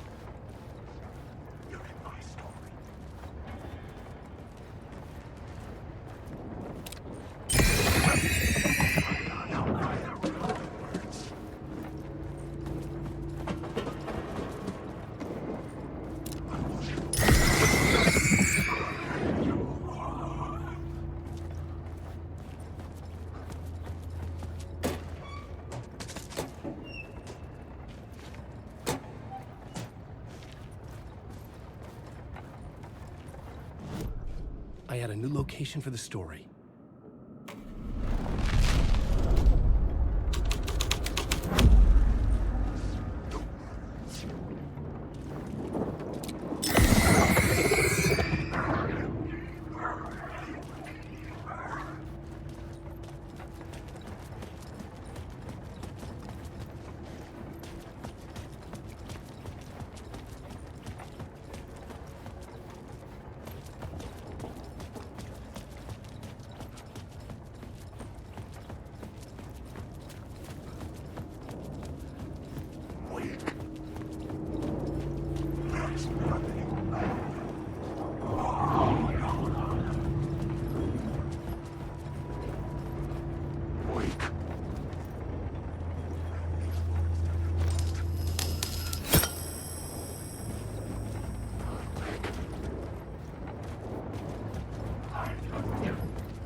changed into the murder cult's hideout.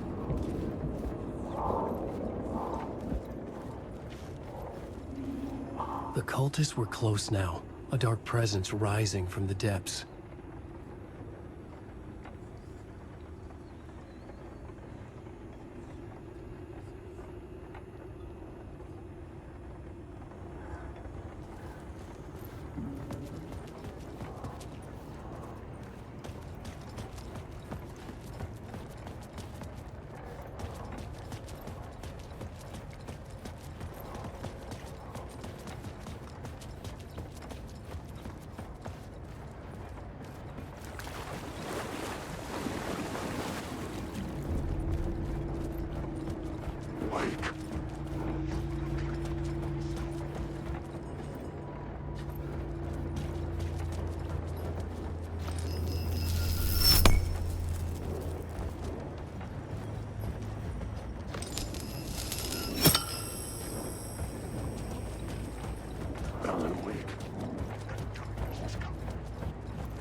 Witnessed something here that made him run scared. Whether the summoning ritual had been a bona fide supernatural event or the mass psychosis of stark raving lunatics, it didn't change the facts. The cult was messing with things no one should mess with. The ritual was a vital part of the story, the key to reaching the murder site.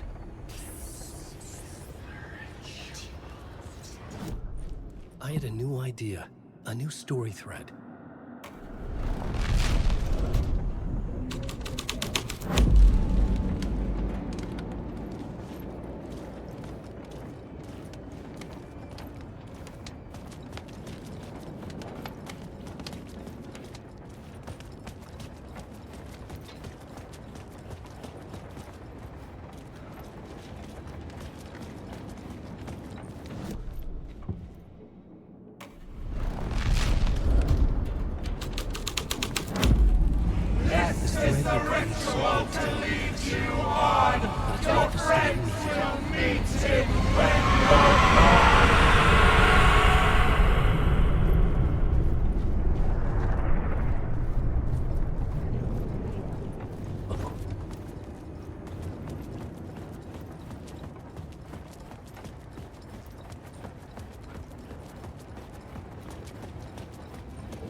Repeated over and over.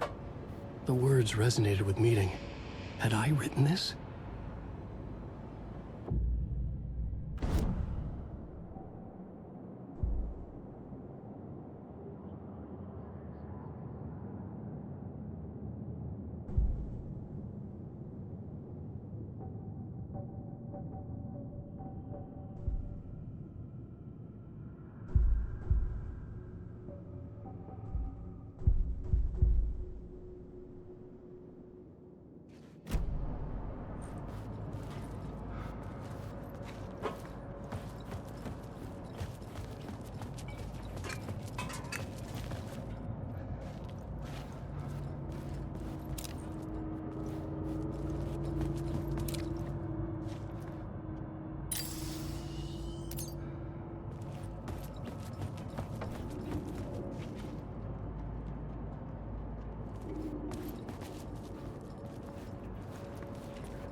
Turns out the cultists weren't the only ones using the tunnels.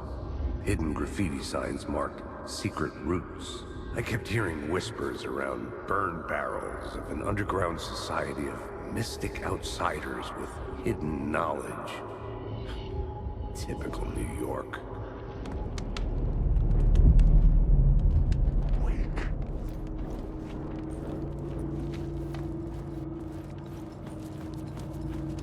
Alan Wake.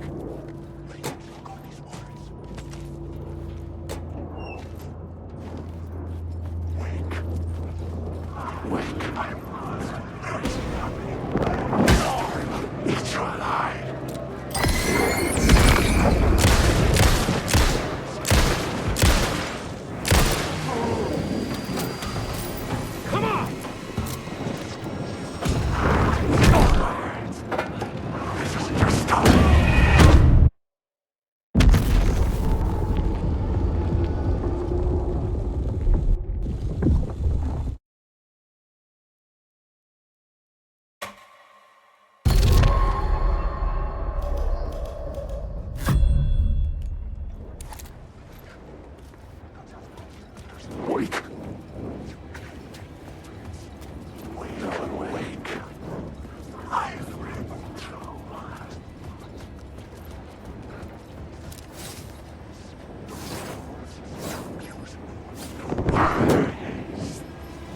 This time I'll meet you alive. I know the words. Ran these words right through it.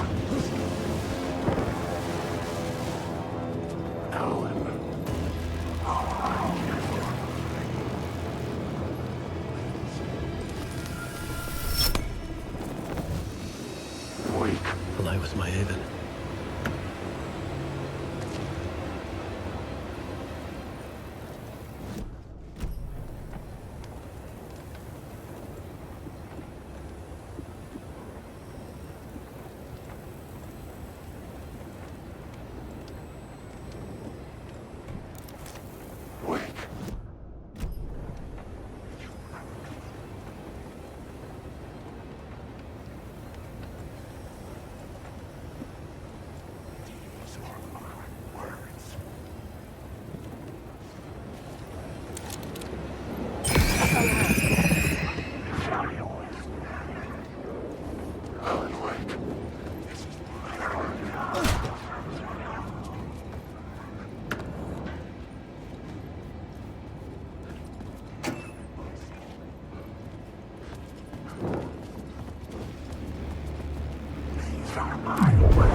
This new plot beat would carry me deeper into the story. A phrase repeated over and over.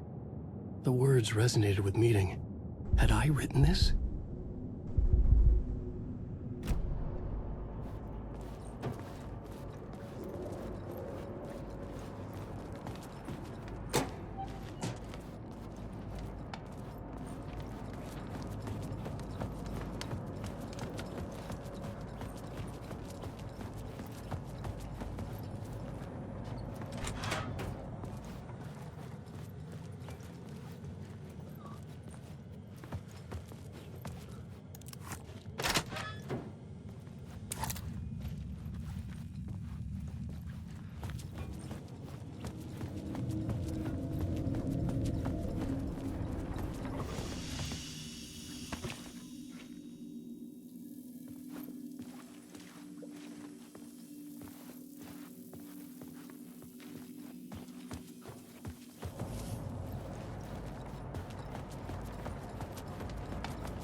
Graffiti signs marked secret routes. I kept hearing whispers around burn barrels of an underground society of mystic outsiders with hidden knowledge. Typical New York.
scene had changed.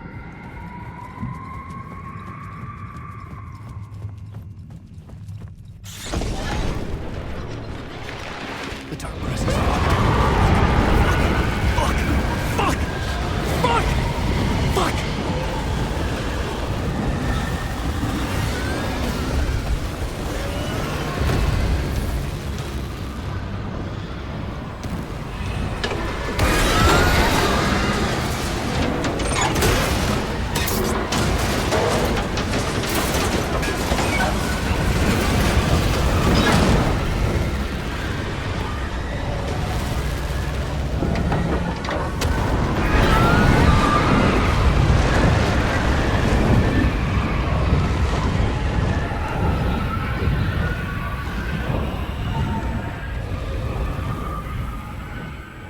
I couldn't hear the dark presence. It was gone.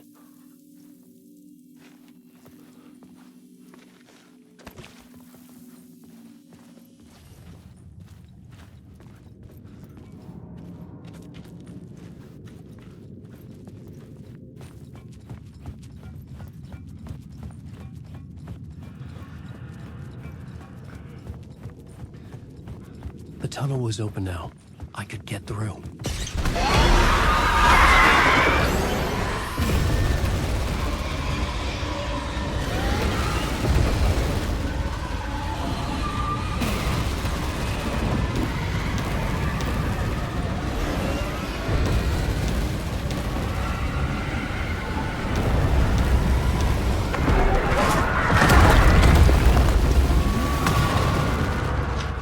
The dark presence. I had seen it before. I remembered now. It was always out there, hunting me.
Somehow the victim's heart was the key.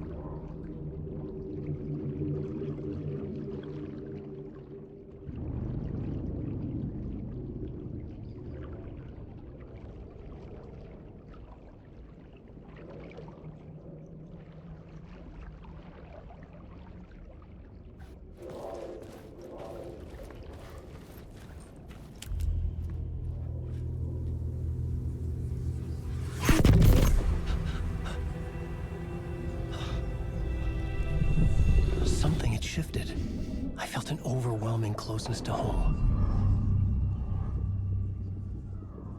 An FBI agent? Who are you? What is this? Who are you? She can hear me. I'm Saga Anderson, FBI. Help me. This is Alan Wake. I'm trapped here. The dark place. Under Cauldron Lake. Not Cauldron Lake. Who are you? I'm trying to escape. I'm making progress, but I'm in danger. The dark presence. Help me. Please, help me. I could sense it. I was closer to home. Had the woman in the vision helped me somehow? Something had changed. Outside. Parliament Tower. Where I had lived with Alice. It was out there. Waiting for me.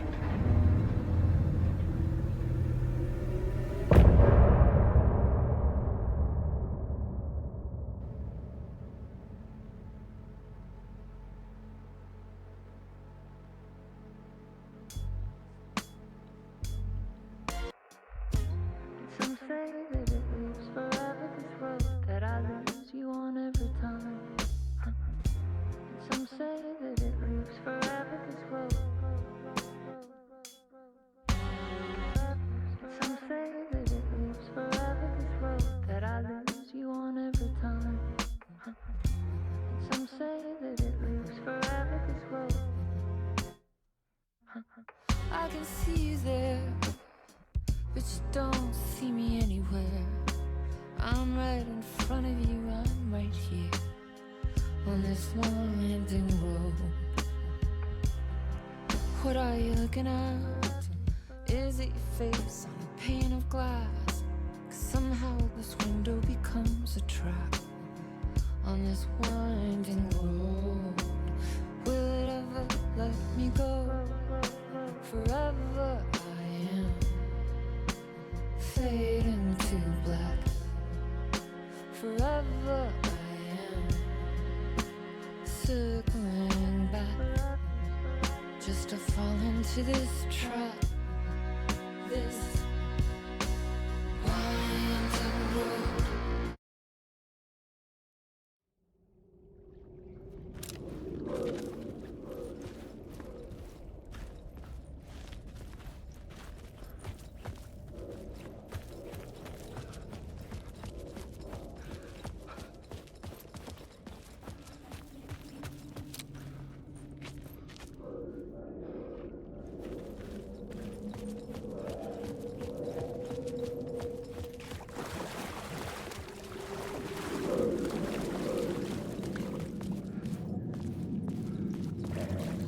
Murder site, I felt it.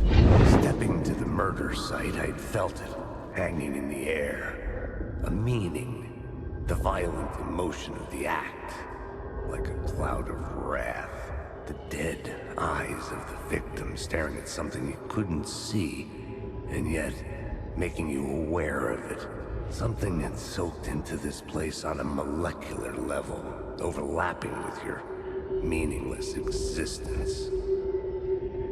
Regression to something you had managed to forget.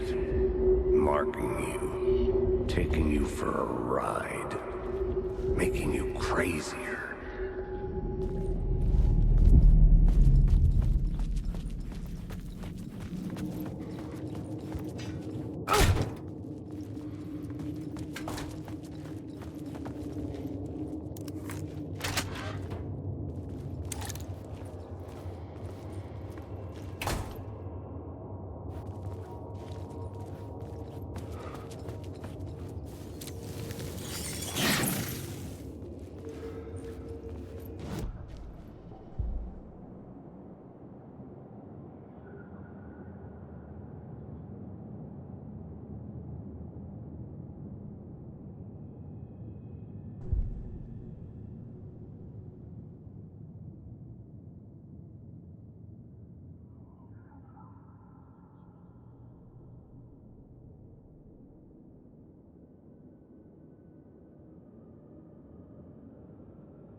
station had changed.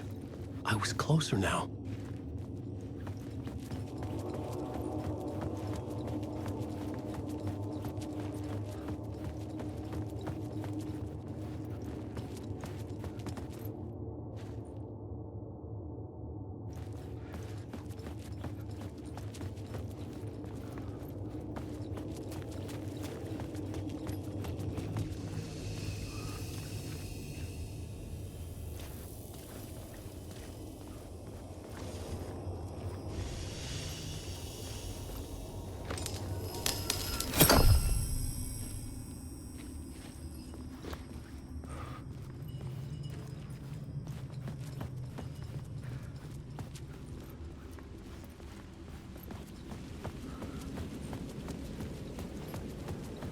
Parliament Tower, our home in New York. Was I really this close to being home? Going up to our apartment? Would I be home? Or was this just an echo of the real thing? Even then, the murder site had brought me one step closer to escape. The payphone at the edge of the plaza was ringing again.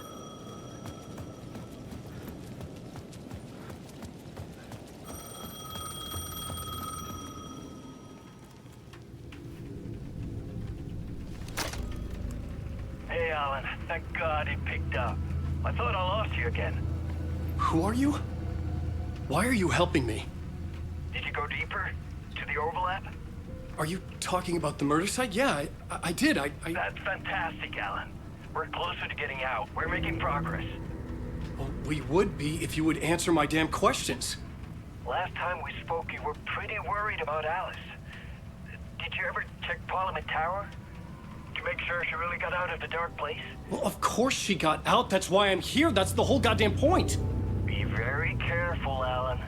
The dark presence is stealing from you. It can already manifest as your double. Scratch will come. Wait, hello?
Maybe he was a victim. The cult, using his words. Or maybe he was the monster behind it all. Either way, Alice Wake, his ex, she knew things. It was there in her art for all to see. A cry for help. The darkness she'd witnessed. And that put her in danger. Was Alice here? In the story?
Alice's photo equipment, set to go off when the door opens.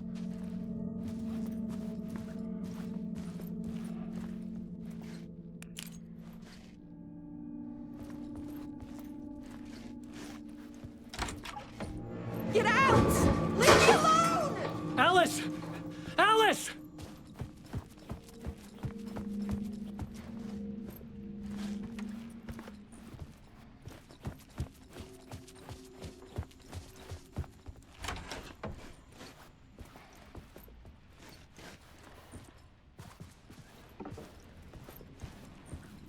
Alice.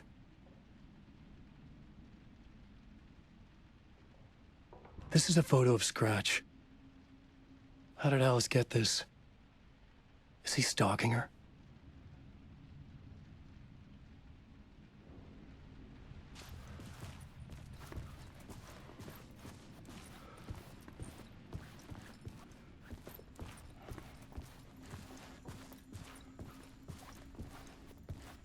This is the door to my study, where I wrote my books. This symbol wasn't here before.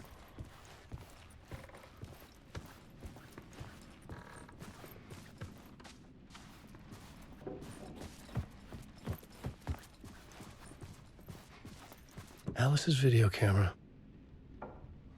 No memory card inside.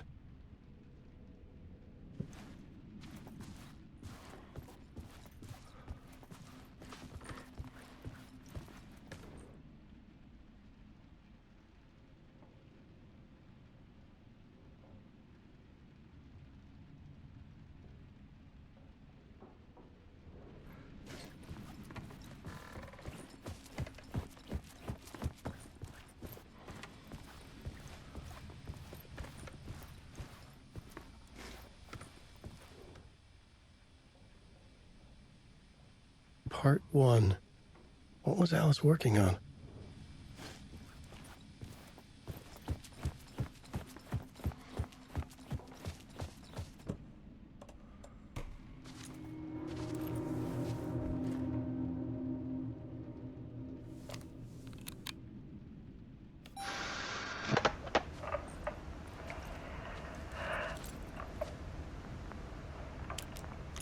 When I was younger, photography was everything to me.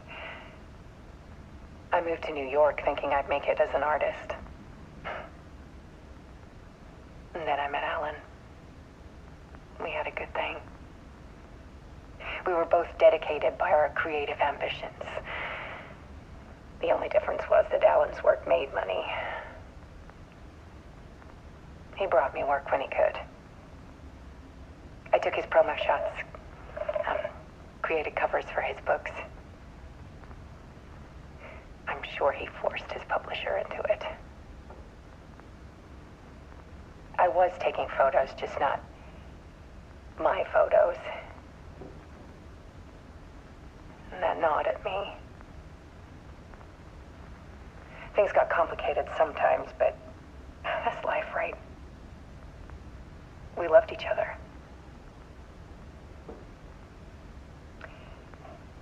Then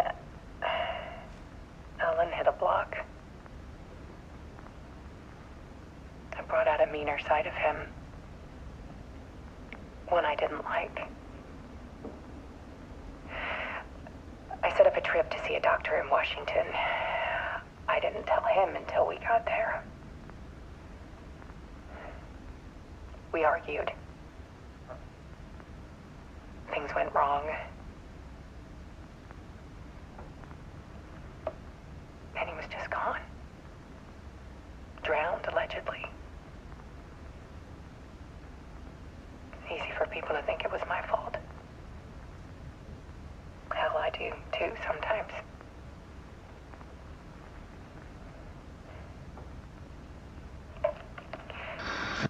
About 6 years ago, I started hearing noises in the night. Typewriter keys clacking. Voices. Alan was back. Haunting me.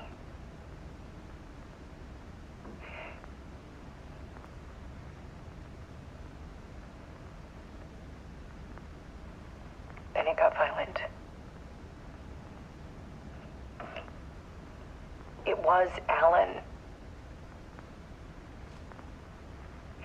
And yet, it was a monster.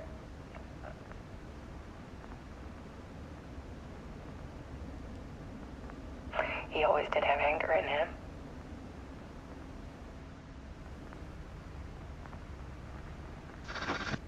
I set up cameras around the apartment with motion sensors and flashes. Now, when the monster comes, I turn it into art. My nightmares caught on film. And this is the focus of my new exhibition. To show people the world is so much darker than they ever knew. I'm calling this exhibit The Dark Place.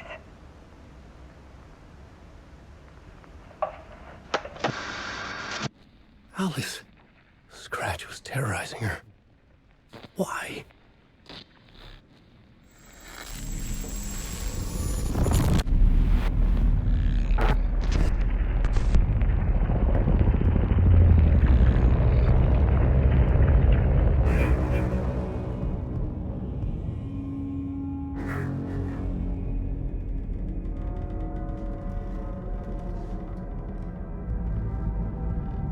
I sat in the writer's room and wrote a story. Initiation. To project myself through the dark place, to look for a way out. The story had brought me here, brought me nowhere. Looped me back. I was writing the story. And in the story, I now stepped into the writer's room. But there was no one here writing it.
Okay, let's recap what you've told us so far, Alan. For the past 13 years, you've been trapped in a nightmare dimension called the Dark Place. Yeah. It's like New York, but it's not New York. And can be reached from the bottom of Cauldron Lake, but it's not really under the lake. And after all this time, you've managed to get out. Yeah. But so has your evil doppelganger. Mr. Scratch? Or is it the Dark Presence? Both. It's interchangeable. He's Scratch when he looks like me, but he can change into this other form. And Scratch, the Dark Presence, wants to rewrite the world in his own image. Which would be in your image, as he looks just like you. And turn the world into a fucking nightmare. During Deerfest, which is scheduled to take place in a couple of days. You got out of the Dark Place by writing a novel, the pages we've been finding. But your double edited it into a horror story that's now changing reality, taking over people, making them crazy, bringing the Dark Place to Bright Falls. Yes, fiction coming in contact with the Dark Place can change reality. The story is coming true, soaking into everything, like darkness when night falls. But last time This will be back in 2010. Yes, last time it didn't happen all at once. The story came true bit by bit as it unfolded. And that Dark Presence was still bound to the lake. I stopped it before it got the ending it wanted. Before it broke free. Based on that, there's still time. Which brings us to your magical light switch. The clicker. Magical doesn't quite cover it. Scratch wants it to bring about his ending. That can't happen. If I can get the clicker, I can send him back to the dark place, make all this shit go away.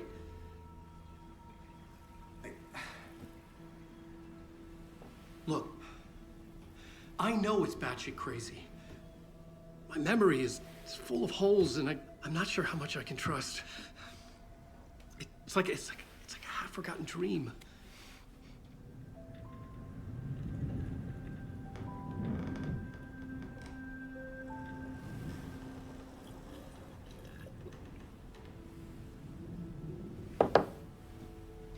Mr. Wake.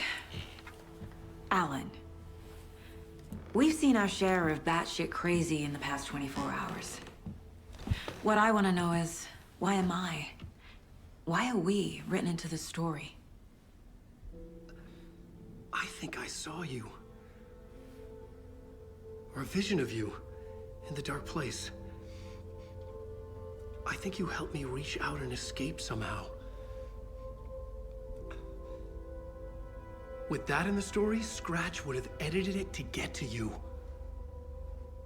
To hurt you. We are all in danger.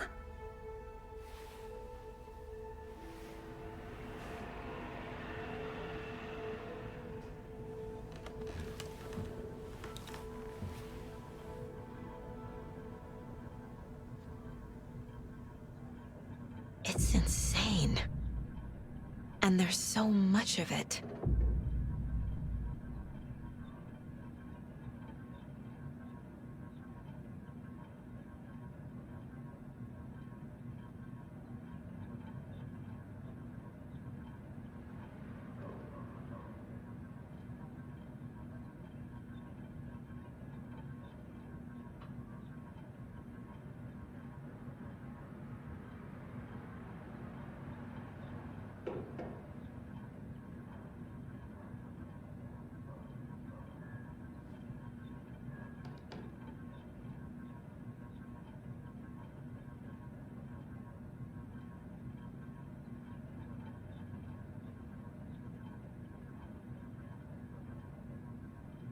Have you ever heard of the Cult of the Tree? Creepy bunch. In the habit of wearing deer masks, performing murder rituals, victims turning into monsters possessed by darkness. Possibly inspired by a horror story written by a certain author. Ring any bells? The cult. Yes. Yes. They have the clicker. If the cult has the clicker, does that make them Scratch's followers? How are you so certain they even have the clicker? They could be working for Scratch. I don't remember. It's all confused. Alan, if I'm gonna act on this information, you need to be honest with me. Yeah, of course. Is he confused? Or is he hiding something?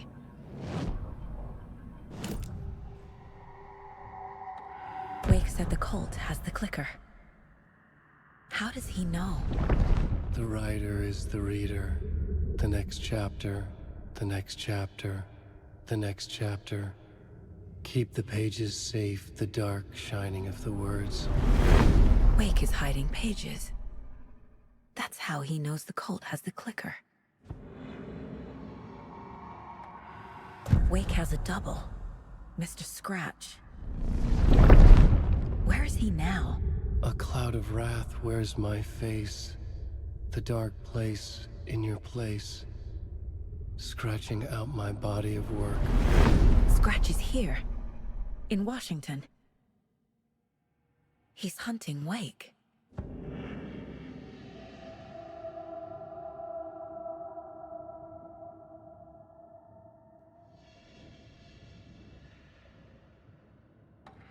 Scratch looks just like Wake. Why? Don't wake up the dreamer if your life is a dream. I swam to the shore, but the water is rising. Wake and Scratch are clearly connected. Maybe Scratch got out because Wake did. Or vice versa.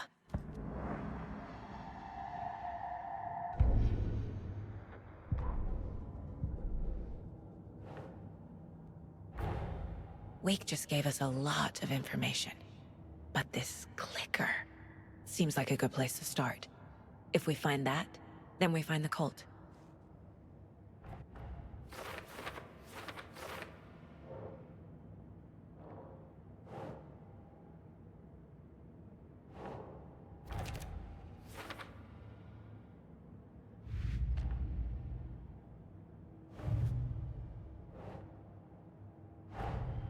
Nightingale goes missing for 13 years, shows up murdered, and then turns into a monster.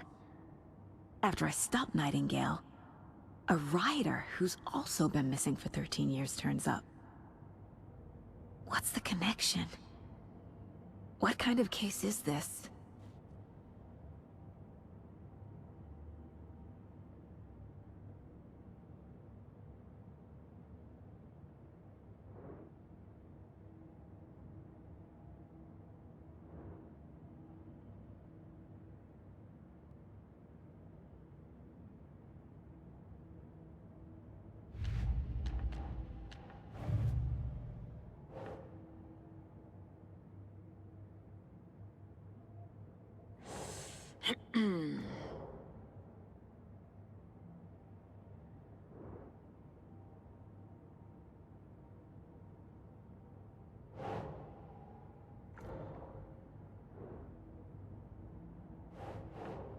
That's not right.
The FBC is definitely playing with things they don't fully understand. And that always goes well.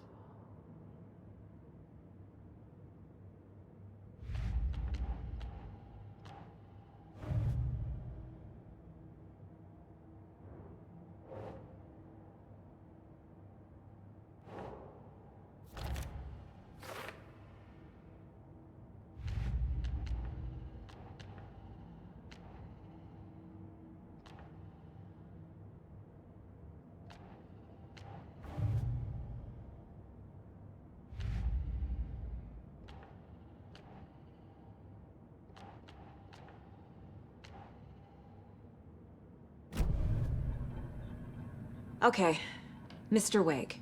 I know you have more pages of the manuscript on you. You don't understand how vital these pages are. They're the only way I can know what's coming. You're not the only one trying to solve this. This is our job. Okay. Here. Now, This is all I have. Be careful with them. Inside the trailer, at the outskirts of Watery, Saga had seen Wake's fabled clicker for the first time, in the hands of the Cult of the Tree. A cultist stared at her. She drew her weapon.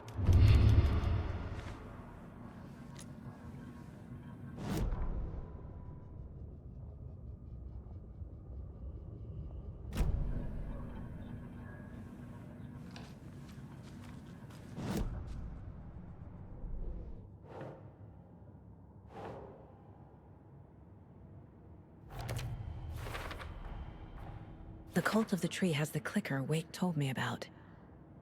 They're a part of all this.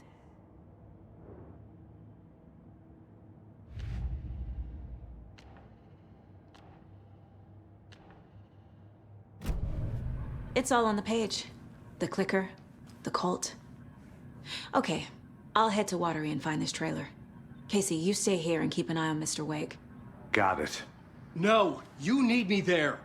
No dice, pal. This is an FBI investigation, and I don't see a badge on that flannel.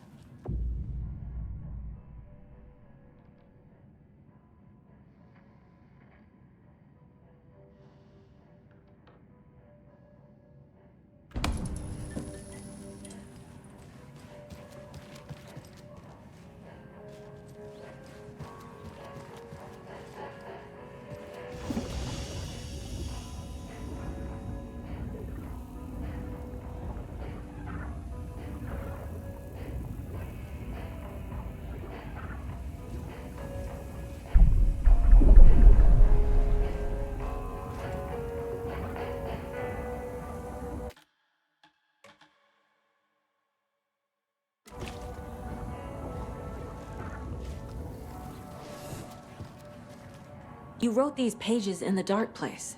So why are we finding them here? I think I wrote them. I remember writing an endless amount of pages, but when this happened before, the pages were being sent from the Dark Place to help me. Maybe the same thing is happening here. That's all for now, Mr. Wake. Thank you for your cooperation.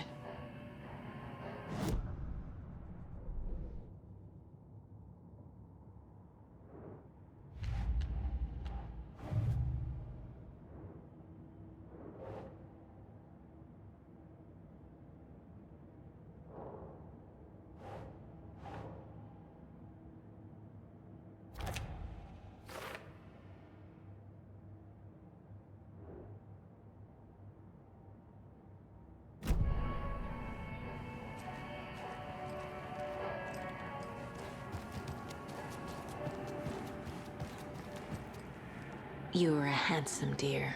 I'm the only one who understands the forces behind this. I can help you.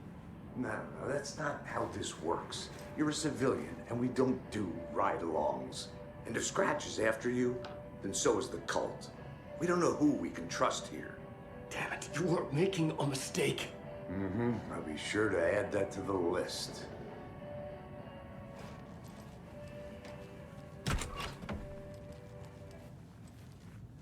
Hi, welcome. Okay. Past favorite Deerfest floats. Go. The yarn puppet monstrosity. Stuffed moose and squirrels one. No, thank you. Those beady dead marble eyes still give me nightmares.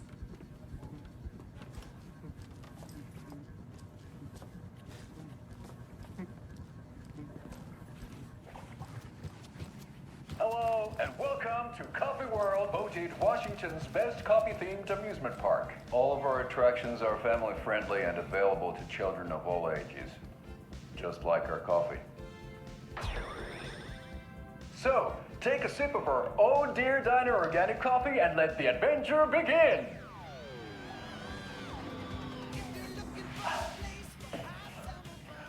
Hold on for dear life on the Espresso Express! Oh! Soak in some local history at the Huatari Well, where two serial killers once hid the disemboweled bodies of their murder victims. It's not haunted.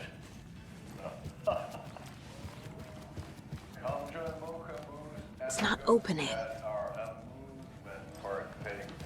Just don't share your copy with the goats. Seriously, stop feeding our goats copy. Seriously. It's not a movie. Take in amazing views from the slow roaster Ferris wheel. I can almost see the Warrior Lighthouse trailer park. Just tuning in, you're listening to the Pat Payne Radio Hour, brought to you by Davis. Finish off at our beautiful gift shop where seniors and children under 10 receive a 9% discount on keychains and By now, we've all seen the Welcome to FBI Coffee setting World. up shop We in town, guarantee and I'm sure you'll you're jaw all a great asking the time. same question I am. Did they bring all this darn rain with them? Davis is right around the corner, and we're all crossing our fingers for sunshine. Just for a weather update. She never responded, but I have her on good memory. Line from water.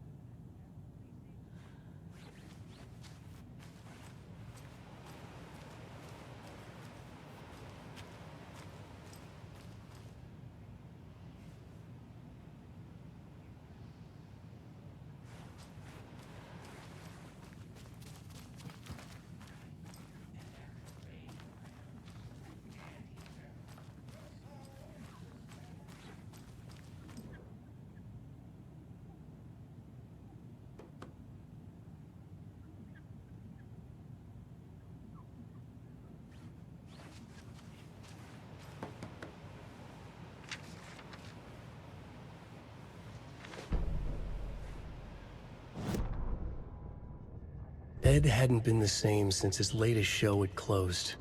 This wasn't the first time one of his productions had shuttered early. Scathing social commentary in a one-act play wasn't exactly filling seats. When Tammy told him she was taking a research trip to Bright Falls, he decided to tag along. Ed told her he wanted to find inspiration. Really, he just wanted a break from the city. But it was true that he certainly needed to find something. A voice, a direction, an idea, something authentic to himself. Ed knew he couldn't keep using Tammy's money to fund his playwriting. After the argument with Tammy, Ed stormed out of the diner and drove their rental car back to Cauldron Lake to prove a point. Now standing in the dark woods, the sun hidden by the trees, Ed wished he could remember what that point was. Something about masculinity. He cursed at himself and turned to go. Suddenly, he was blinded by a light in his face. Voices shouted and hands pushed him to the ground. Ed struggled, in vain.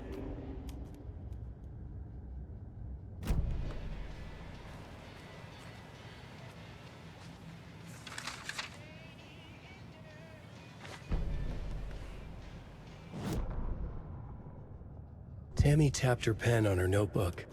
Alan Wake had ridden this same ferry into town when he arrived. This was his entry into Bright Falls. His first steps across the threshold. She wrote that down. She always found it helpful to walk in the victim's shoes, do what they did, see what they saw. It added great color to the book. Tammy felt raindrops on her face. God, again? She pulled up her hood. The rain just kept coming. She missed New York. So far, this hadn't been the simple research trip she pictured. First the incident at the lake, then the fight with Ed. It's not surprising tempers got hot.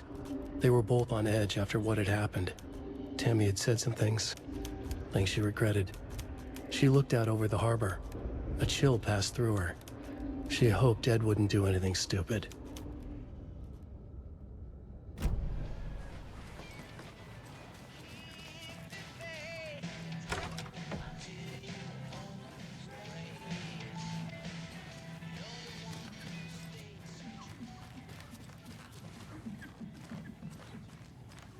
I can't force it open.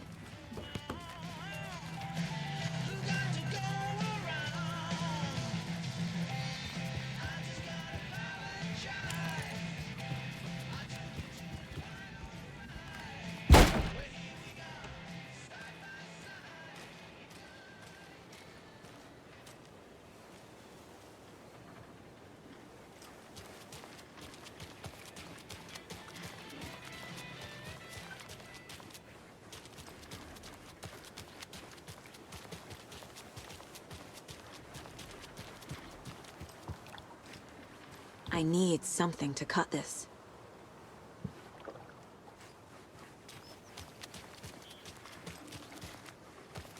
Welcome back, and boy, do we have some breaking news that's sure to knock your socks off. Davis family.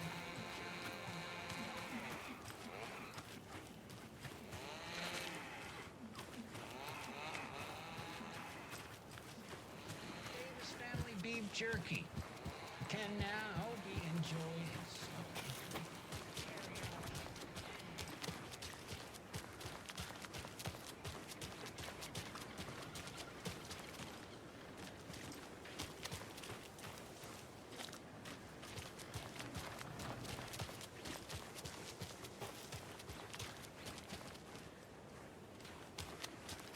Hello, how's it going?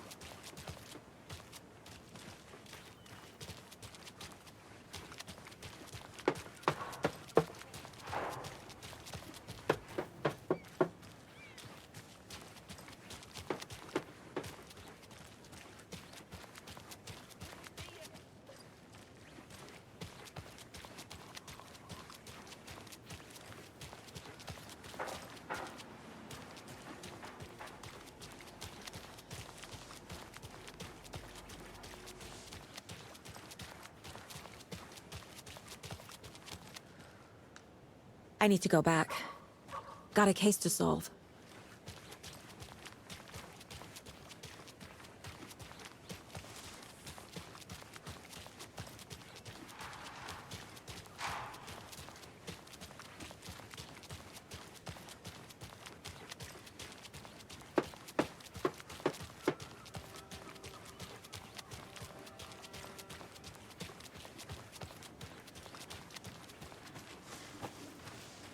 How are you?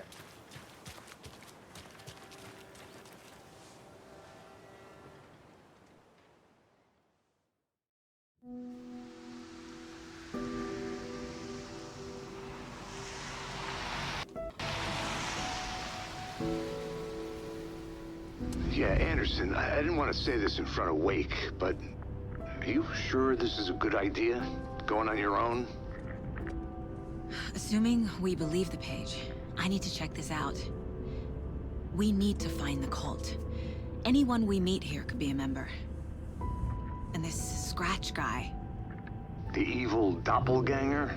It must be true, or else this guy can't write for shit. The quality of his writing aside, if this page turns out to be true like the rest have, this could be a breakthrough. We might solve this thing before backup even arrives. Yeah, but they're taking their time, so just be careful out there. Meanwhile, I think me and Wake will have a chat. Maybe I can shake something loose. Okay. But remember what happened with the Salt Shaker? Yeah, real funny.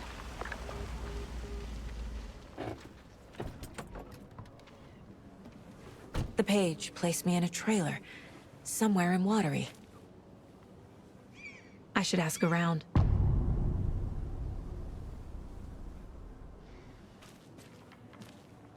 A vote for Mayor Setter is a vote for everyone. Mayor Seta For will stand up Watery. for justice.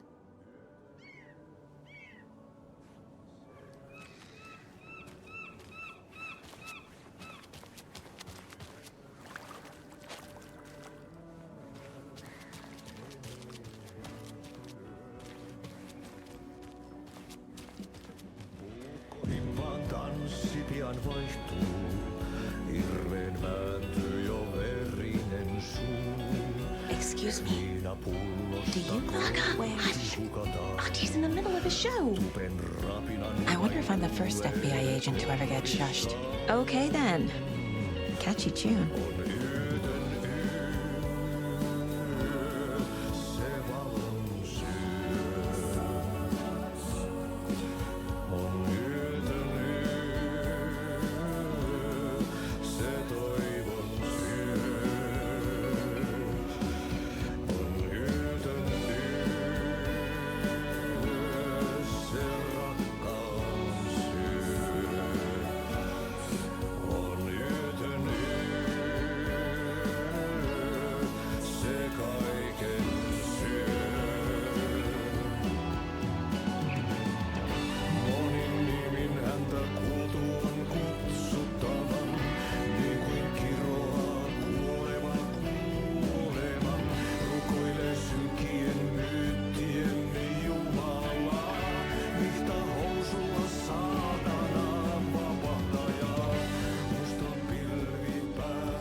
Paljashuoneessaan kirjo.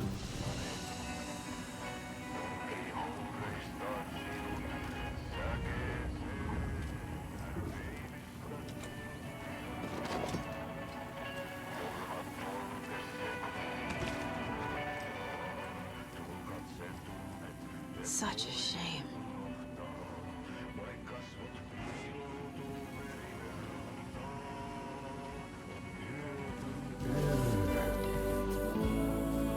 Se sielun syö on yötön yö. Se sinut syö kuin painajainen.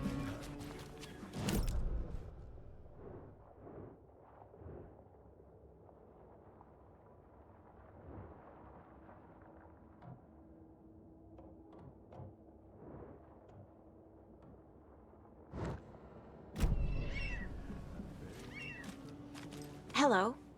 Do you have a second? Ah, long time and no see, Miss Anderson. Thor and Odin are not here. They are old tricksters always sneaking off. Sorry. No, I wanted to ask you about something else. Can you point me to any trailers around here? Sure. Watery Lighthouse Trailer Park. Ilmo Koskela owns it. He owns many things in town. And where is Ilmo? I saw Ilmo and his brother at the bridge. Well, what used to be the bridge. Do you live around here? I live in Bright Falls. You have seen me around. I am Mr. Blum. You call me Vladimir. I work at a nursing home. I take care of your old people. We are on day trip, music, sauna, the good times. I bring them here in the bus. The elderly are very important. And it's a very nice bus. Thanks. See you around.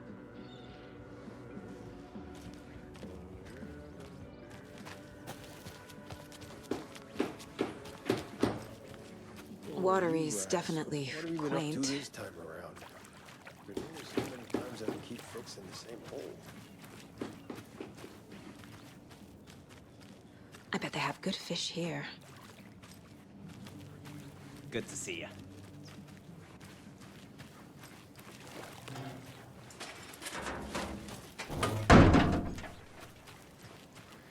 Hey, where's the time gone? There's just a wretched husk of what used to be me left.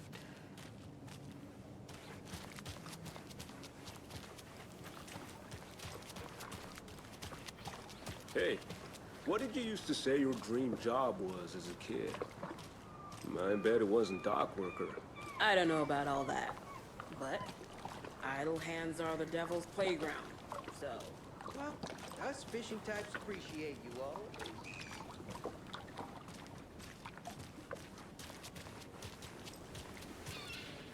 The flooding is even worse here. More like underwatery. I'll have to tell Casey that one later.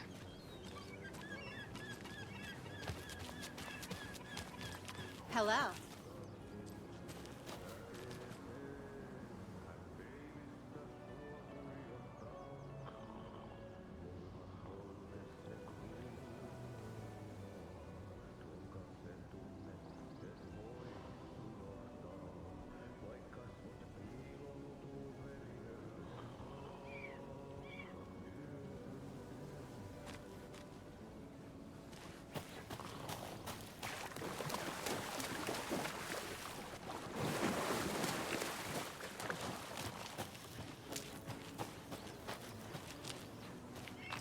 Mom's family was from Sweden. I've always imagined it kind of like this. Saunas, lakes. Seems nice. Enjoying the sauna? You bet. The steam is amazing on my creaky old joints. I'm just waiting for Ati to wrap up his show so we can crack open some beers. I've read that taking a sauna is good for preventing dementia. Yeah, and so is beer.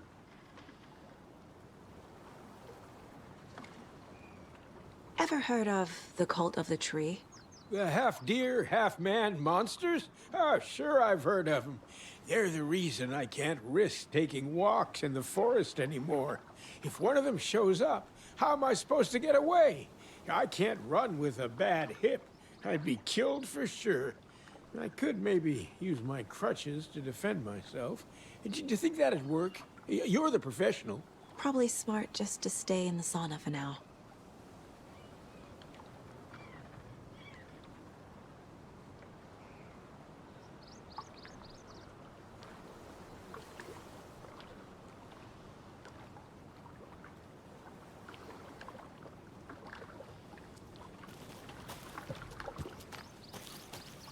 They say if a sauna doesn't fix what ails ya, you're a goner.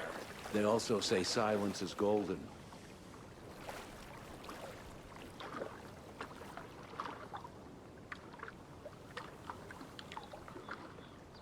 Have you heard old Pat's radio show lately? Yeah, I fear he's losing his grip on reality. I don't care to listen to pointless jibber-jabber. Not on the radio and not in the sauna.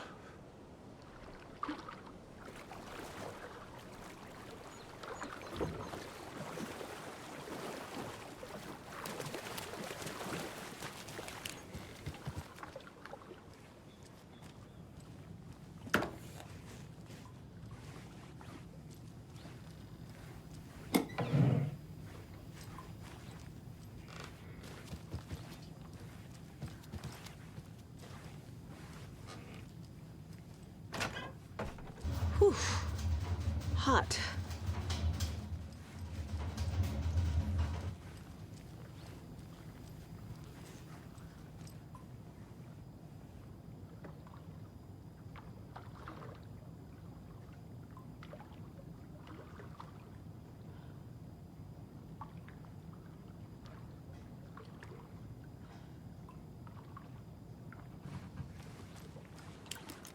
Whoa, sure is nice out here by the water. Nice and quiet.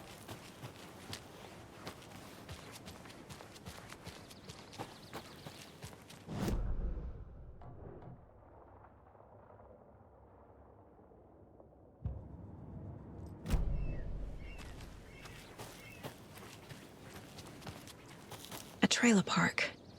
Ilmo Koskela. He's that tour guide we met at Cauldron Lake. I need to find him.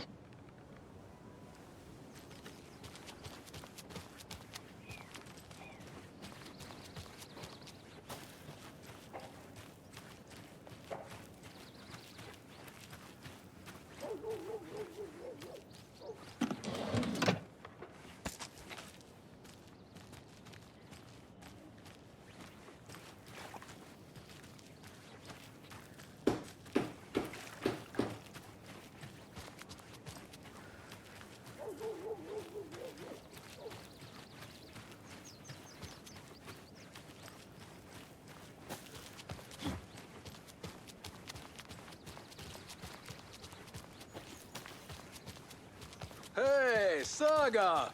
Over here! Hey, Ilmo. How did your walk in the woods with Steven go? Another satisfied customer. I just hope he remembers to write a good review on the webpage. Great to see you back in Watery, Saga.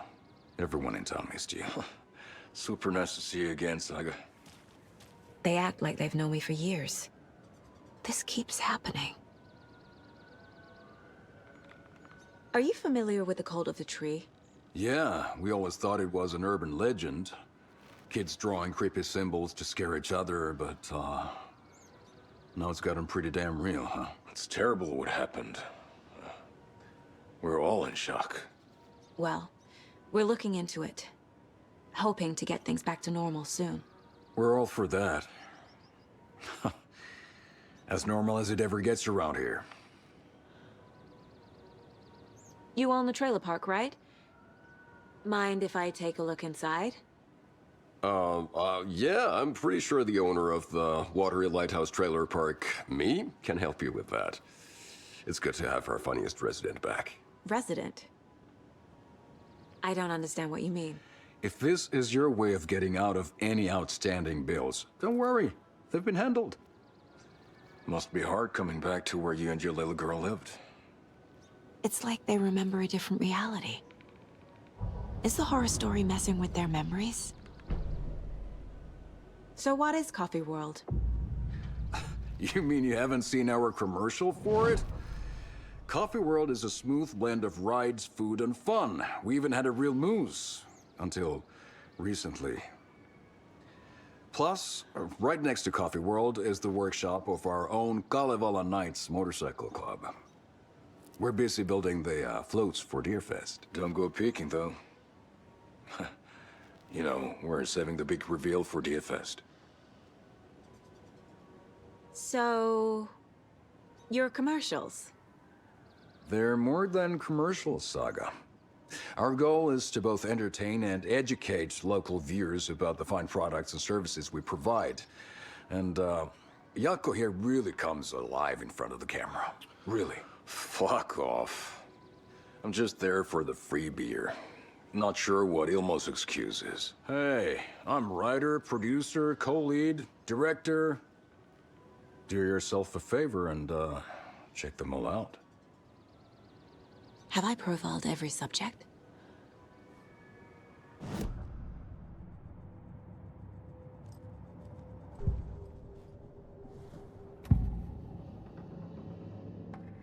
Ilmo thinks the cult is just an urban legend. Or does he? There are things that go bump in the night. It's all true. It's all true.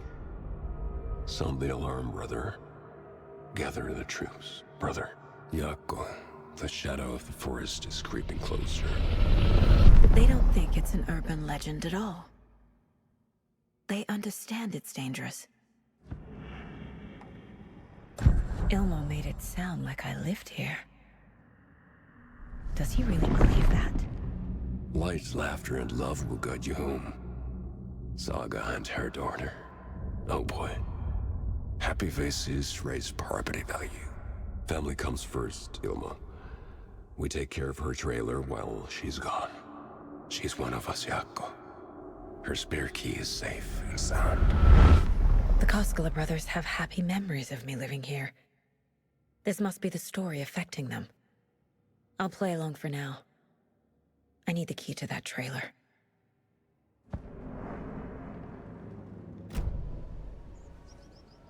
All joking aside, yes, I would like to see my trailer. Do you have a spare set of keys? Good for you. Yeah, I have a spare set. They're just over at Coffee World. I'd get them for you, but Jaakko and I have to head to Bright Falls. The spare keys are in the gift shop safe. I'll call ahead and have someone get them out for you. Oh, the road's flooded, but if you just follow this trail behind me, it'll lead you there. Call the gift shop so they can give Saga a hand. Yep. What's Flooding did this?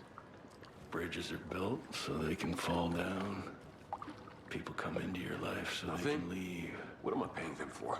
We're all born so we can die. Well, after they finally pick up, we really need to get over to Bright Falls for that, thing. Yep. Must be busy at the park. These are off-peak hours, Jaakko. They're just slacking. Building bridges, burning bridges.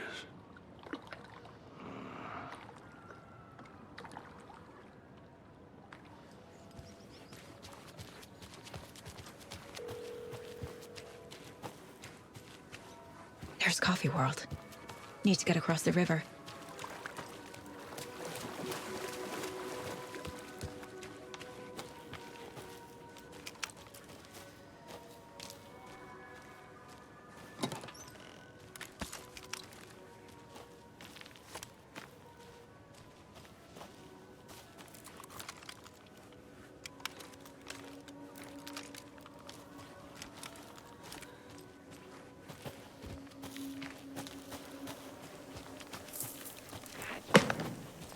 What was that?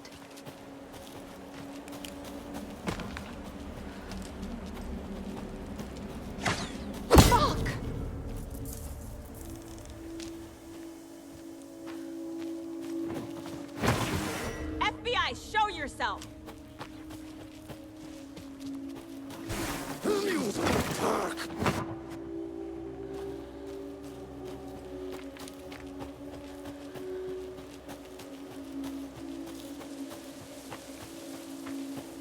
More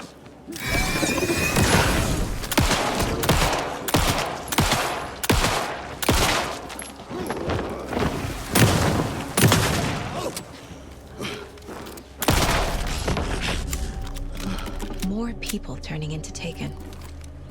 Is this the cult? Or the story? Or both?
Another locked box.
Saga was beginning to see why Casey disliked the woods so much.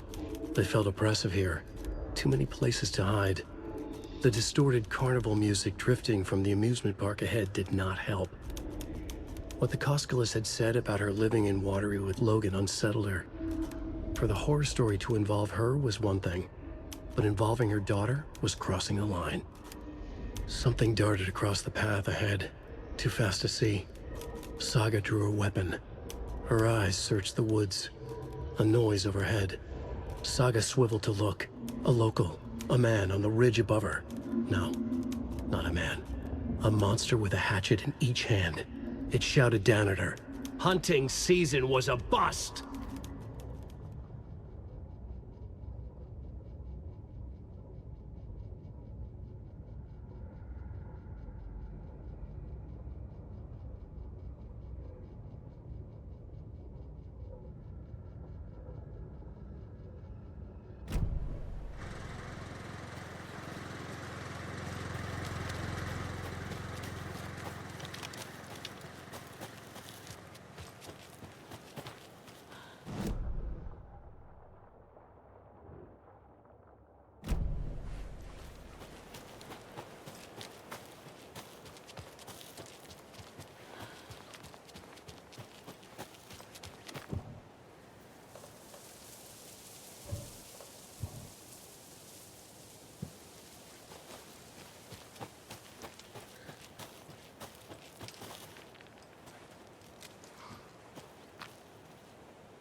There's another cult stash.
Designer Terry Feldman. Terry, how are we today? Hey there, Pat. Doing just fine. I'm a super big fan of the show. What a treat.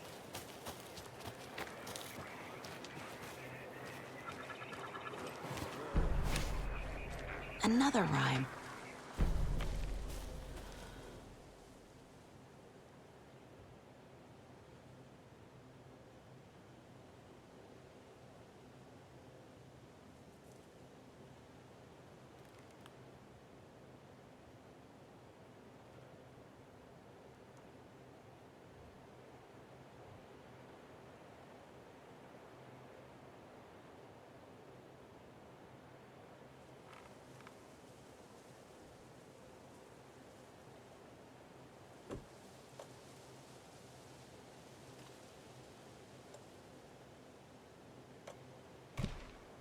doesn't look right.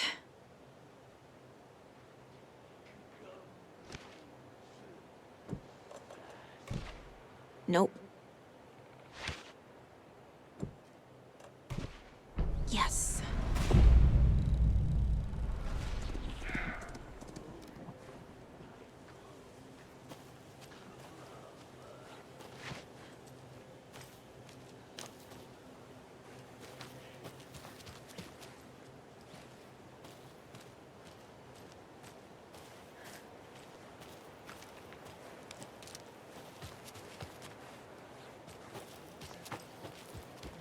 Just talking about this just hours ago. Smoke entry. Terry. Oh, shit. Hickory teriyaki. Thanks, Tapio. It's just a bit of a strange joke, Terry. You're going Somebody's having a laugh over a prank, I'm sure. Terry, thank you so much for your time. Can't wait to see those Deerfest cuckoos at the market. Wendy will be there with her beef jerky as always. We'll be back after this.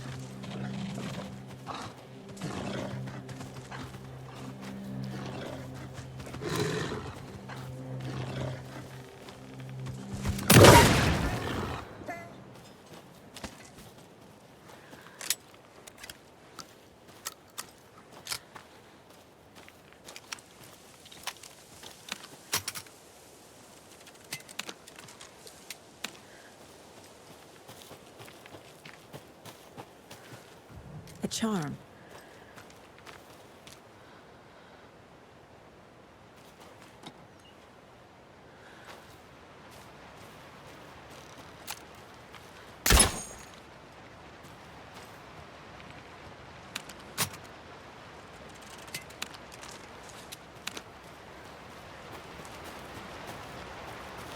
Another Alex Casey lunchbox?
Sacrifice it!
More of those kids' lunchboxes.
Scratch stalked through the forest, a terrifying dark presence in the night, more sensed than seen. Darkness boiled in his skull, like a storm cloud crammed into a bottle. The woods were alive with those he had taken. They were coming with him, directed by him, his army of darkness. His singular purpose was a sharp, pulsing black hole in his head, waves roaring out of it to whip his flock into a frenzy, filling them with his purpose. The clicker. He wanted it, to make his horrific ending to the story come true. The art was there. The clicker would push it across the final threshold, a detonator to send out a tidal wave that would spread to overtake reality. He was so close to claiming it. The Taken gibbered and shouted, straining against their invisible leashes, filled with bloodlust. Scratch let them go. They launched themselves into the night with violent glee. He ripped a signpost from the ground, swung it in his hands as if it was made of air. Ahead, the music started. It called him on. Let the final Deerfest commence.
Shouldn't spend time on old questions.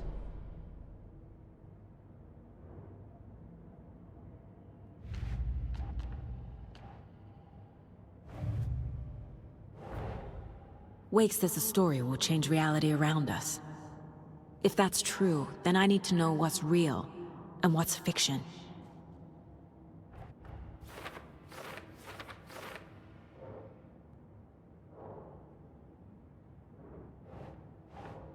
Makes sense.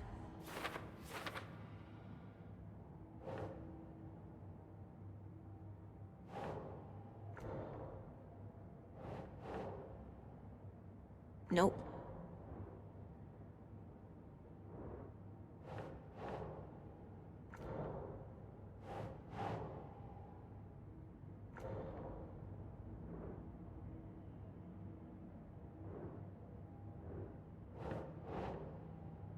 That's it.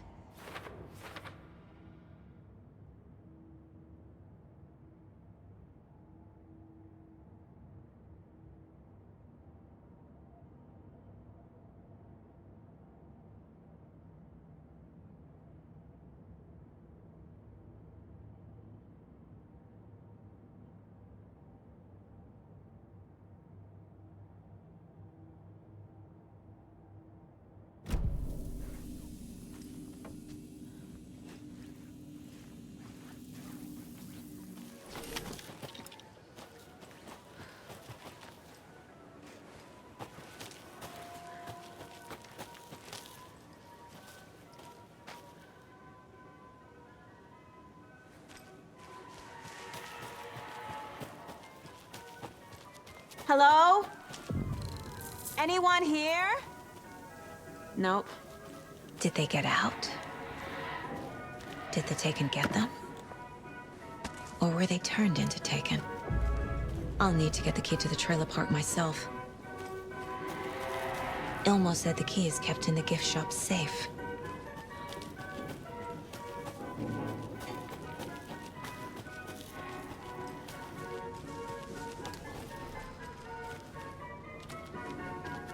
Locked. Needs something to jimmy it open with.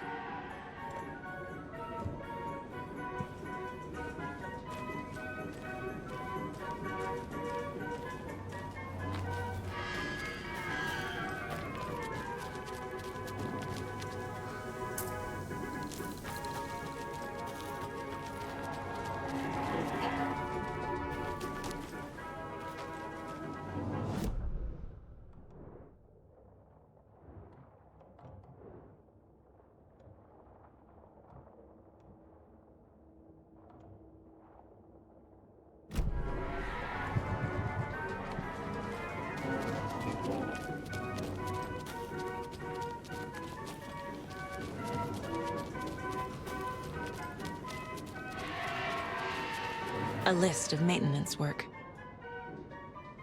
A screwdriver. Huh.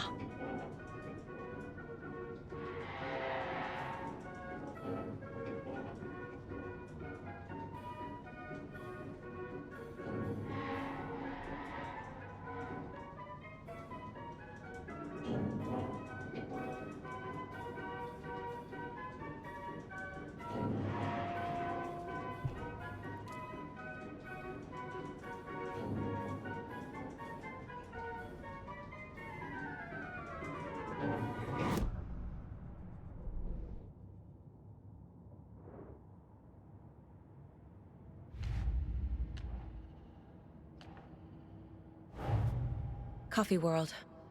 The most caffeinated place on Earth. And yet nobody's here to help me get that key.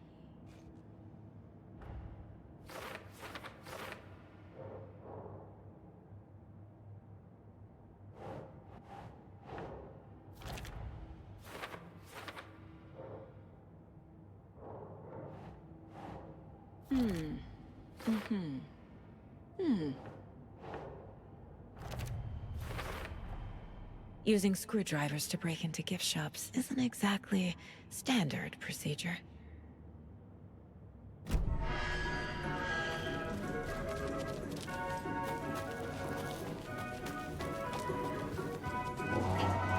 Another one of those cult boxes.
Another cult stash?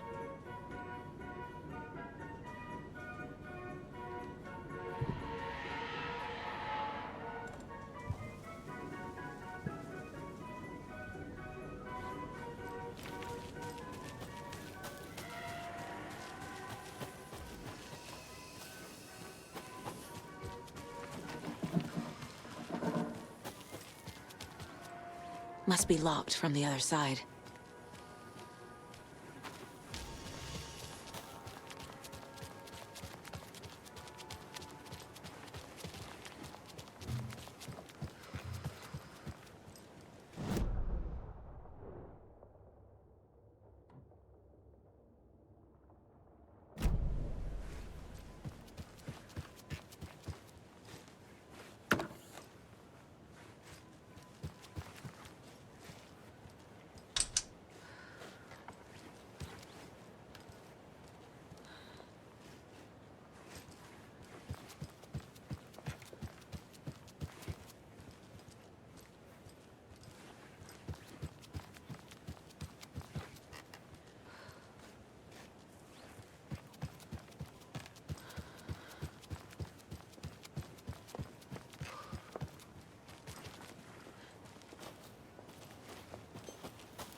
The pages we've been finding are from a horror story called Return, written by Alan Wake. And the contents of this book are coming true. Why couldn't it have been a romance?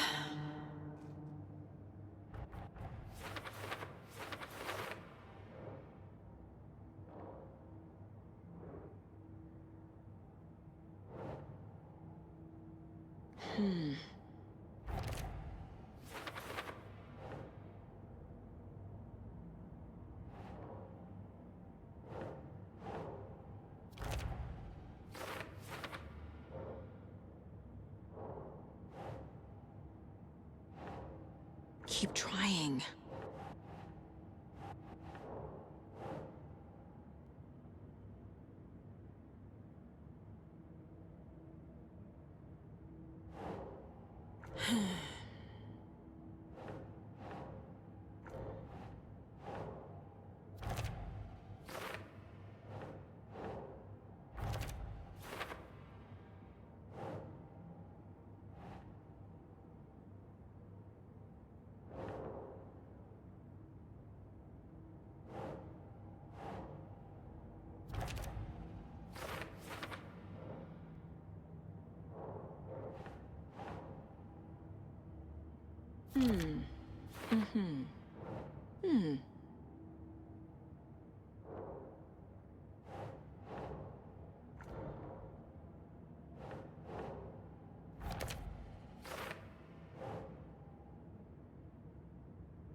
Yeah. The Dark Place. A dimension that's home to monsters. Huh. Wild stuff.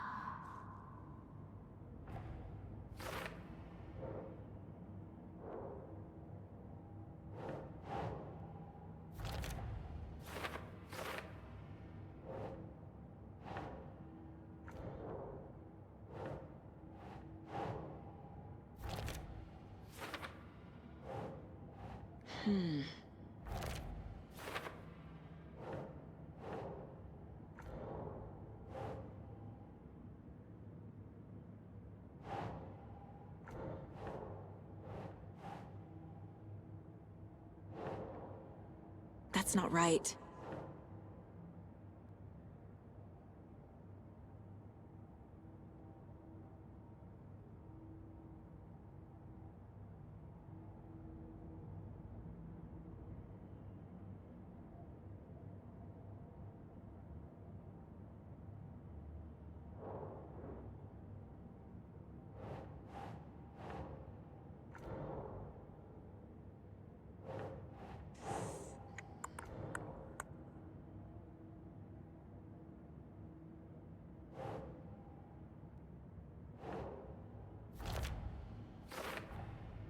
The Dark Place makes writing come true, taking something real and nudging it.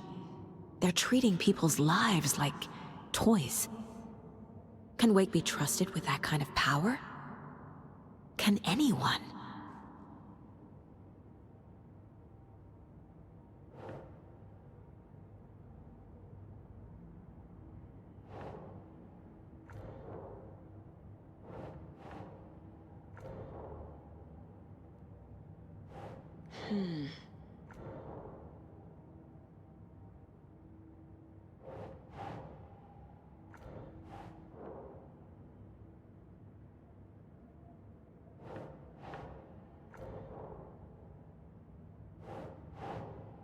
Nope.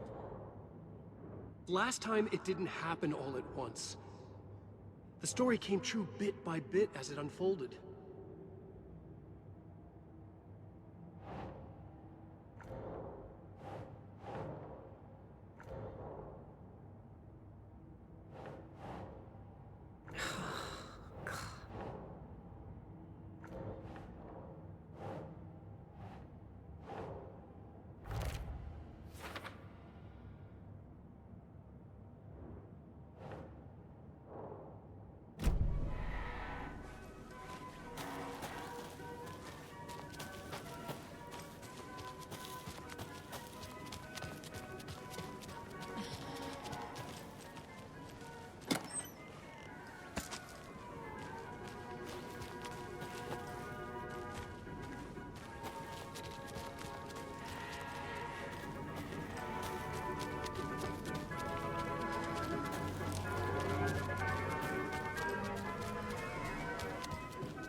When you ask, Mayor Seta will speak.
Jesus!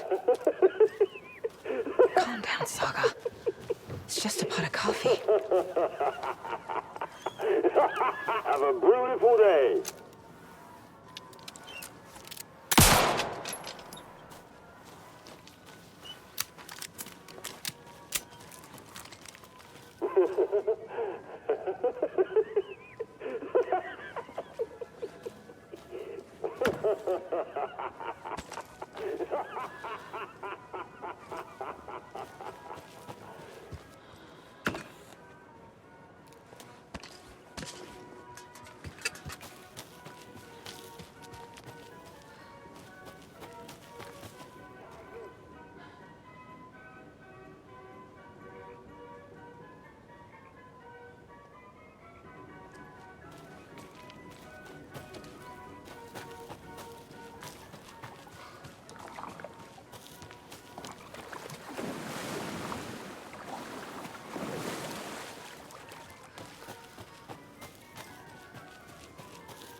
What kind of exercise does somebody do? Okay, then.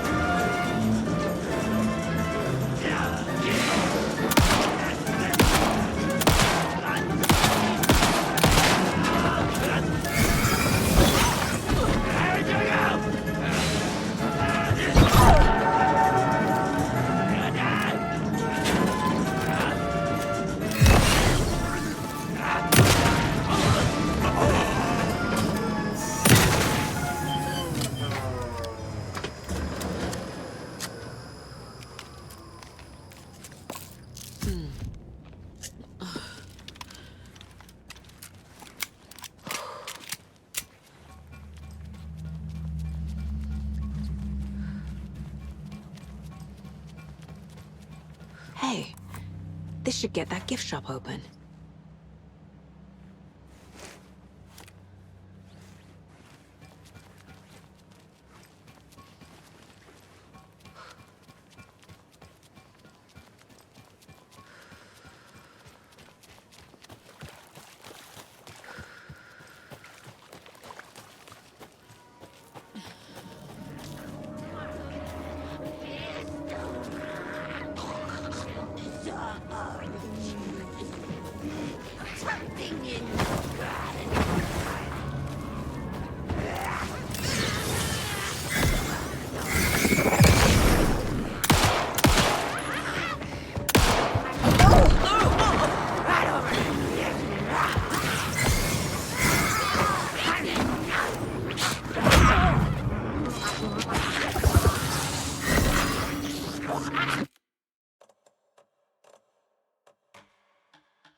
Don't forget to stop by the gift shop.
means less monsters.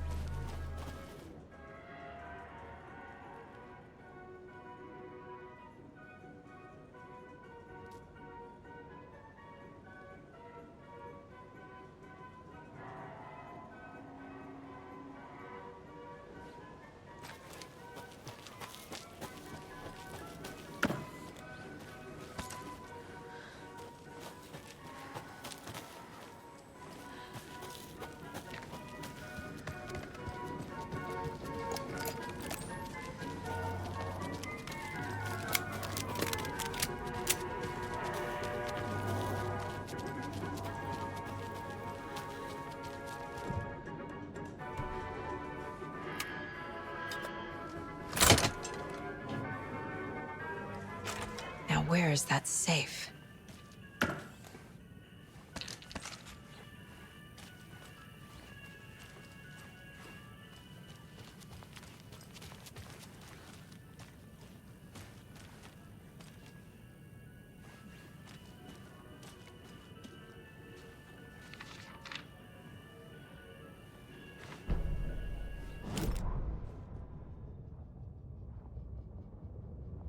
Sorry, we're at a Bright Falls blend. Anna apologized to the customers. I'll just grab some from the back. More coffee coming right up. She suggested they ride the percolator while they waited. She passed Ilmo at the Espresso Express. Big smile, Anna. Coffee world is all smiles. Anna nodded, smiled. She smiled until her face hurt. Anna stopped walking, realized she was standing next to the Huatari well. Must have zoned out, she thought. She was about to go, but something in the well caught her eye. A shadow shifting in the dark. Anna was overcome by vertigo. The world tilted, and then she was falling down, down, down into the shaft. The darkness opened up to swallow her.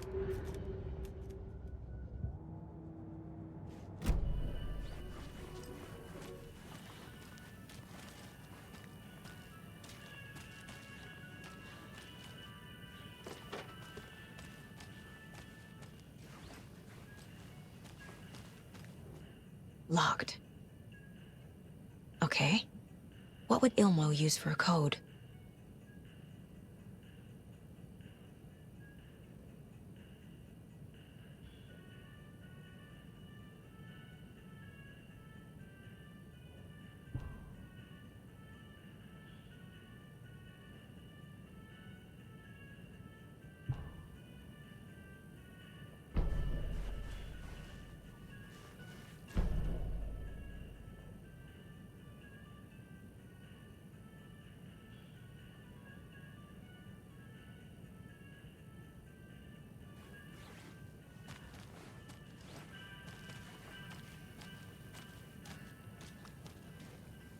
Coffee World staff. Hope they're not all monsters now. The photos have stickers on them.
The keys to my trailer.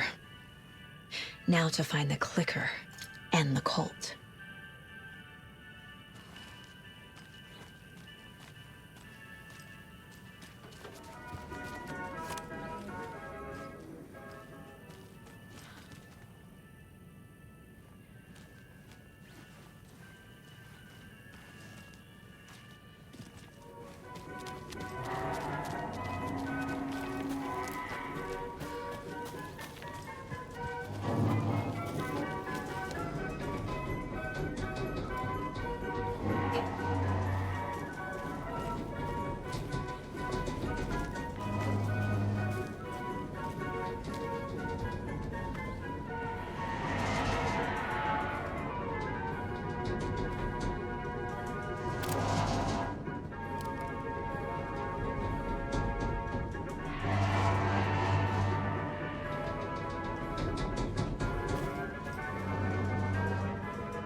can't be opened on this side.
I need something to cut this.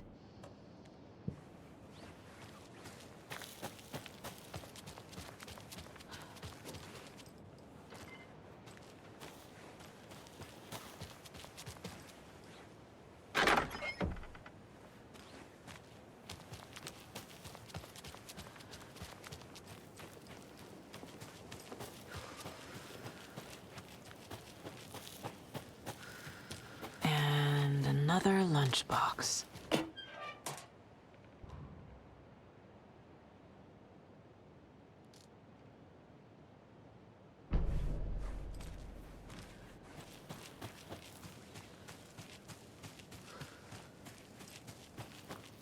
And that wraps up my list of favorite park benches in Bright Falls. And now, I just want to clear something up from our last broadcast. There was some talk, an off-color joke of sorts about Wendy Davis, family beef jerky being dead, which of course is a bunch of hogwash. So I'm gonna give our dear friend Wendy a call so we can put an end to these silly rumors. And, we have her on the phone. Wendy, hello.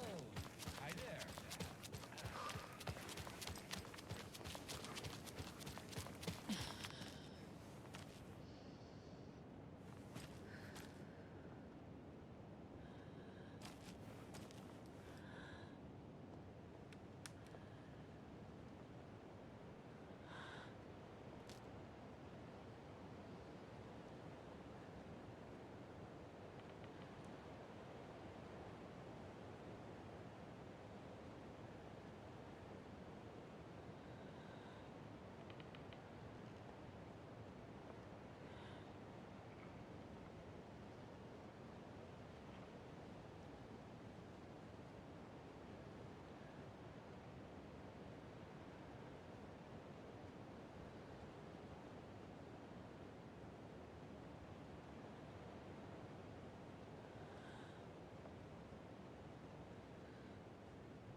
The page said I'd run into a cultist here.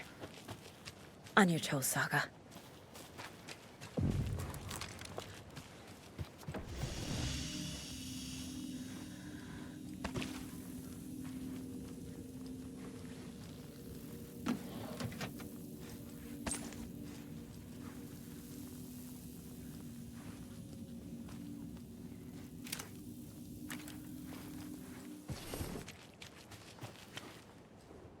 Mercetter is not afraid of the rough questions.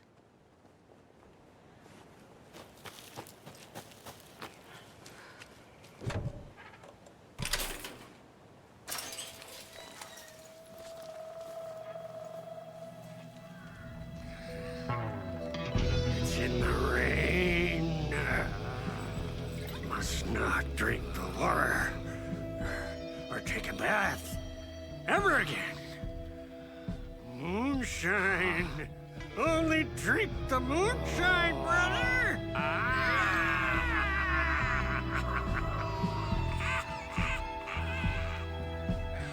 Don't look like cultists.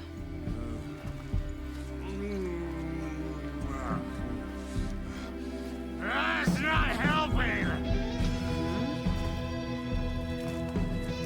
I don't feel like myself.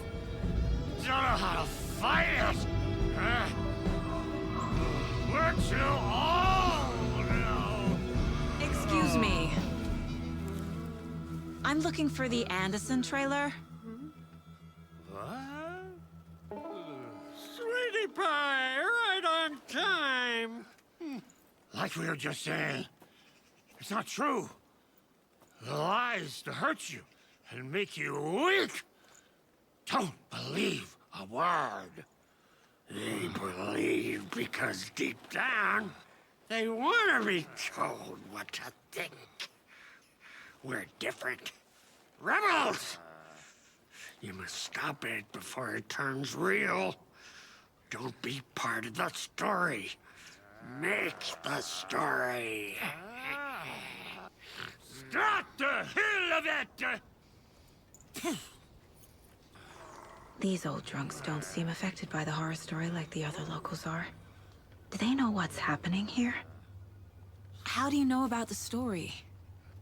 Same as you, of course, sweetie pie.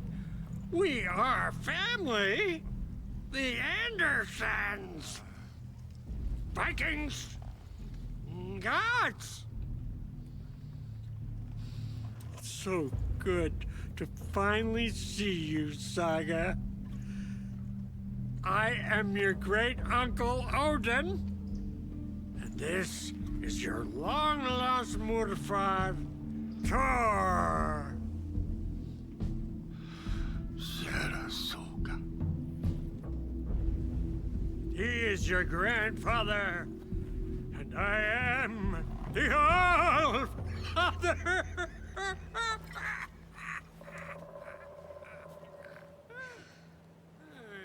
Just as crazy as everyone else. Just as caught in it. I need to stay focused. I need to check out the trailer. You have things to do, sweetie pie. We don't want to keep you from your business.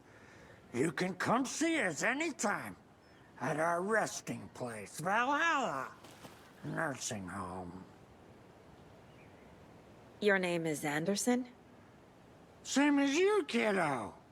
Thor Anderson, Odin Anderson, the old gods of Asgard. That's our band. You are Saga Anderson, goddammit.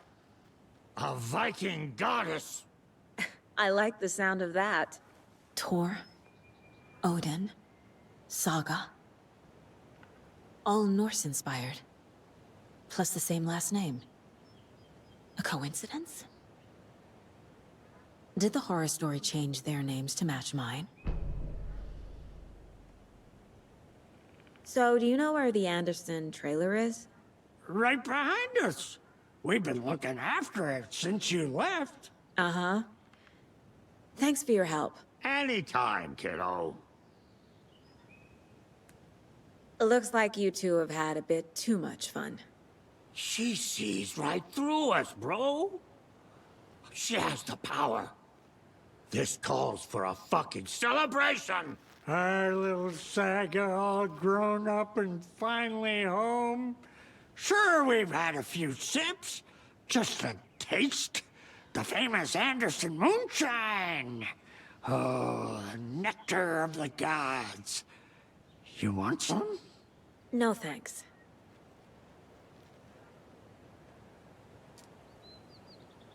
Have you seen any strange people in deer masks? I haven't drunk enough for that yet. You can see all sorts of wonderful things when you make your way down the bottle. Even more so with just one eye. Okay. Never mind.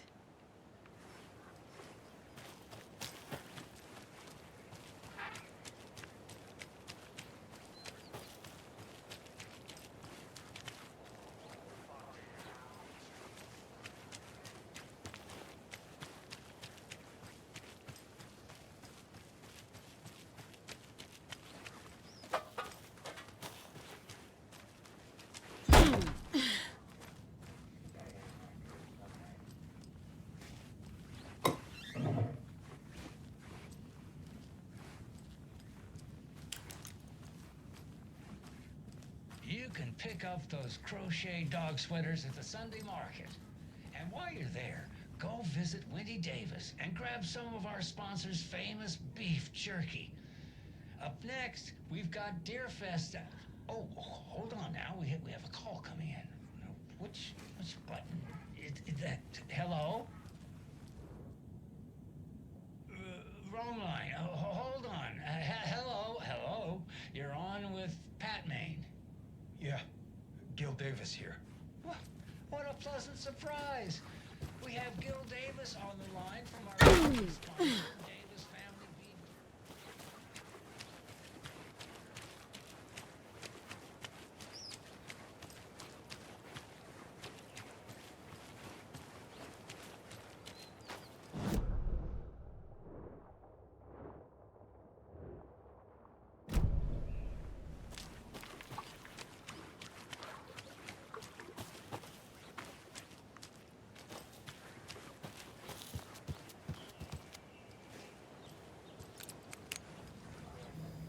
Reeks of booze.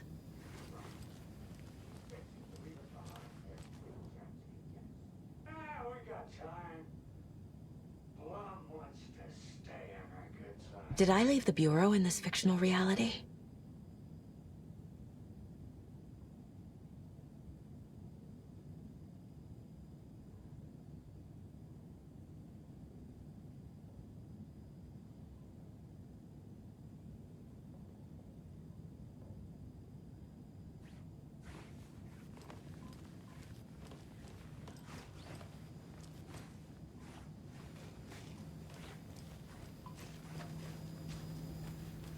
Addressed to me from years ago. Wake was right. The horror story is changing reality, not just people's memories.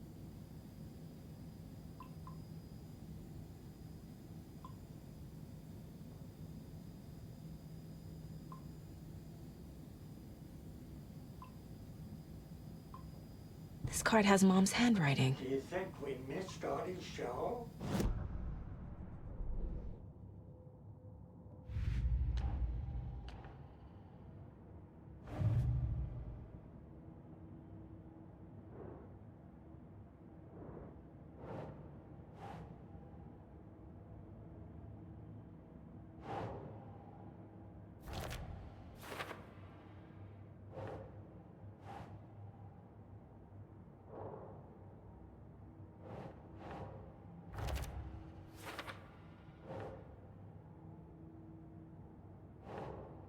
Sure.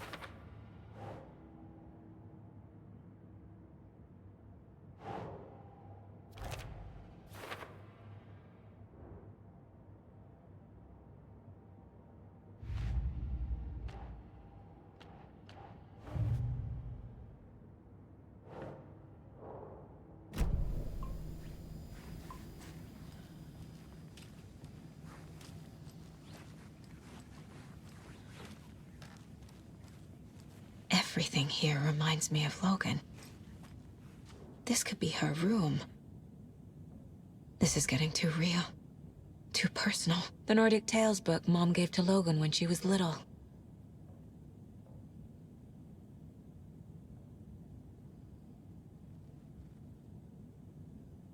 Bon. Logan used to love her music. Logan's junior agent certificate. So cute.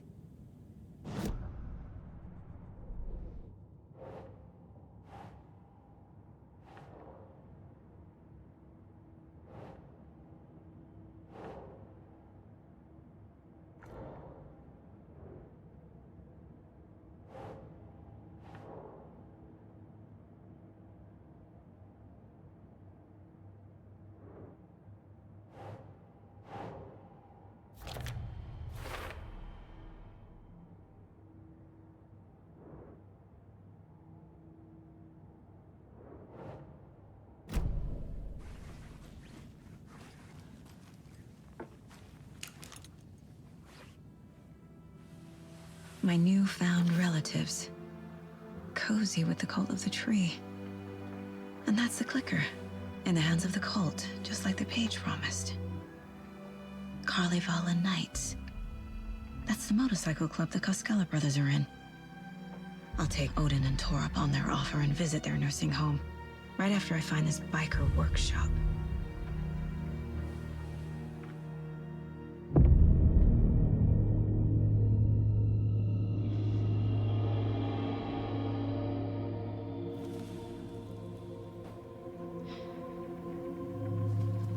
No.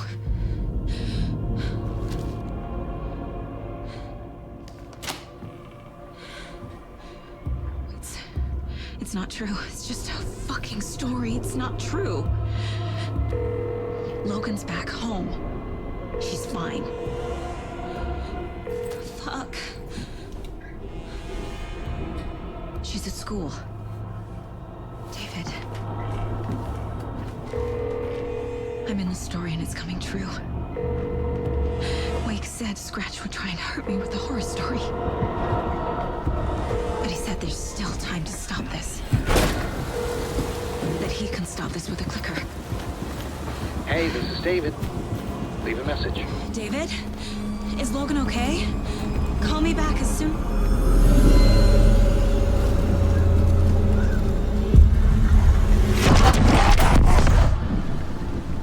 Mulligan? Fuck. Hey! Stay where you are.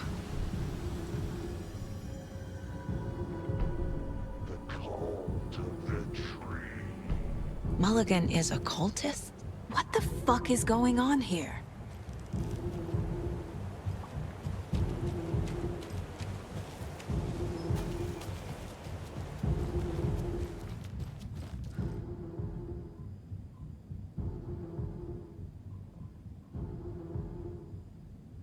A pun book from Ilmo.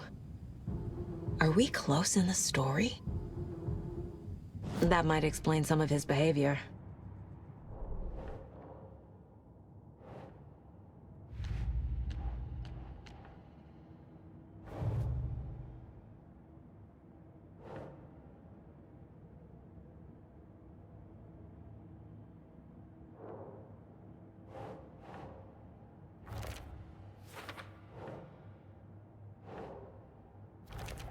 No, that is not going on the board.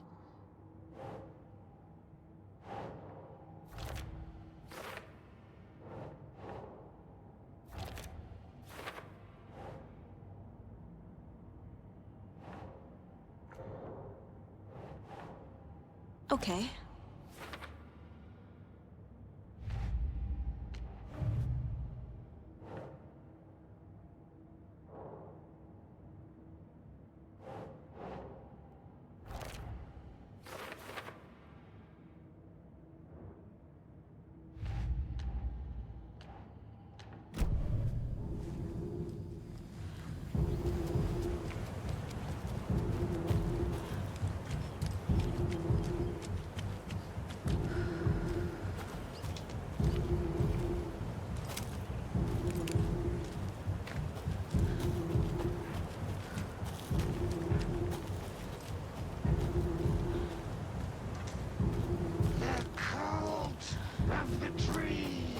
Thornton too?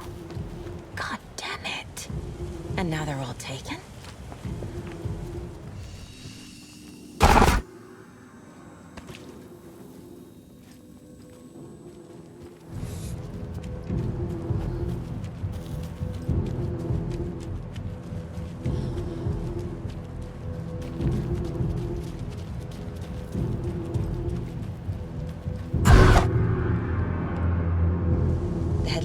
Wasn't real.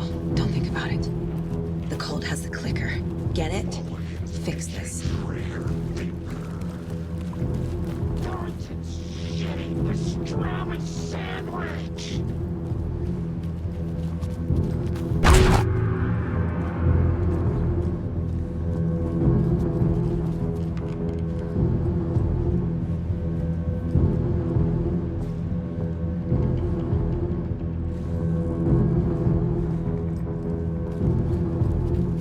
Workshop from the photo with the cultists. This is where they had the clicker. If it's still here, I need to find it.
Stop right there. The shape stumbled out of the dark toward Deputy Mulligan. Thornton was doubled over, coughing. A chunk of cold pastrami caught in his throat. Bring it, fucker! Mulligan fired. Thornton hacked the pastrami out of his windpipe, opened fire with his partner. The monster fell. They kept shooting. The thrill of domination. This was the cult of the tree. Not one tree. A forest. Secret knowledge in a deer mask. A last line of defense. Yippee-ki-yay, motherfucker. Bright Falls' fucking finest. They crept over, pulling out their flashlights. The horror. This is Monica from the tackle shop. An innocent woman. Thornton's pastrami came back up.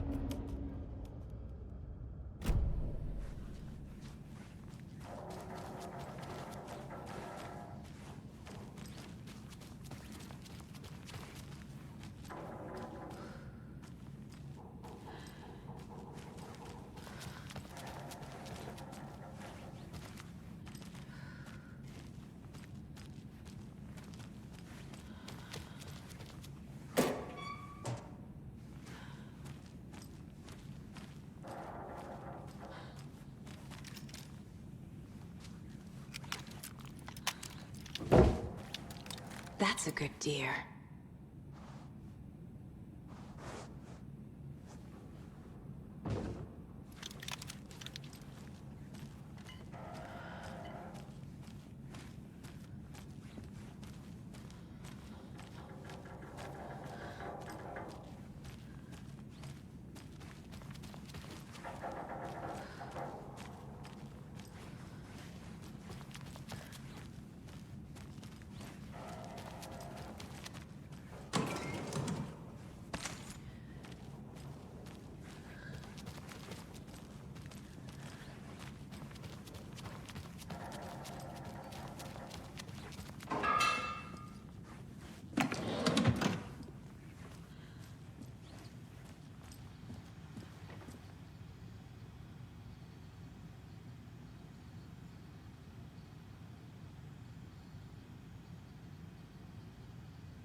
Locked. They must be in there. There has to be a way to get this lock open.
This is the cult's hideout.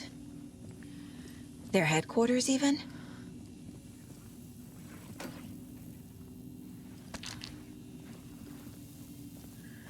There's a basement.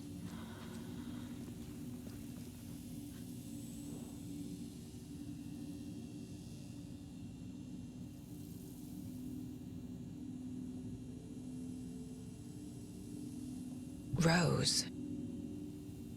She's that waitress from the diner.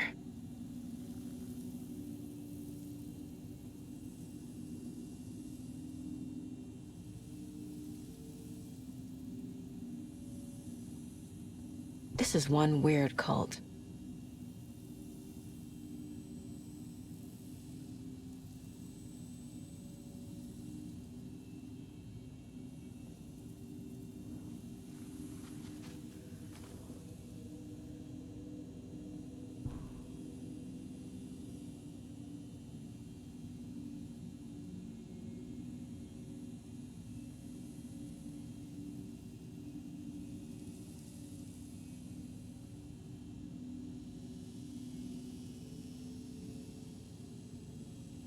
The Nightingale ritual wasn't completed.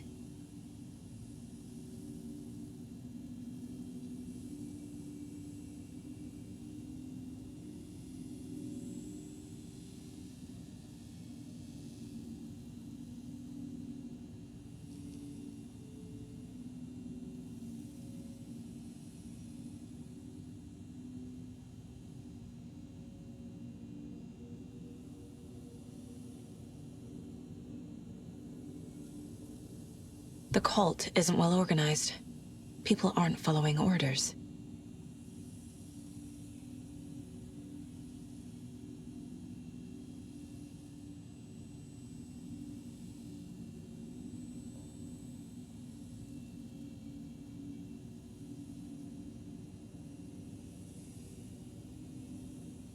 The cult is leaving supplies around for themselves. This will be handy. That's it. This is the cult's process. Their ritual.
Doesn't make sense.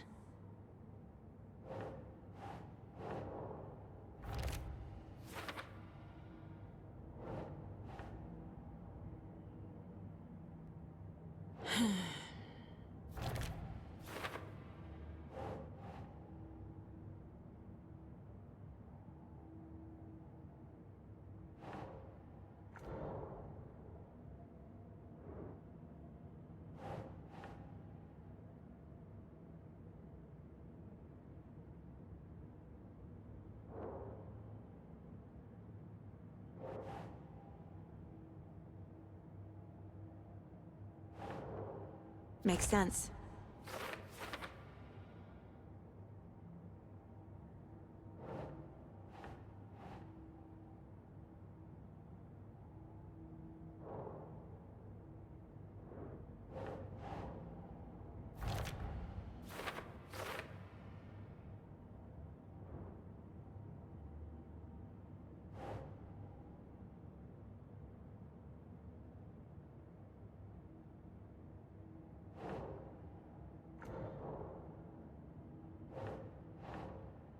Sure.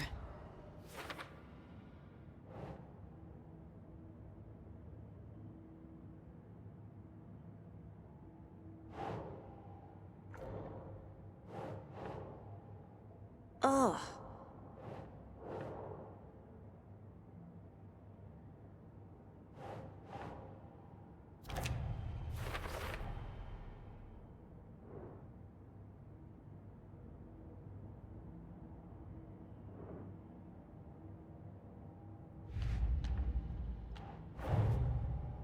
The photo proved the cult had the clicker. Tor and Odin were in it too. Worth following up on later.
creepy basement.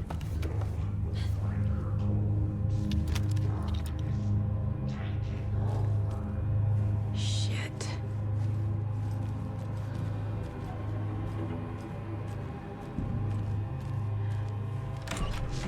Hey! Freeze!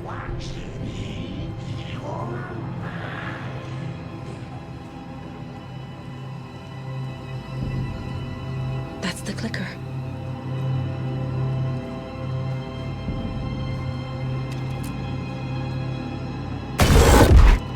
No!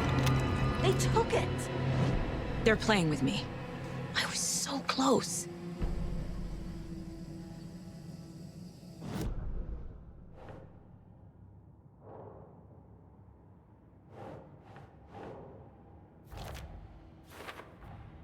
The clicker was there the whole time.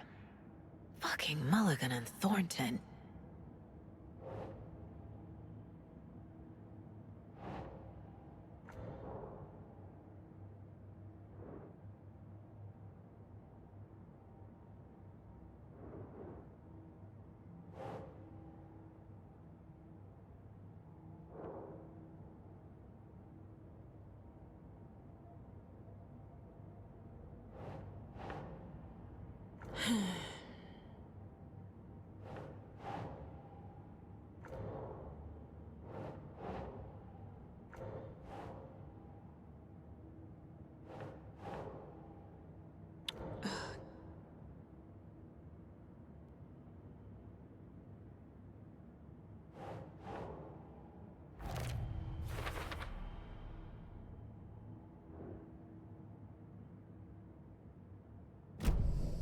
They took the clicker into the overlap. How do I get it back?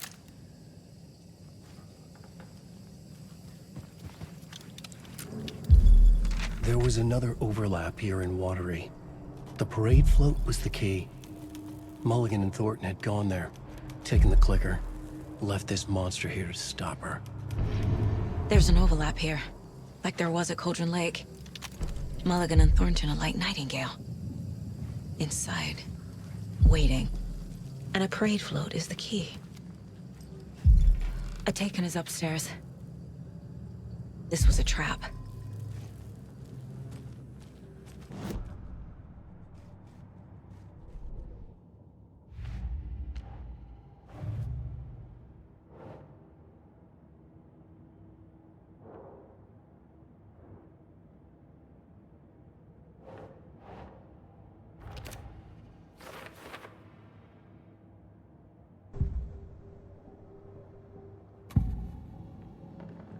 I need to open the safe. What's the combination? People hate the puzzles, Zulmo. Why not just use keys? People love the puzzles, Yaku. Only very smart people can think up good puzzles. Just look around and you will find the answer. Dedicated staff will be rewarded. The combination to the safe is somewhere in the gift shop.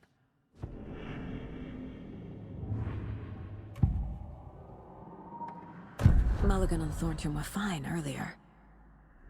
How did this happen? Terrible mistake. Shadows crept over Mulligan and Thornton. Shadows on their faces, filling the shape of them. Bright Falls fucking finest. Shitty pastrami sandwich. Mulligan and Thornton became like Nightingale. Mulligan and Thornton are members of the cult. Who's the leader? Brains leaking out like ilk. The thrill of domination. Not one tree. A forest. The word. A secret like this doesn't die. There is more than one leader.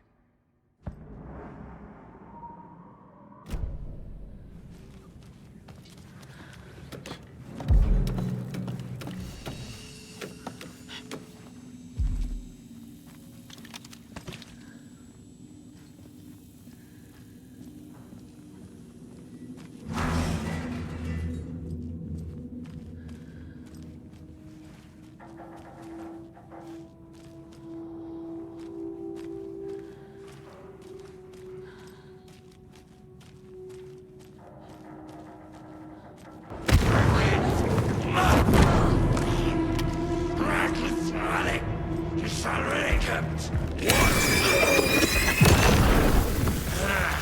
A terminal.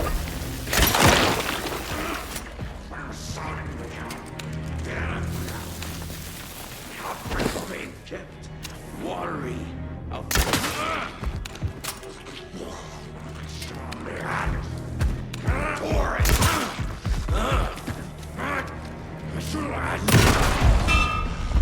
Okay. Now where's that parade float?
The overlap formed around Watery's dark past. The ritual to enter was tied to crafting the float. Art was the key. It had the power to let Saga in. At Cauldron Lake, giving the poem and the heart to the witch sign opened the overlap. Here, it's the parade float. But it's incomplete. Is this the parade float the page mentioned? This is one disturbing parade float. Stabbing. Again and again. That must mean the arm's supposed to move.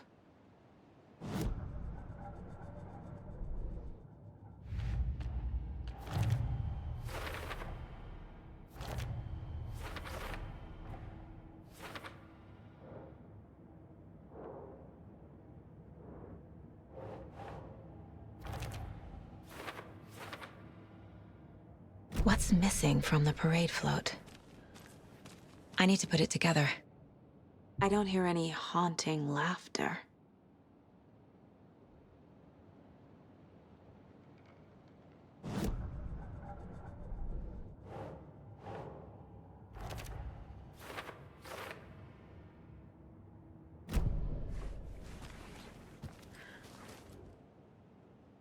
How come one of them is wearing a mask and the other isn't?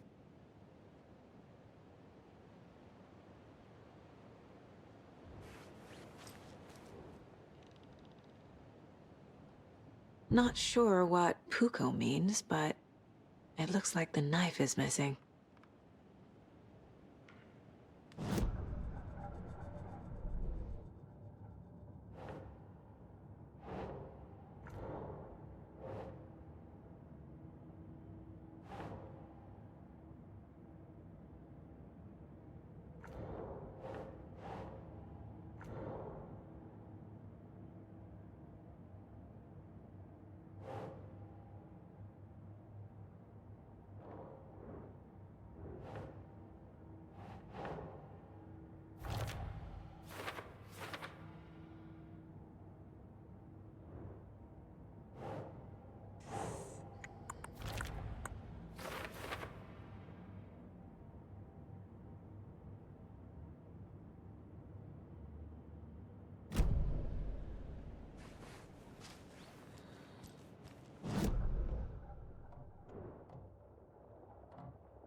A fuse.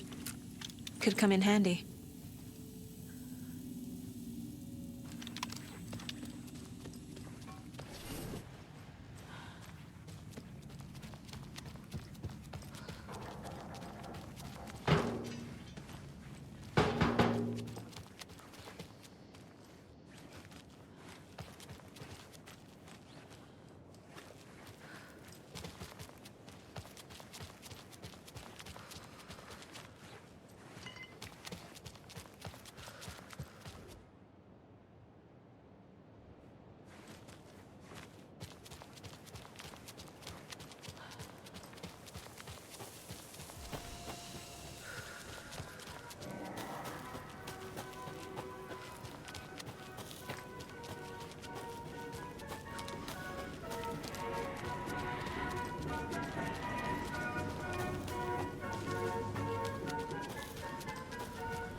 A fuse is missing.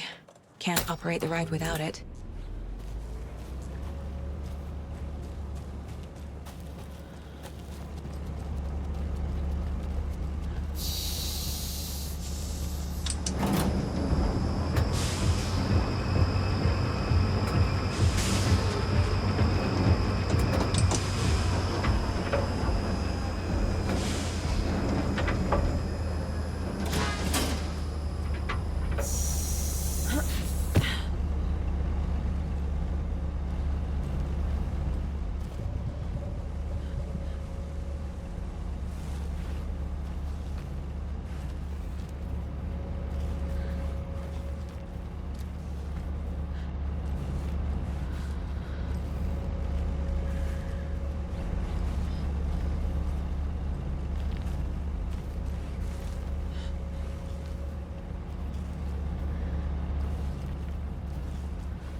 Oh.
So this is the Koskela Brothers parade float. Looks like only 4 pieces are missing. The mask is the only one without a location listed. Gift shop. Easy. Espresso Express. Got it. I can't make out what it says.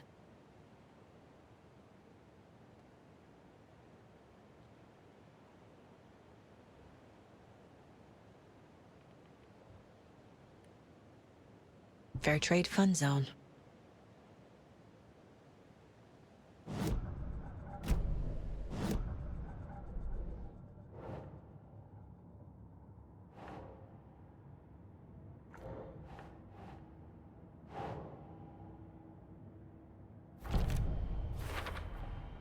The float killer isn't wearing a mask.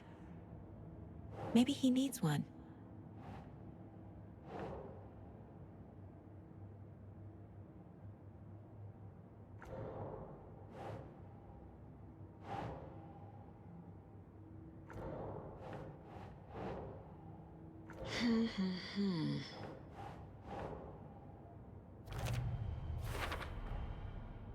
The float killer used a knife. Art? Imitating life? Is missing a soundtrack?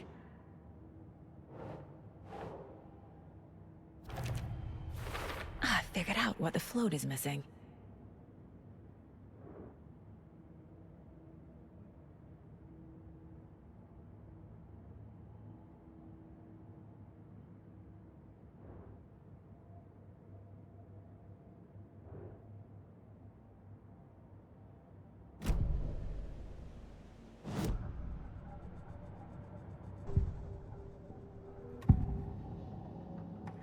The materials listed for the parade float mention a mask. Where is it? Poor Mocha Moose. He never failed to amuse me. Now we know, Ilmo, there is such a thing as too much coffee. Mocha will live on in a place of honor. He lost his head. Mulligan and Thornton had one job. Mulligan and Thornton must know where the Moose Skull mask is.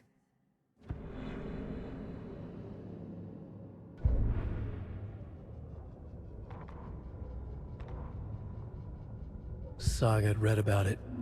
The trap. She knew what was waiting for her. The moment she saw the giant, she knew she wasn't ready. You let Logan drown. The weapon it carried could crack her skull like a brittle egg. Brains leaking out like yolk. Everything she loved, lost. Everything she was, lost. We will watch it eat your mind. Reading this made her sick, but the fear was sharp when she faced it. There was another overlap here in Watery. The parade float was the key. Mulligan and Thornton had gone there, taken the clicker with them, left this monster here to stop her.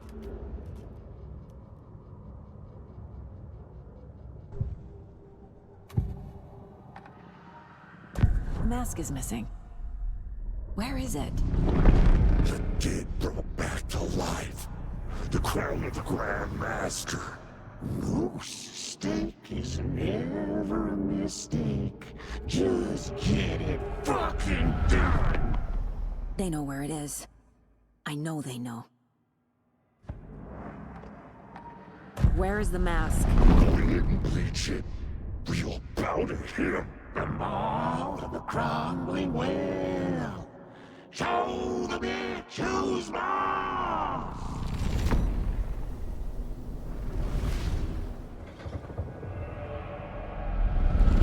The moose mask is at the Huatari Well, in Coffee World.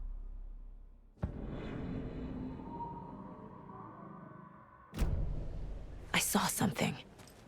Like I did in Cauldron Lake. The well, here in Coffee World. I know the moose skull will be there.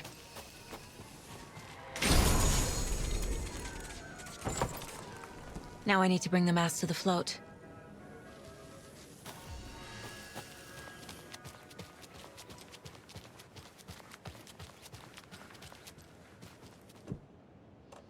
The moose skull goes here, obviously.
Who's writing that?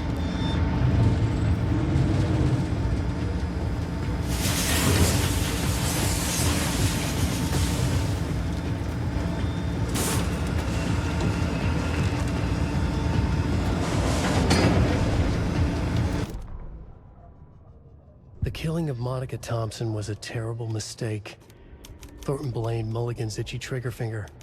Mulligan blamed Thornton's shitty pastrami sandwich. They only agreed it wasn't their fault. No one will find her corpse. We'll hide it.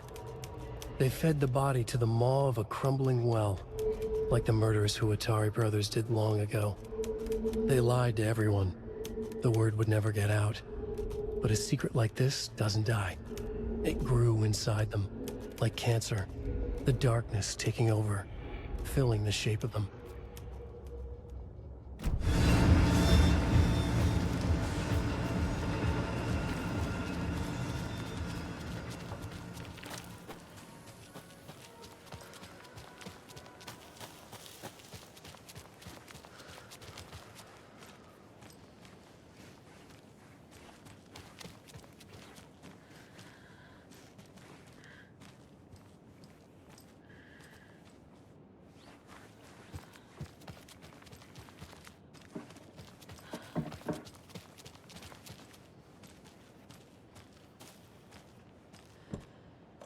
A little something to get those arms moving.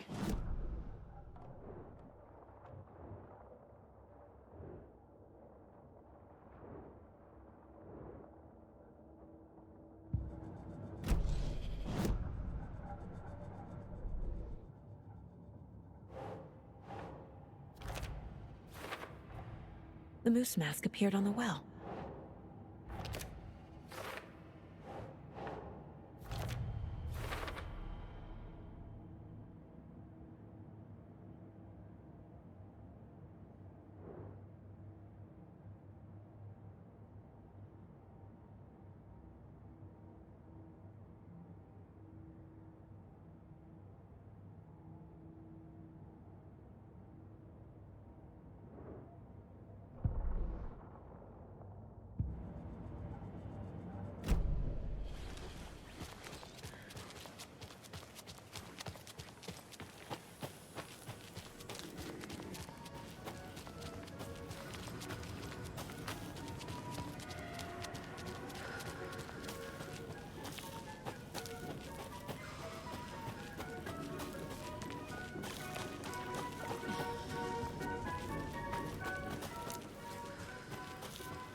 Thank God.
I guess a toy knife will do.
There's your knife. Some creepy laughing for atmosphere.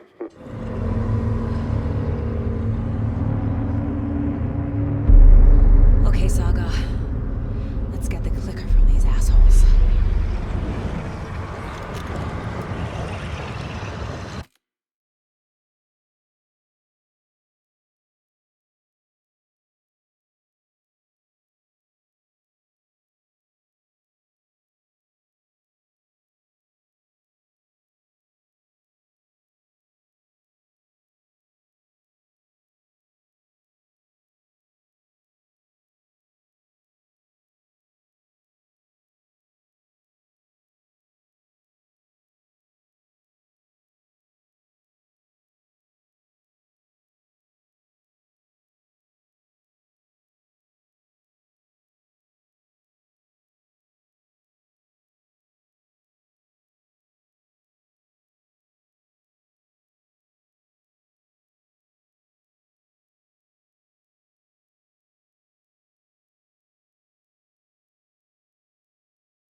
What the hell?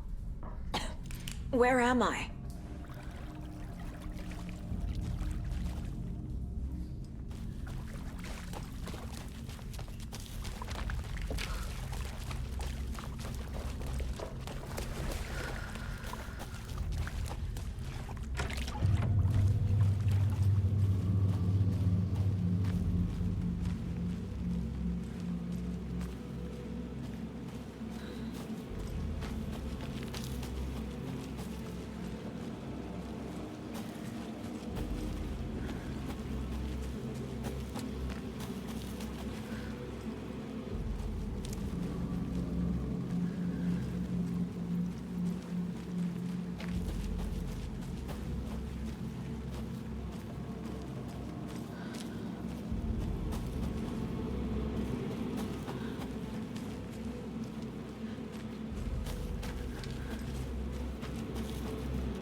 Mulligan and Thornton in the wreckage of the morgue, shadows on their faces. Thornton did his best woman's voice. I'm a stuck-up FBI bitch. I'll make a big fucking mess and get these dumb backwater cops to clean it up. Thornton turned to his partner. These government motherfuckers. Next time, Mulligan, I'll tell her. You got no clue. You let your own kid drown. You're a fucking fraud. Mulligan leered. Pinning the murder on the Bookers would have fixed this whole goddamn mess. But their kind always sticks together.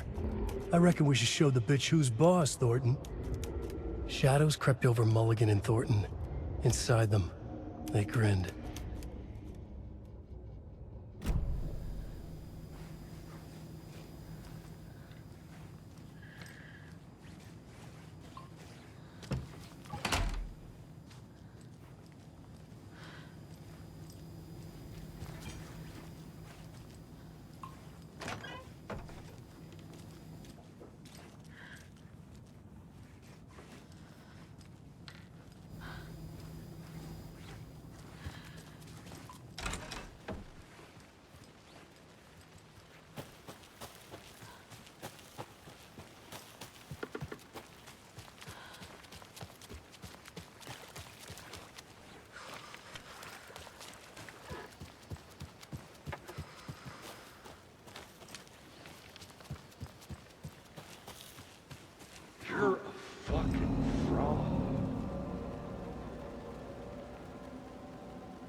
terrible mistake.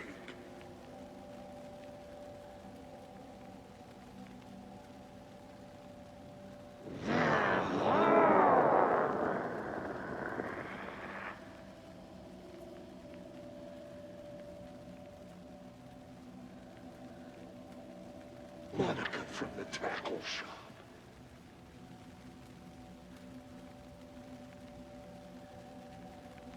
It grew inside them.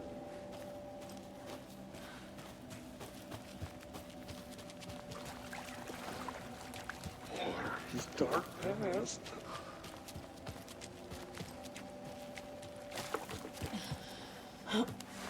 No one will find her core. It's cold. I'm tired. Logan? Logan! I'm here! Logan!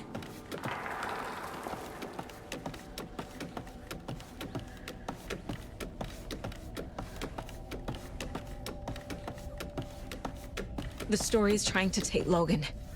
I can still stop this. I need the clicker.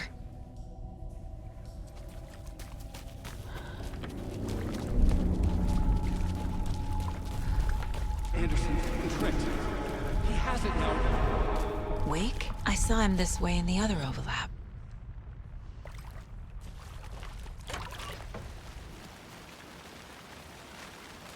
It's a loop. Just like before.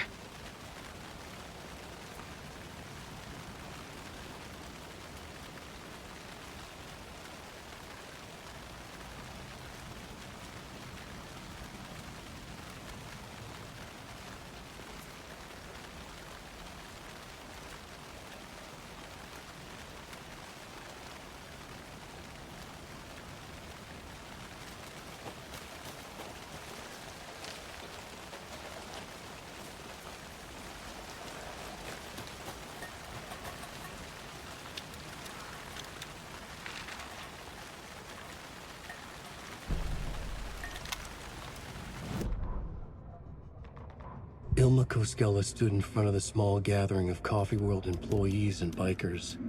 He read from a piece of paper. Mocha was a wonderful moose who deserves a place of honor in the hall of the Calavella Knights.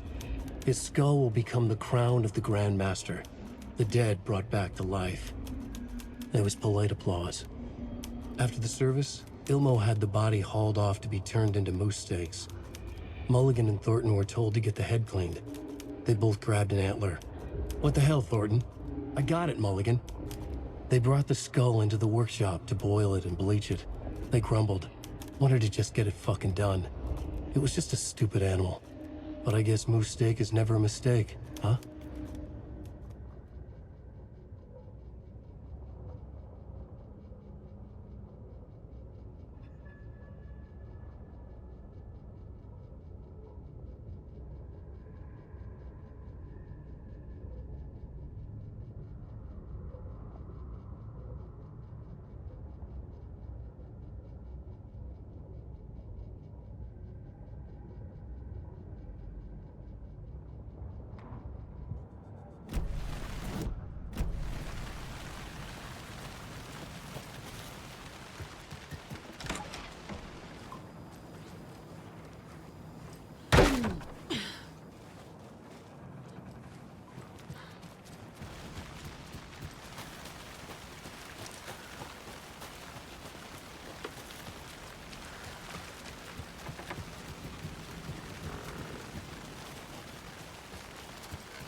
This is a nightmare. I can't get through that. I need to look for another way through.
Trapped how? What does that mean?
I've been tricked. Scratch wrote. I tried to fix the story, but has it now. It's the key to escape. What do you mean, escape? You're already out. So is Scratch. We're making progress. I wrote to be the story's hero. Save her family. Save us all. Save her family?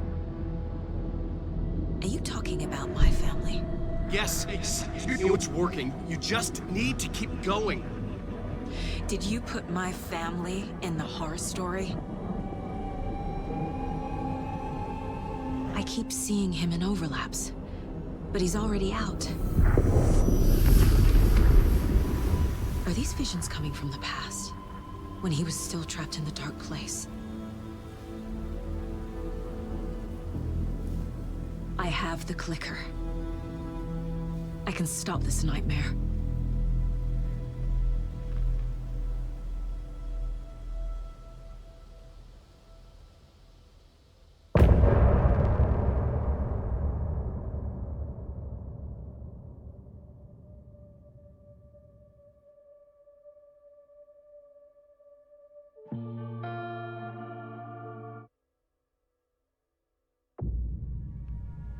Wake said he could use the clicker to undo the horror story.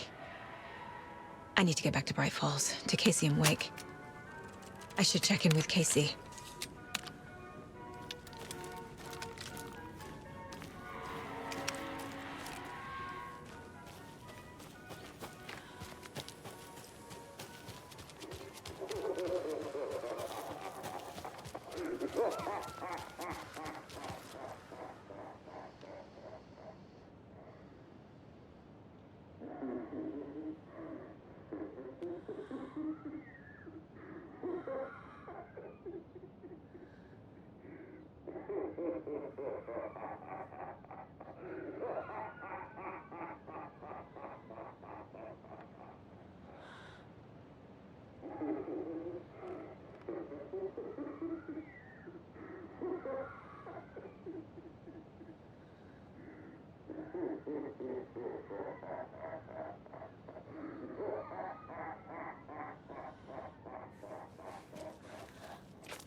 Come on, Casey. No answer. David. Pick up, pick up, pick up. Hey, this is David. Leave a message. David, can you call me back, please? It's urgent. Please. Why isn't David answering? Is Logan all right? How does this all work? Has the horror story already gotten her? Wake should know.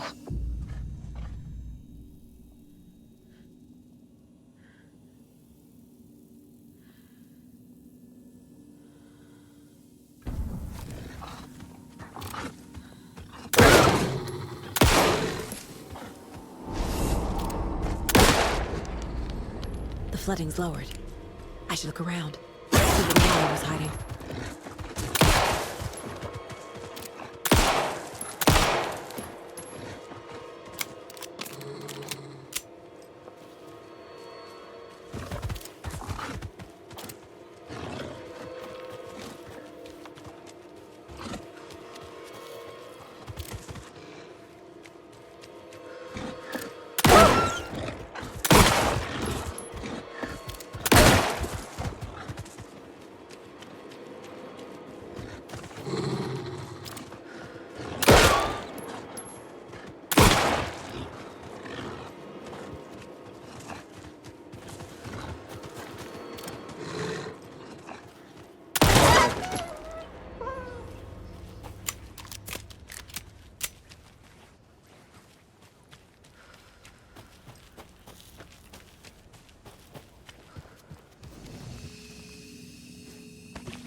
I need something to cut this.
Another cult box.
I need bolt cutters.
Oh.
light is supposed to be red. Directions for me, but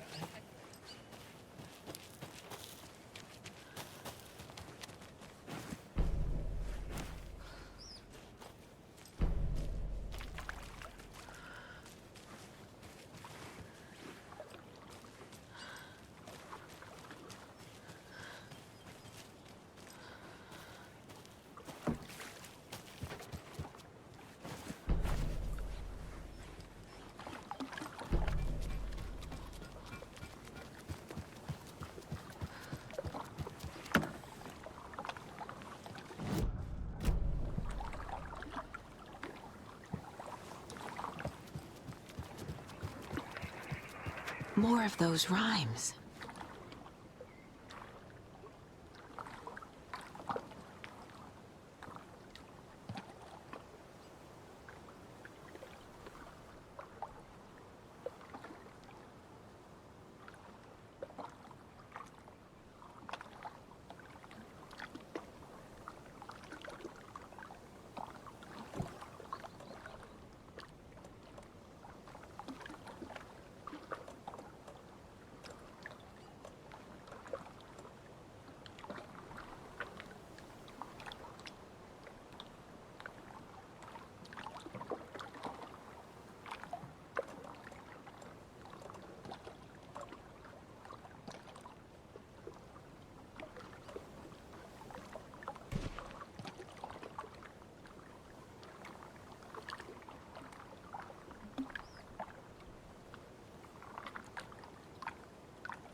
Ugh.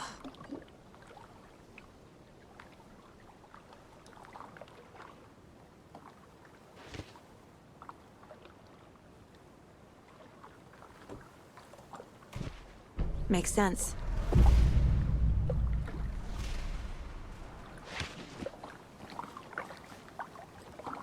Jesus.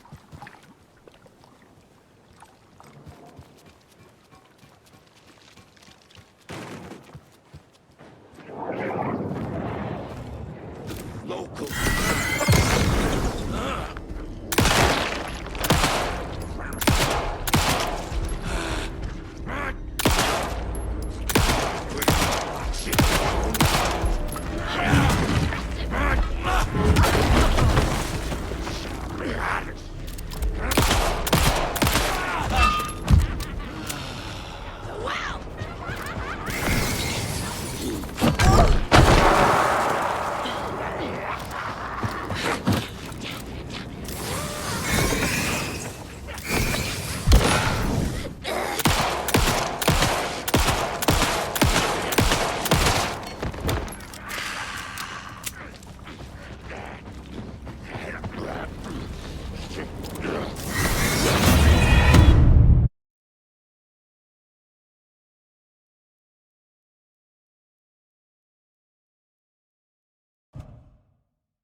Oh, damn.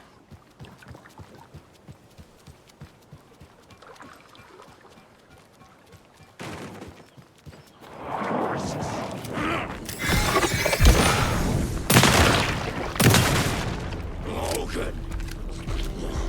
Like a brittle egg. Son begun. Coming fast.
I can use this charm on my bracelet.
Shoot!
Ritual murder!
Another rhyme.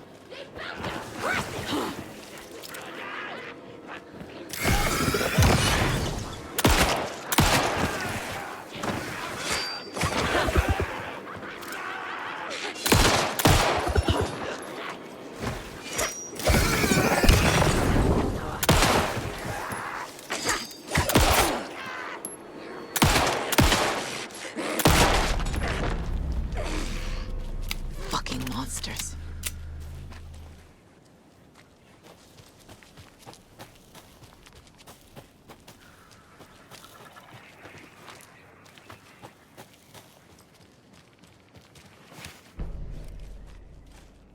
I don't have the key.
Ugh.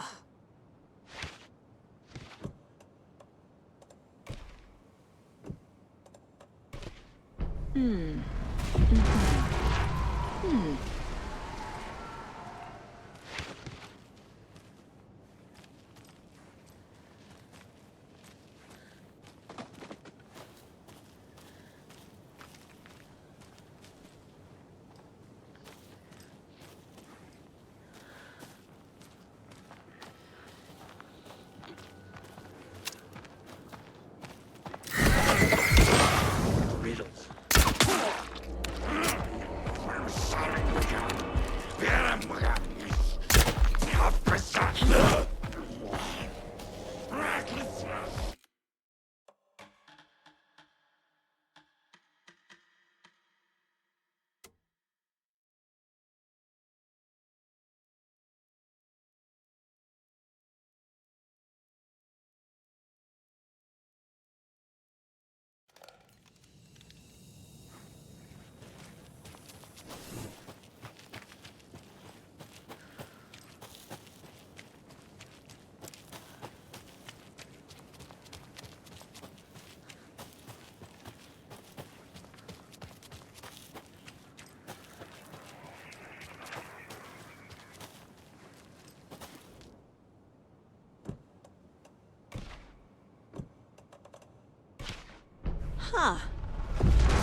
Yeah.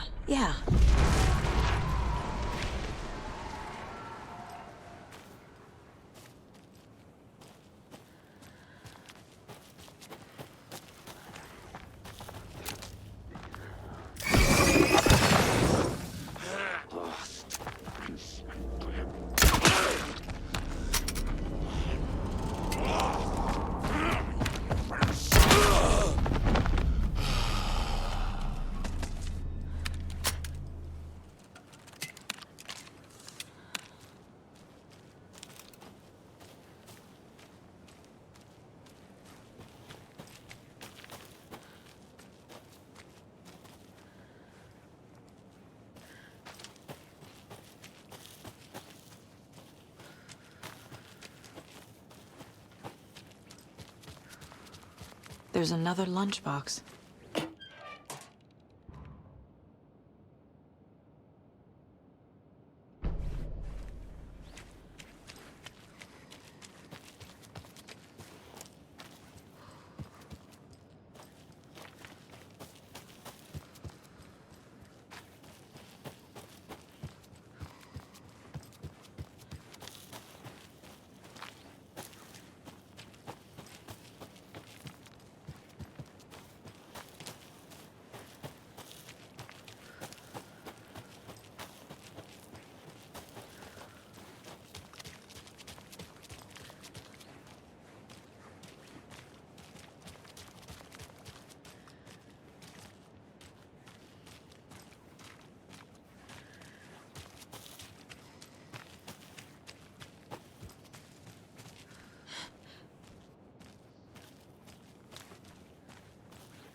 I'm getting quite the charm collection.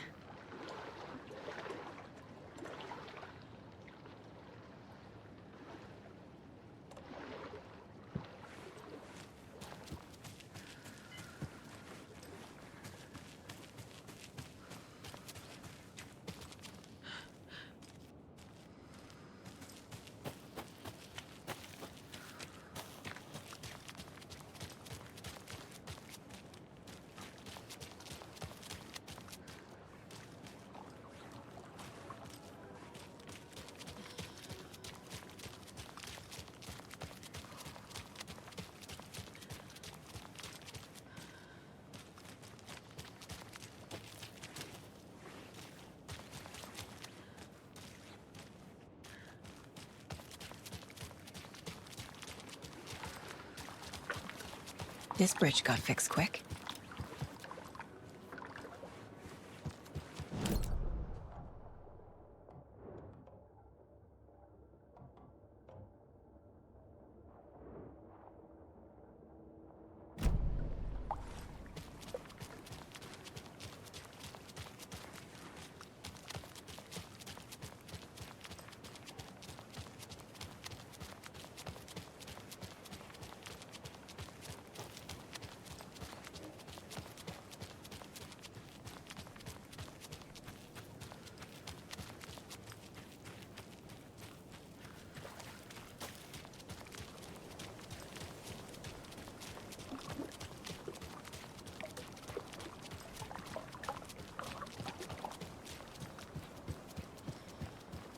Another locked box.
Well, at least the flooding's gone down. Yeah, but the fish aren't biting any better.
There's another cult stash.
Pat!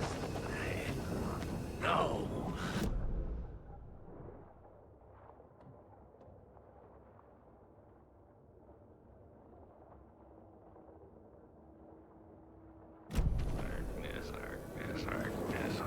We're out! Out! Hating! Hiding! Hunting! Season.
Another one of those rhymes.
Right. Jesus.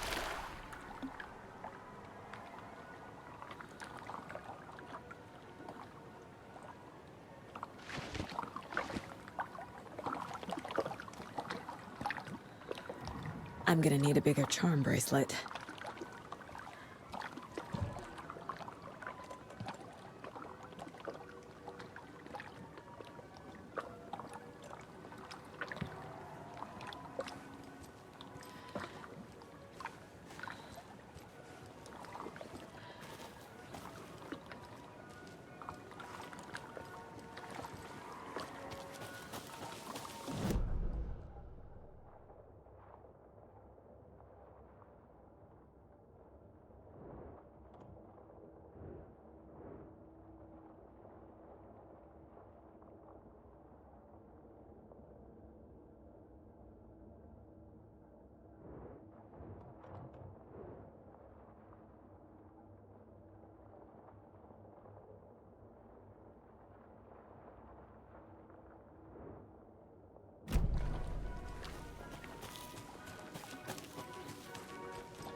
Tourists. A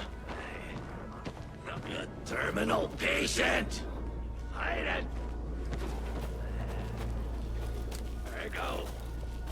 Oh.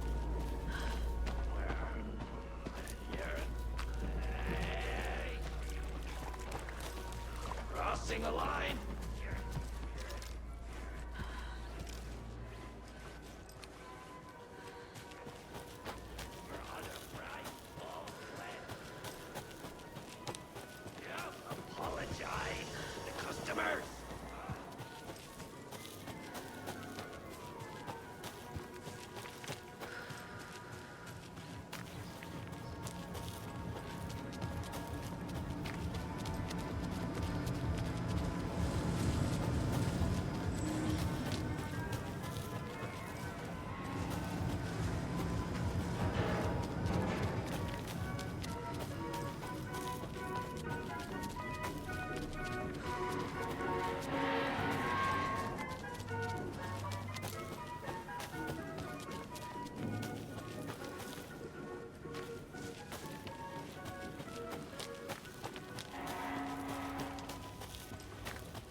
Poor thing.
There's a rhyme over here.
Doesn't look right.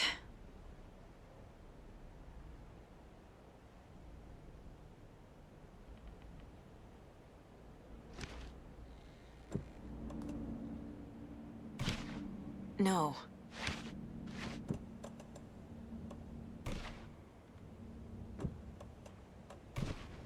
Nope.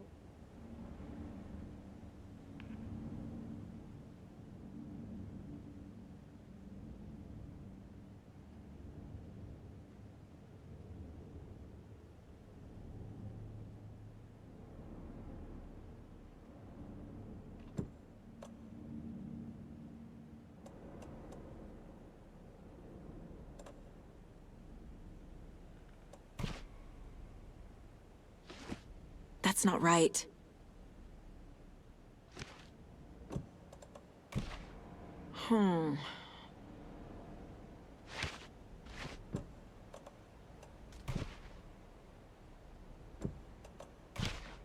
Nah.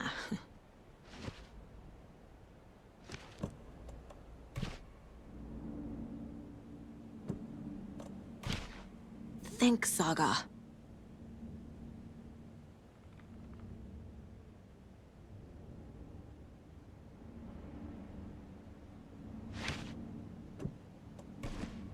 Keep trying.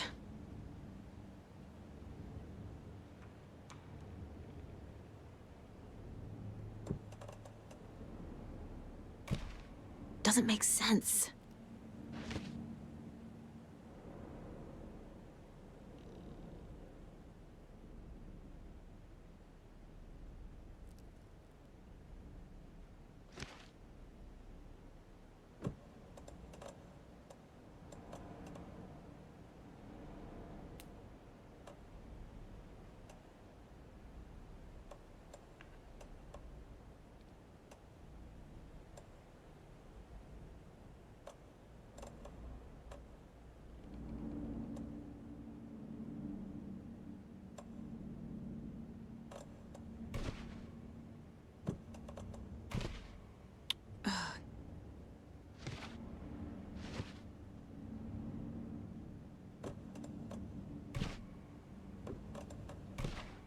Nah.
Doesn't make sense.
Away.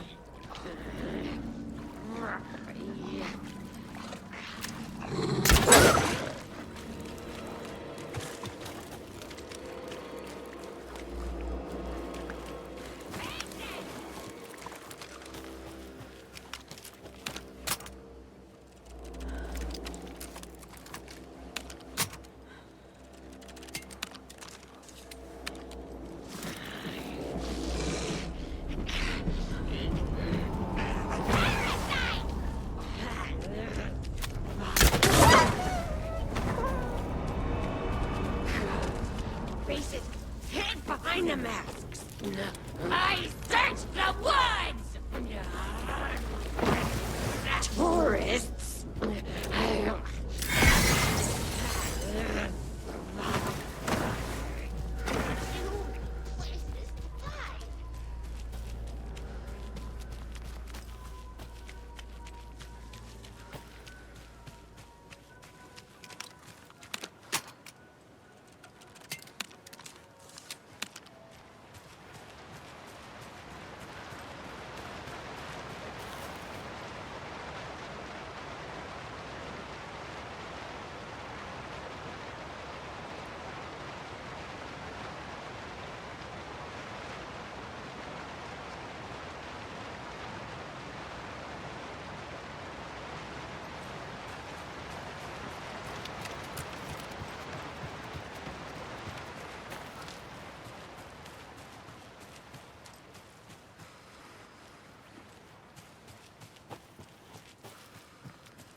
Another charm.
Good job, Saga. Now keep moving.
Alan Wake. My name comes up, your books come up, you come up. I've read them. There are echoes of my life in there that makes me feel like someone's been watching me.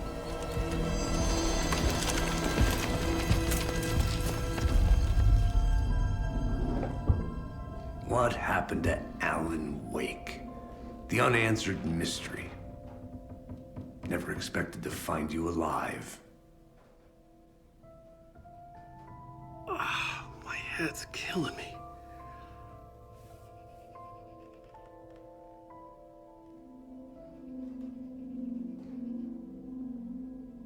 I think you like using people, Wake. Taking their lives and twisting them into your stories. And when someone gets hurt, it's kick-ass material for the next one. Shit! Spilled my coffee. Take it you're not a fan then, Agent Casey. This is not your playground, and I'm not your fucking creation. It doesn't work that way. You can't make something out of nothing, even in the dark place where the rules hardly apply. It's very complicated to make fiction come true.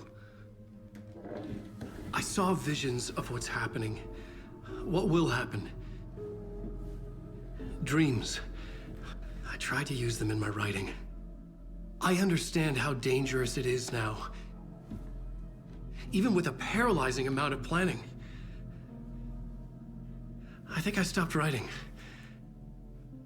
I think I gave up. But there's a manuscript.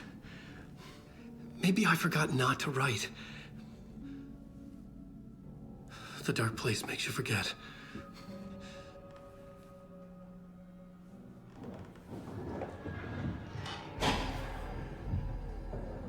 I just want to fix this. Find a version of the story that fixes everything. Shut up! Get down!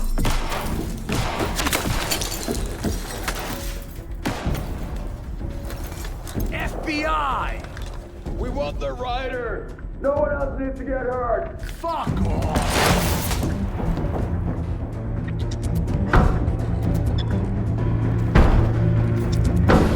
Shit! Hey, what are you doing?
What the fuck?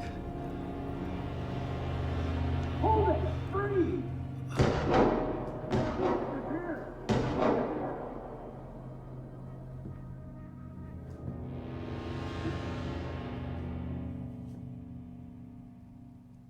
I had escaped the dark place. So had the dark presence. Scratch. He was here, in Bright Falls. I could feel him as a growing pressure in my head, stronger by the minute. Why didn't he kill me with the rest? What did he want? I gotta get out of here.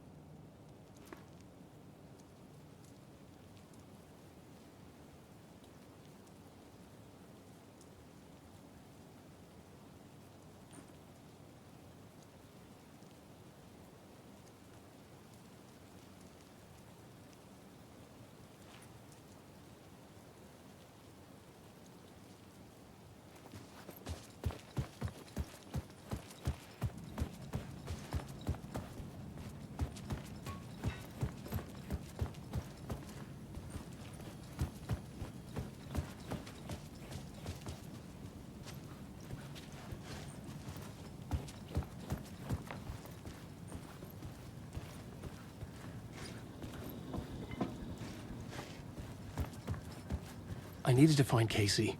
We were on the same side in this fight. Strength in numbers.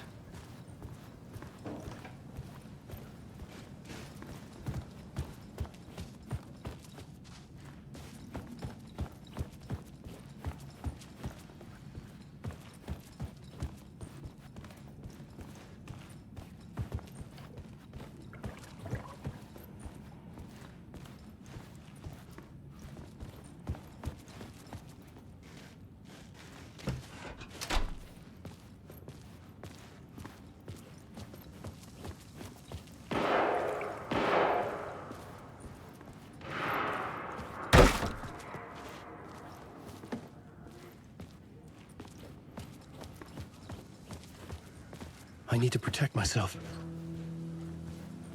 A gun and a flashlight. How nostalgic.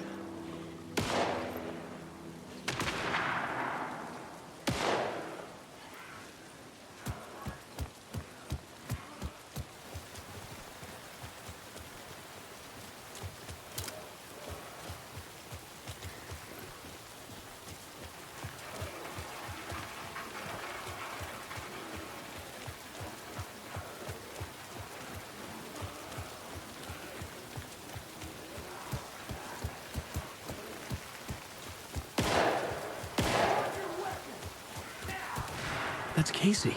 He was still alive.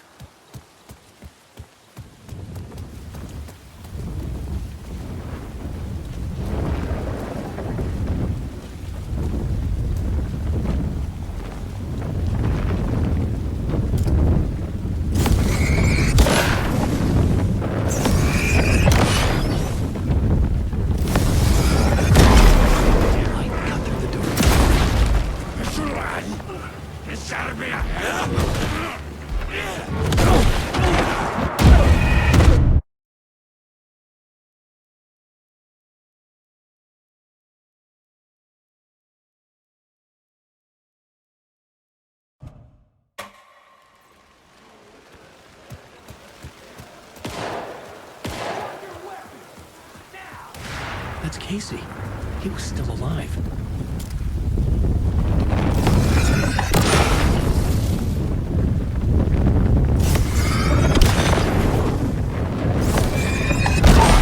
The flashlight had done its job. Just around the corner.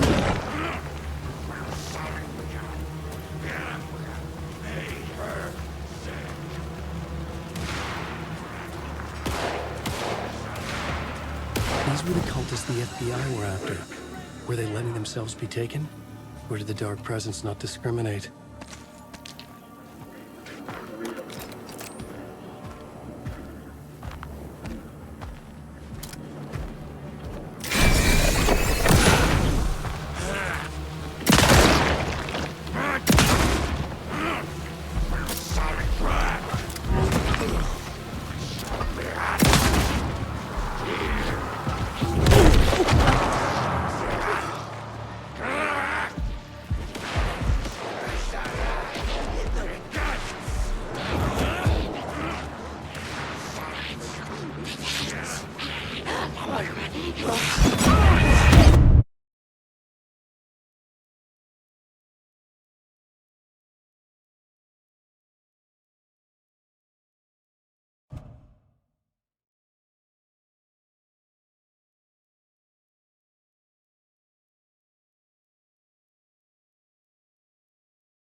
That's Casey. He was still alive.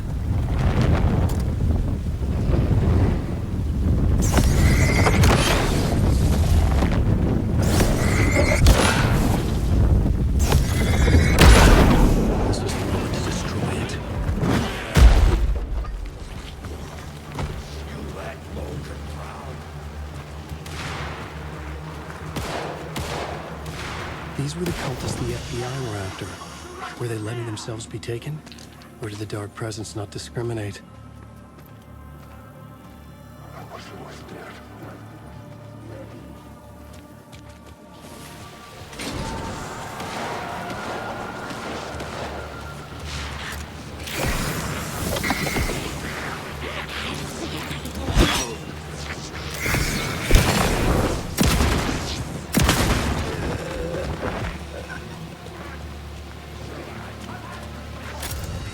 The pressure in my head was unbearable. Scratch was getting closer, stronger than ever.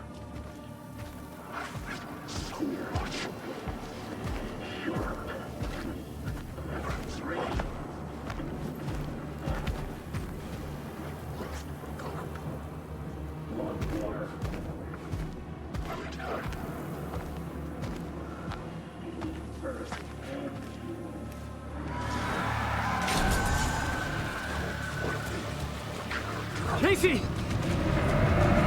Look out! It's him!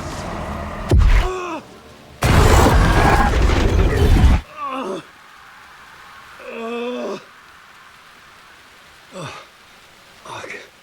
The pressure eased off. Scratch was further away. I could think again. Casey. Casey? Where are you? Casey, I'm coming! Fuck.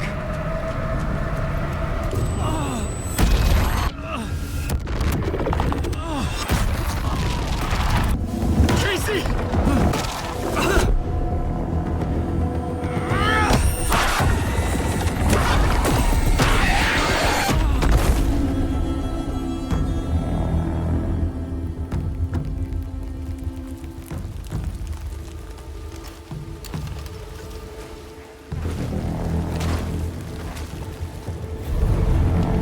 FBI, drop the knife!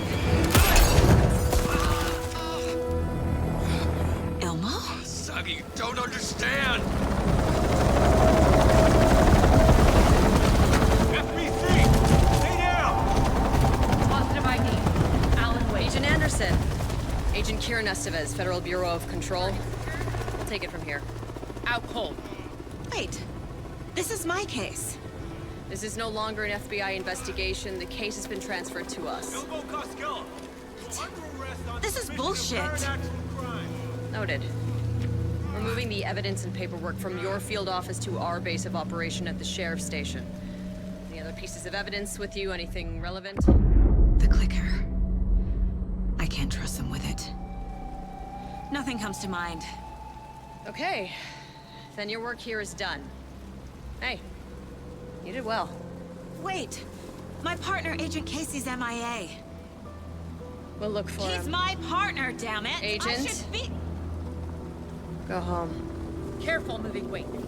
They think he's a para-utilitarian. No. Fuck this. I was so close to getting the clicker to wake. I'm not done here.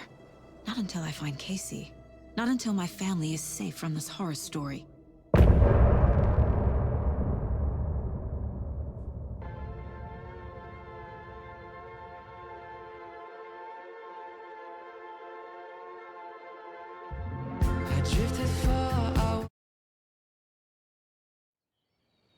Tor and Odin were in the photo with the clicker. They might know how it works. I'm off the case, but I can still visit family.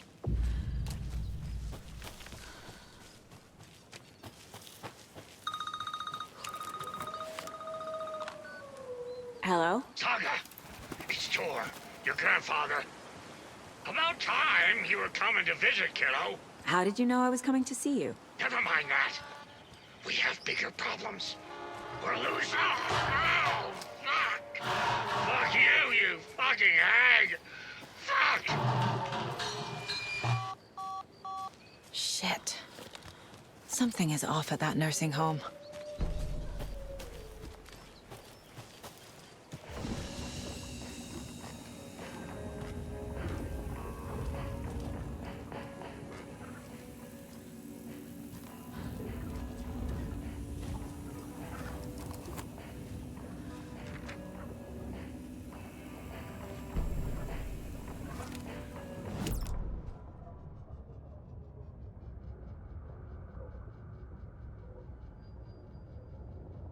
The Valhalla Nursing Home, founded in 2014 for Odin and Tor Anderson of the Old Gods of Asgard fame for their twilight years.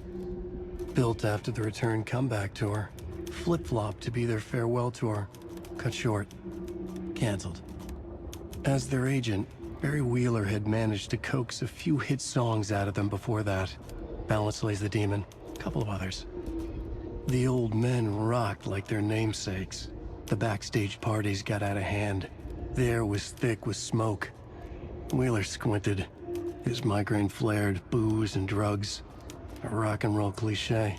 They ran off after every gig. Wheeler had security track them down to the craziest after parties.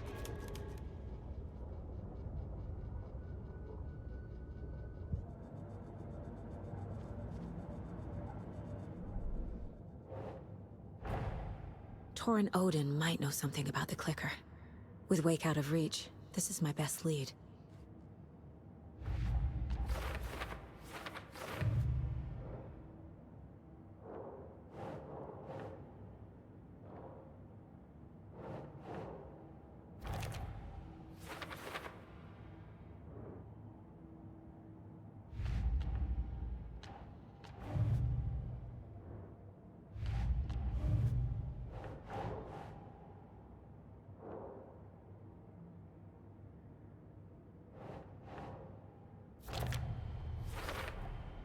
Some real things are mixed in with the fiction. Doesn't matter. It's not real. It's not.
dark. I wasn't able to escape. A dark presence had stopped me.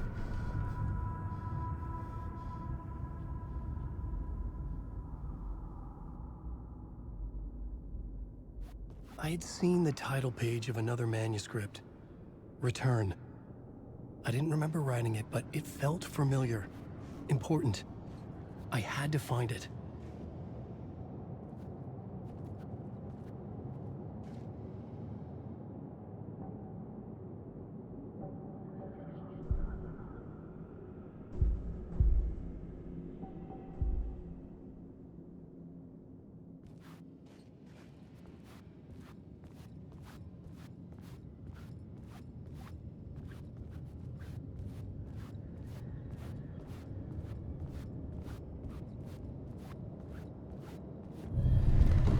I would write a new draft of initiation to reach Parliament Tower using another murder site.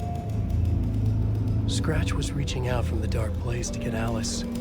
She was out, but still in danger.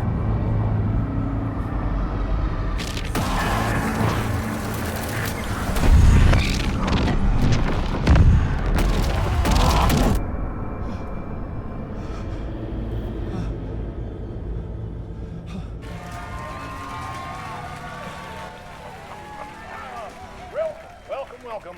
Our guest tonight is Alan Wake. This time he wanted to do something. I was back, and I hadn't forgotten. I knew how this worked now. I could take control, no more surprises. What demons he wrestles with in the dark hours of the night. Together with our house band, the Divine Old Gods of Asgard, we have created something very special. The song is called Herald of Darkness, but I like to call this next segment the story of the journey of Alan Wake, the musical. We just do what we always do. We'll chat, but instead of talking, we'll sing it.